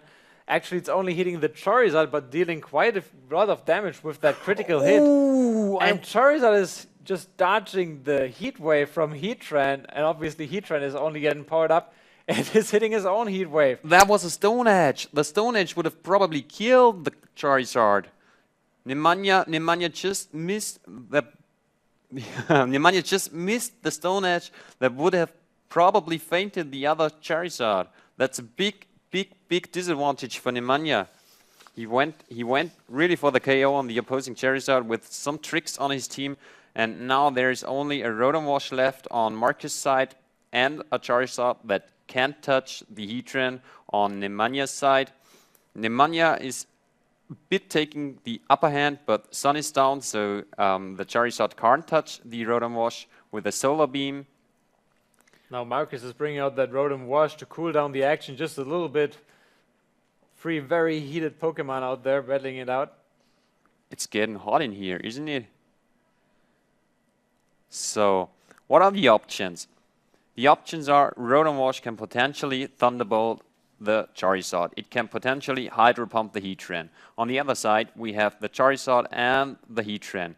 The Heatran probably can't touch the Rotom Wash, and it can't touch the Charizard neither. Despite the Stone Edge. And here we go. The Hydro Pump is going to connect with that Heatran, but it's not going to be quite enough. Here we go. Another the Stone Edge. And this time it's going to connect with that Charizard, which is hanging on with just a couple of HP. But now it might be in a range where the Charizard can take it out with a Heat Wave. And Nemanja's last Pokemon is going to take care of the Rotom at the end of the match. Still having Tailwind up by... Oh, let's see how it's really hard. A really hard match. I really like the match. We saw some really nice tricks from Nemanja. That HPIs on Whimsicott. That nice Stone Edge on Heatran to take care of Charizard. That's really awesome. Do you like the match, Julian? Well, it is going back and forth, and I've never seen a match being this close to a mirror match than just a couple of moments before where 4 fire Pokemon were battling it out. But now we see that Thunderbolt from Rotom hitting that Heatran. That's enough to knock out Heatran. And so he can't touch the Charizard and the Tailwind is over. So we are going to see which Charizard is faster. And the Verizon pressures Rotom Wash a lot because Rotom Wash can't touch it. So there are some options. Verizon can go for the Leaf Blade, for example, on Rotom Wash, and Nemanja's Charizard is just going to Heat Wave to take up the KO on the opposing Charizard. This could potentially lead to Marcus S protecting his Rotom from the Leaf Blade. Charizard is getting out the Protect here on Marcus' side. Now Verizon is going for the Leaf Blade. It's hitting the Rotom. Is it going to be enough? No. No. Rotom is hanging on, and it has its Citrus Berry. Citrus Berry to recover some health again. Oh. Charizard is it's attacking the opposing Charizard, but that was protecting itself, and now Rotom using Will-O-Wisp on that Virizion and connecting. Now Virizion is burned. And we still do not know which Charizard is faster. Will Nemanja's Charizard take out the opposing Charizard? Let's have a look. That was a quick one here. Is the Leaf Blade. Is Rotom going to hang on? Oh, no, that's game. I probably think that is game. Even though it was burned. Now Charizard is going to attack. Is it going to be enough to take down that Charizard? Oh, yeah. Hit? Yes, it is. So a 2-hit. We got our first Top Cut player. So Nemanja. Congratulations. Nemanja is moving on to the top card. Congratulations. I'm really happy to see him in the top card as he's a really good friend of mine. I like him a lot, and it's always fun to commentate on people you know. Hello again, here we are on stream. He had a very creative approach, using a couple of different movesets on Pokemon you wouldn't expect. He is known for that, and I like this playstyle a lot. It brings you through the Swiss rounds. Maybe you got some disadvantage in a best-of-3 mode, where you already showed your opponent, for example, that the Whimsicott is a HP Ice Whimsicott, and the offensive one, or the Heatran got a Stone Edge. That's probably going to be a little problem in the best-of-3, but last year showed that he can play best-of-3 with fancy teams as well. Yeah, that would be my question. Now that we've seen him on screen and a couple of players might be able to follow that, how do you react to people that know about your a little bit more creative movesets? If you are really sure that you are going to play against someone who knows your team, you probably play a bit more in the defensive way. He got a Suicune, he got a Rhydon as well, he got a Heatran, which is yeah, let's say kind of no-brainer. The Charizard plus Heatran combination is pretty cool because you just fire off strong fire attacks, you cover water Pokemon with your Wirizon and Whimsicott. That's a pretty cool team. The Suicune is there to back it up, and I see no really big weaknesses in his team. Neither do I in Marcus' team, so I'm really happy to see those tomorrow as well. But let's see how the day goes on. I guess we're going to see a VGC match in a couple of minutes, am I right? Oh, we are going to see another VGC match. So there is no nice trading card game coming up, but VGC. But I think there's a little break coming up right now for you guys to relax a little bit, grab a couple of snacks. Well, we will do the same. We'll be back in a couple of minutes with the next VGC match for you guys. Stay tuned, guys.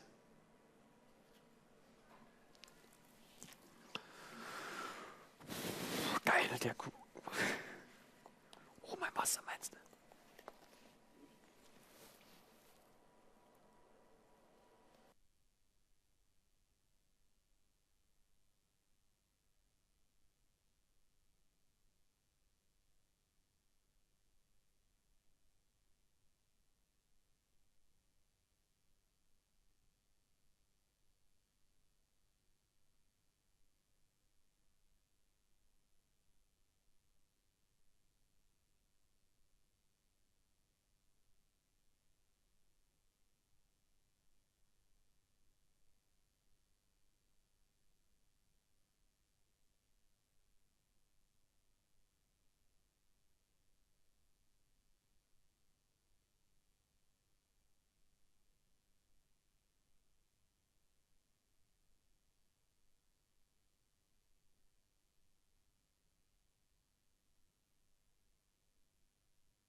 Startfrei für die neueste Pokémon-Sammelkartenspielerweiterung, passend zur Pokémon TV-Serie.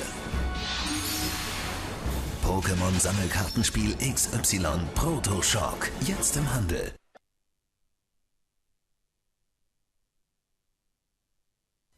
Auf Bisa-Fans darf natürlich eins nicht fehlen, unser Pokédex. Hier findest du alle Informationen zu den Pokémon übersichtlich aufgeführt. Für spezielle Event-Pokémon gibt es einen eigenen Event-Dex, in dem du schnell herausfindest, woher dein ertauschtes Pokémon kommt. Und es gibt den Strategiebereich mit Informationen und Einsteigerhilfen für den Pokémon-Kampf.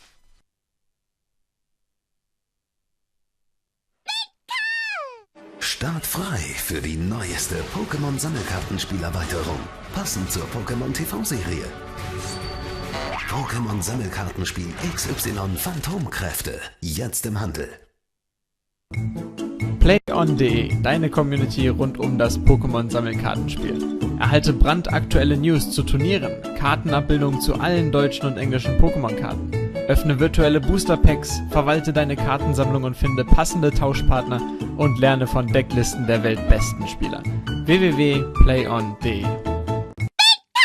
Mega Rayquaza und Deoxys kämpfen über den Wolken in der Pokémon-Sammelkartenspielerweiterung XY Drachenleuchten. Alles startklar? Höher, schneller, weiter mit mächtigen neuen Pokémon EX. Jetzt im Handel.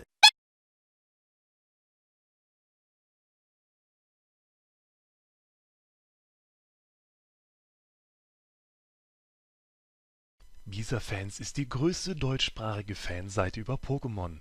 Getreu dem Motto von Fans für Fans werden jeden Tag neue News aus der Welt der Pokémon veröffentlicht.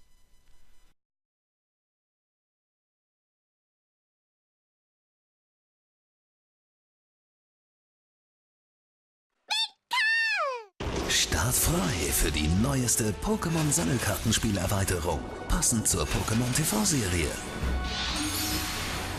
Pokémon Sammelkartenspiel XY Proto Shock, jetzt im Handel.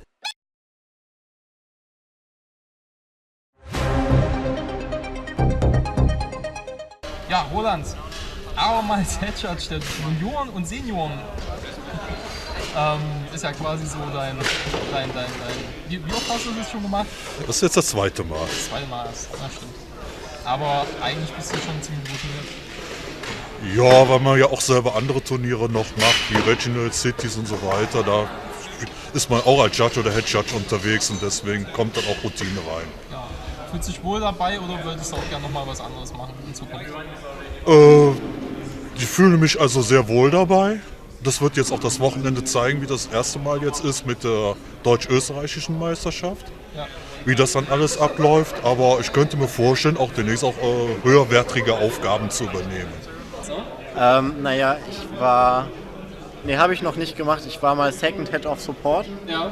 Also da war ich auch so eine entlastende Position und jetzt mache ich dasselbe für den Head Judge. Also ich bin nicht der Head Judge, aber ich bin der Assistent des Head Judges. Ich kann dieselben Strafen verteilen, aber grundlegend, wenn der Head Judge da ist, dann macht er das schon selbst.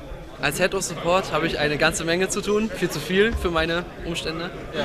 Ja. Ich bin quasi für die ganzen Public Events zuständig, sowie die ganze Anmeldung, alle Events und der ganze logistische Kram, der sich im Laufe des Tages anbahnt. So, Susi, you upgraded from a regular video game judge to head assistant head for the video game championship because Philip got ill. Yeah. Are you quite happy with that? Yeah, it's a surprise actually. I wasn't expecting it, to be fair. I was expecting to come over and be judging today normally, so it's a great privilege to be here actually helping head judge today. And what did you expect from this first German event you are part of? I wanted to come and see how it's done over here. So as I run video game tournaments over in the UK, so it's a good experience to come and see how other people run their events. So hopefully try and improve mine as well. Ich organisiere hier den Ablauf mit dem ganzen Team zusammen, mit dem Heads. Ich bin dafür verantwortlich, dass die Heads das tun, was wir von Amigo möchten. Also grundsätzlich einfach einen Überblick über alles haben und schauen, dass alles einfach reibungslos läuft heute. Du bewertest quasi wie die anderen arbeiten. Am Ende des Tages ja irgendwann auch das. Ja, Markus, weil der Daniel ja kurzfristig zu einer Hochzeit eingeladen ist, übernimmst du jetzt quasi seinen Part als Stage Manager. Klingt total wichtig. Und was macht man da so? Ich bin im Prinzip das Bindeglied zwischen dem Team, das hier das Turnier organisiert, und den Gästen, sodass ich im Prinzip Informationen weitergebe. Wann geht es weiter, wie geht es weiter und natürlich dann auch entsprechend auf Probleme, die vom Publikum kommen, reagiere. Okay. Also man könnte quasi sagen, wären wir alle ein Körper, wärst du so das zentrale Nervensystem. Was Sozusagen der Kopf des Kraken. Ich habe mich sehr gut vorbereitet, schon seit langem. Wir sind jetzt auch noch voll in den Vorbereitungen und schauen, dass dann alles gut abläuft. Ja. Und die Aufregung hält sich auch in Grenzen? Ja, also natürlich bin ich aufgeregt, aber ich möchte vor allem eine gute Stimmung verbreiten und viel Spaß haben. Und dann schauen natürlich, dass das Turnier fair abläuft und gut abläuft. Also ich glaube, wir haben das ganz gut im Griff. Ich bin der Head of Courage. Das heißt, ich kümmere mich um das Courage-Team, dass die Schreiberlinge das tun, was sie sollen und euch mit schönen Artikeln versorgen. Obwohl ich da nicht so viel machen muss. Die arbeiten sehr selbstständig. Und ansonsten bin ich dafür zuständig, Videos zu produzieren und diese zu schneiden und dass ihr zwischen dem ganzen Livestream auch noch ein bisschen was zu schauen habt. Als Beispiel war das schöne Opening von dem Livestream, wo es am Samstag losging. Du kämpfst ja an diesem Wochenende an 3 Fronten, kann man sagen. Ja, das ist vollkommen richtig, ja. Was ist denn da alles über dich hereingebrochen? Also ich bin quasi auf dem Event zuständig für das technische Equipment, beziehungsweise dass halt die Technik läuft. Und auch von dem Livestream bin ich quasi so der Head Chief und versuche dementsprechend halt das auch so zu organisieren, dass das halt auch alles funktioniert, damit ihr auch Spaß habt die ganze Zeit und wir auch immer eine Varianz haben zwischen VGC und TCG. Und des Weiteren bin ich noch für die Admins zuständig als letzte Instanz und falls sie halt Fragen haben, was aber in der Regel kaum vorkommt und wenn, dann sind es nur Kleinigkeiten, um den Turnierablauf wieder zu richten. Und wie sehr erschöpft dich das so im Moment nach Runde 1? Im Moment sehr. Ich glaube, nach dem Wochenende brauche ich auch erstmal ein paar Tage, um mich zu erholen, aber wichtig ist ja, dass das Event läuft und dass ihr Freude dran habt und deswegen mache ich das auch ziemlich gern. Und erholen kann man sich ja immerhin und eine Meisterschaft ist immerhin nur einmal im Jahr und deswegen muss man da halt auch Leistung zeigen.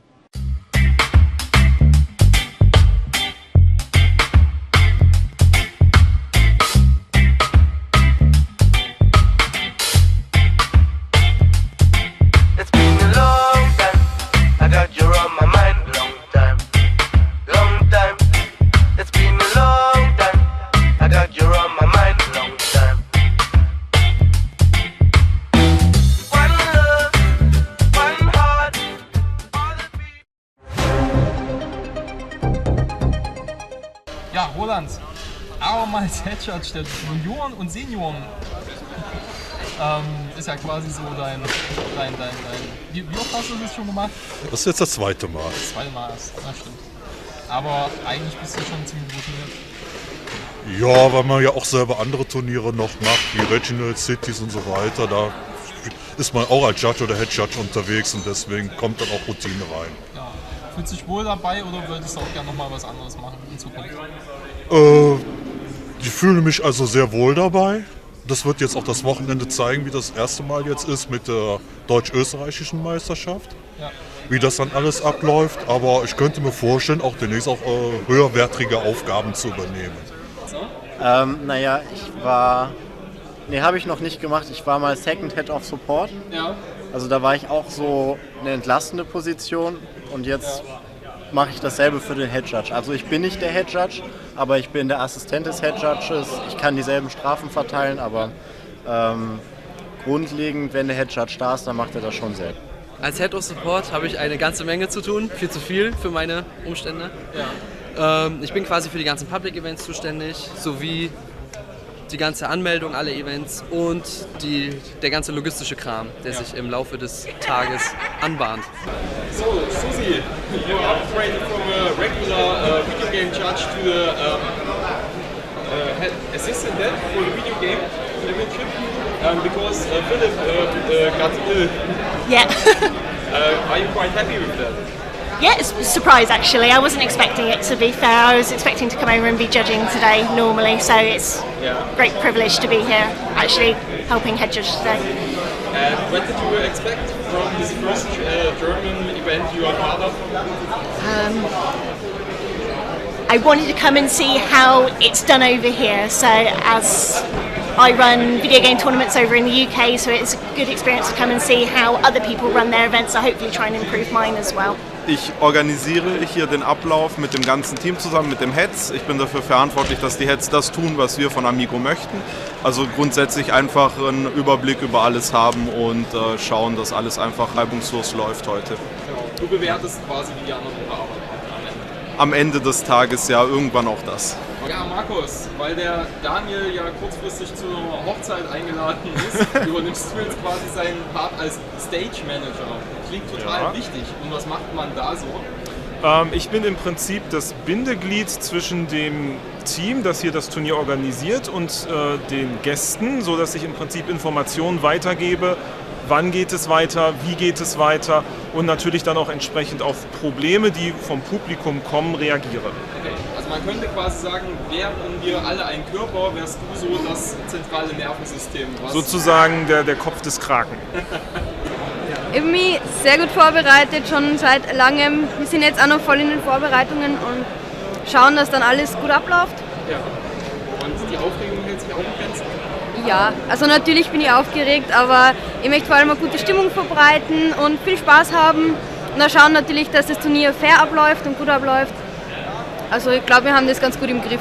Ich bin der Head of Courage. Das heißt, ich kümmere mich um das Courage-Team, dass die Schreiberlinge das tun, was sie sollen und euch mit schönen Artikeln versorgen. Obwohl ich da nicht so viel machen muss. Die arbeiten sehr selbstständig. Und ansonsten bin ich dafür zuständig, Videos zu produzieren und diese zu schneiden und ja, dass ihr zwischen dem ganzen Livestream auch noch ein bisschen was zu schauen habt. Als Beispiel war das schöne Opening von dem Livestream, wo es am Samstag losging. Du kämpfst ja an diesem Wochenende an 3 Fronten, kann man sagen. Ja, das ist vollkommen richtig, ja. Was ist denn da alles über dich hereingebrochen? Also ich bin quasi auf dem Event zuständig für das technische Equipment, beziehungsweise dass halt die Technik läuft. Und auch von dem Livestream bin ich quasi so der Head Chief und versuche dementsprechend halt das auch so zu organisieren, dass das halt auch alles funktioniert, damit ihr auch Spaß habt die ganze Zeit und wir auch immer eine Varianz haben zwischen VGC und TCG. Und des Weiteren bin ich noch für die Admins zuständig als letzte Instanz und falls sie halt Fragen haben, was aber in der Regel kaum vorkommt und wenn, dann sind es nur Kleinigkeiten, um den Turnierablauf wieder zu richten. Und wie sehr erschöpft dich das so im Moment nach Runde 1? Im Moment sehr. Ich glaube, nach dem Wochenende brauche ich auch erstmal ein paar Tage, um mich zu erholen, aber wichtig ist ja, dass das Event läuft und dass ihr Freude dran habt und deswegen mache ich das auch ziemlich gern.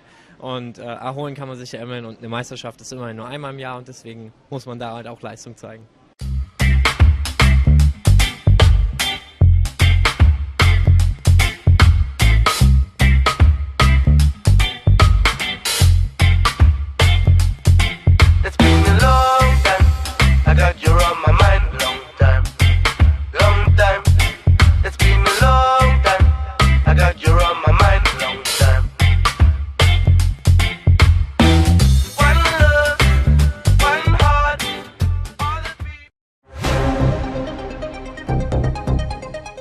Ja, Roland, abermals Head Judge der Junioren und Senioren.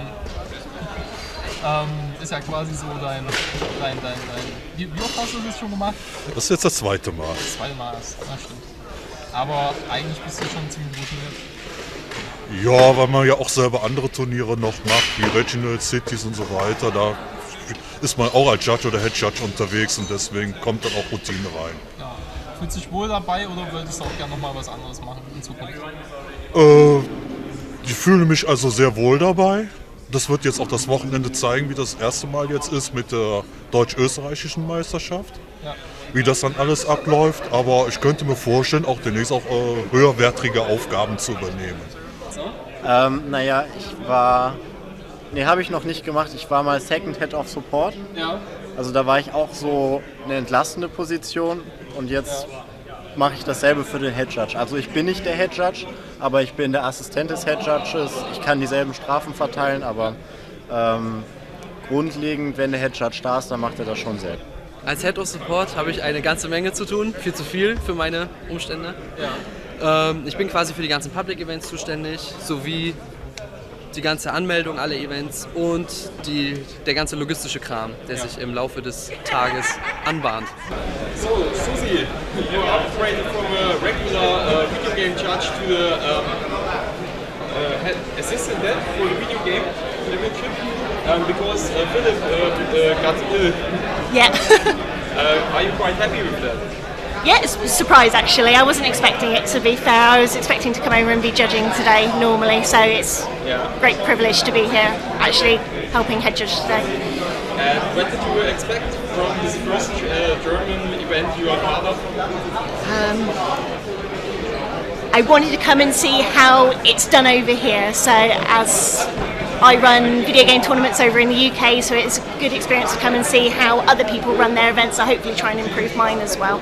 Ich organisiere hier den Ablauf mit dem ganzen Team zusammen, mit dem Heads. Ich bin dafür verantwortlich, dass die Heads das tun, was wir von AMIGO möchten. Also grundsätzlich einfach einen Überblick über alles haben und schauen, dass alles einfach reibungslos läuft heute. Du bewertest quasi die anderen Arbeit am Ende des Tages ja irgendwann auch das. Ja, Markus, weil der Daniel ja kurzfristig zu einer Hochzeit eingeladen ist, übernimmst du jetzt quasi seinen Part als Stage Manager. Klingt total wichtig. Und was macht man da so? Ich bin im Prinzip das Bindeglied zwischen dem Team, das hier das Turnier organisiert, und den Gästen, sodass ich im Prinzip Informationen weitergebe. Wann geht es weiter, wie geht es weiter und natürlich dann auch entsprechend auf Probleme, die vom Publikum kommen, reagiere. Okay. Also man könnte quasi sagen, wären wir alle ein Körper, wärst du so das zentrale Nervensystem. Was sozusagen der Kopf des Kraken. Ich habe mich sehr gut vorbereitet, schon seit langem. Wir sind jetzt auch noch voll in den Vorbereitungen und schauen, dass dann alles gut abläuft. Ja. Und die Aufregung hält sich auch in Grenzen? Ja, also natürlich bin ich aufgeregt, aber ich möchte vor allem eine gute Stimmung verbreiten und viel Spaß haben. Und dann schauen natürlich, dass das Turnier fair abläuft und gut abläuft. Also ich glaube, wir haben das ganz gut im Griff. Ich bin der Head of Courage. Das heißt, ich kümmere mich um das Courage-Team, dass die Schreiberlinge das tun, was sie sollen und euch mit schönen Artikeln versorgen. Obwohl ich da nicht so viel machen muss. Die arbeiten sehr selbstständig. Und ansonsten bin ich dafür zuständig, Videos zu produzieren und diese zu schneiden und ja, dass ihr zwischen dem ganzen Livestream auch noch ein bisschen was zu schauen habt. Als Beispiel war das schöne Opening von dem Livestream, wo es am Samstag losging. Du kämpfst ja an diesem Wochenende an 3 Fronten, kann man sagen. Ja, das ist vollkommen richtig, ja. Was ist denn da alles über dich hereingebrochen? Also ich bin quasi auf dem Event zuständig für das technische Equipment, beziehungsweise dass halt die Technik läuft. Und auch von dem Livestream bin ich quasi so der Head Chief und versuche dementsprechend halt das auch so zu organisieren, dass das halt auch alles funktioniert, damit ihr auch Spaß habt die ganze Zeit und wir auch immer eine Varianz haben zwischen VGC und TCG. Und des Weiteren bin ich noch für die Admins zuständig als letzte Instanz und falls sie halt Fragen haben, was aber in der Regel kaum vorkommt und wenn, dann sind es nur Kleinigkeiten, um den Turnierablauf wieder zu richten. Und wie sehr erschöpft dich das so im Moment nach Runde 1? Im Moment sehr. Ich glaube, nach dem Wochenende brauche ich auch erstmal ein paar Tage, um mich zu erholen, aber wichtig ist ja, dass das Event läuft und dass ihr Freude dran habt und deswegen mache ich das auch ziemlich gern. Und erholen kann man sich ja immerhin und eine Meisterschaft ist immerhin nur einmal im Jahr und deswegen muss man da halt auch Leistung zeigen.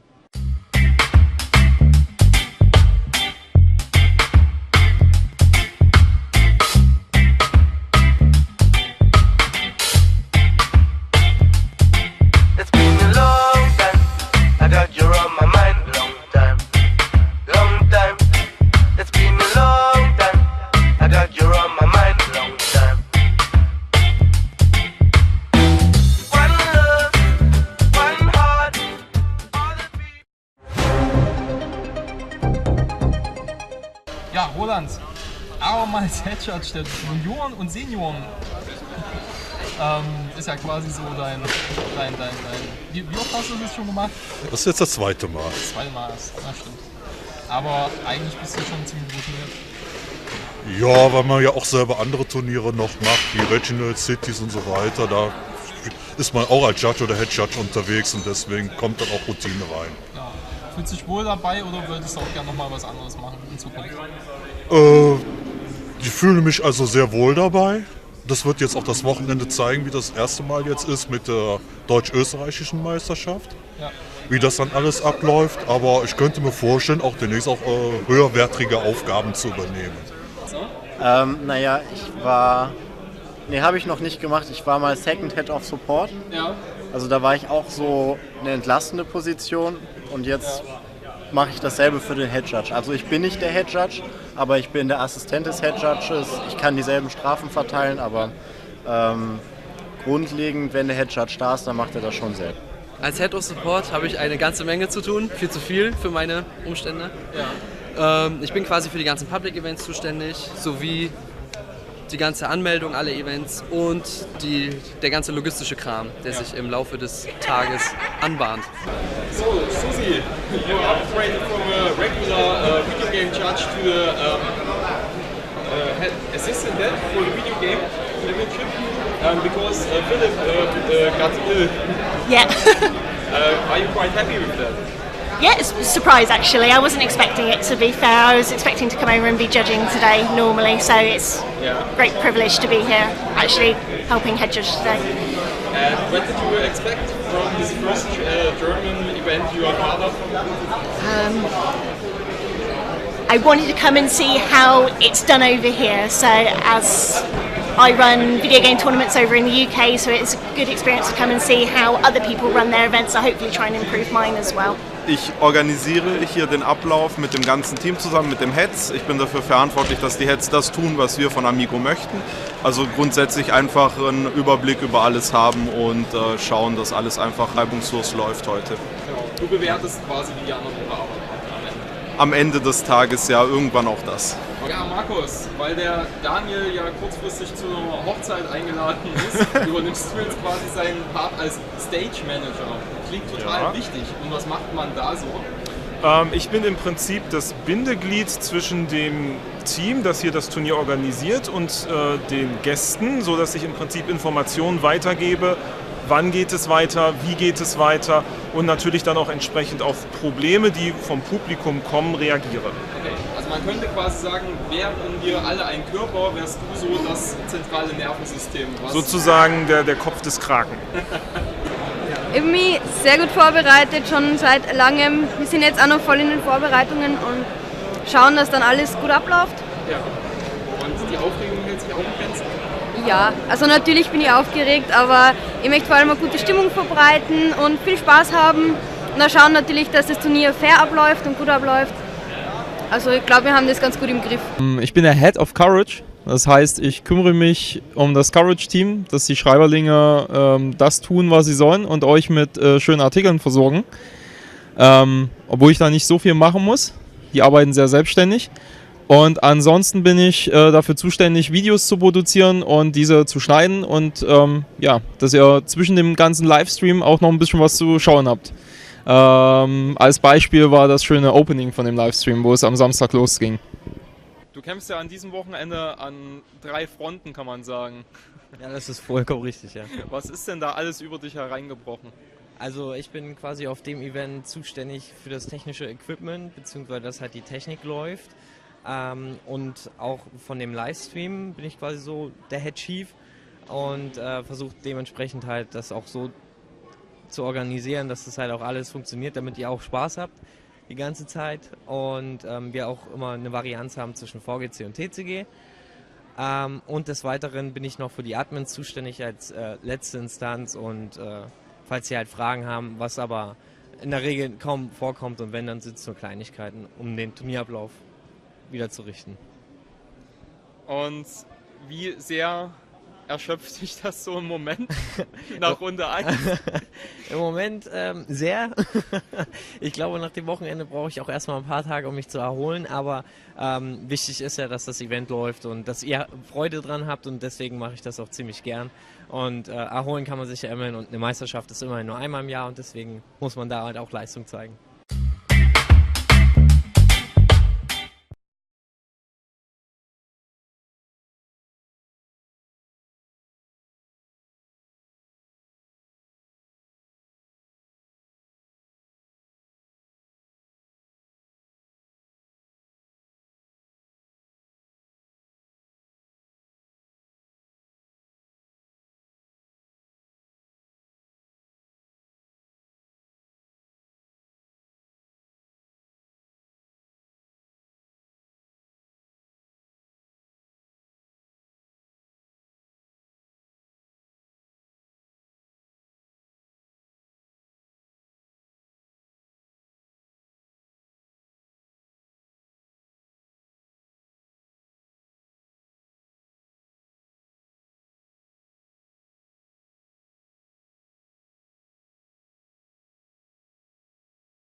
Start frei für die neueste Pokémon-Sammelkartenspielerweiterung, passend zur Pokémon TV-Serie. Pokémon-Sammelkartenspiel XY Proto Shock, jetzt im Handel.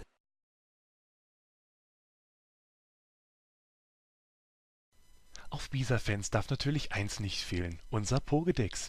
Hier findest du alle Informationen zu den Pokémon übersichtlich aufgeführt. Für spezielle Event-Pokémon gibt es einen eigenen Event-Dex, in dem du schnell herausfindest, woher dein ertauschtes Pokémon kommt. Und es gibt den Strategiebereich mit Informationen und Einsteigerhilfen für den Pokémon-Kampf.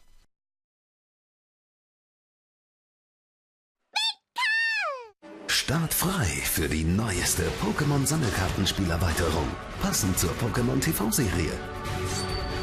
Pokémon-Sammelkartenspiel XY Phantomkräfte, jetzt im Handel. PlayOn.de, deine Community rund um das Pokémon-Sammelkartenspiel. Erhalte brandaktuelle News zu Turnieren, Kartenabbildungen zu allen deutschen und englischen Pokémon-Karten. Öffne virtuelle Booster-Packs, verwalte deine Kartensammlung und finde passende Tauschpartner und lerne von Decklisten der weltbesten Spieler. www.playon.de. Mega Rayquaza und Deoxys kämpfen über den Wolken in der Pokémon-Sammelkartenspielerweiterung XY Drachenleuchten. Alles startklar? Höher, schneller, weiter mit mächtigen neuen Pokémon EX. Jetzt im Handel.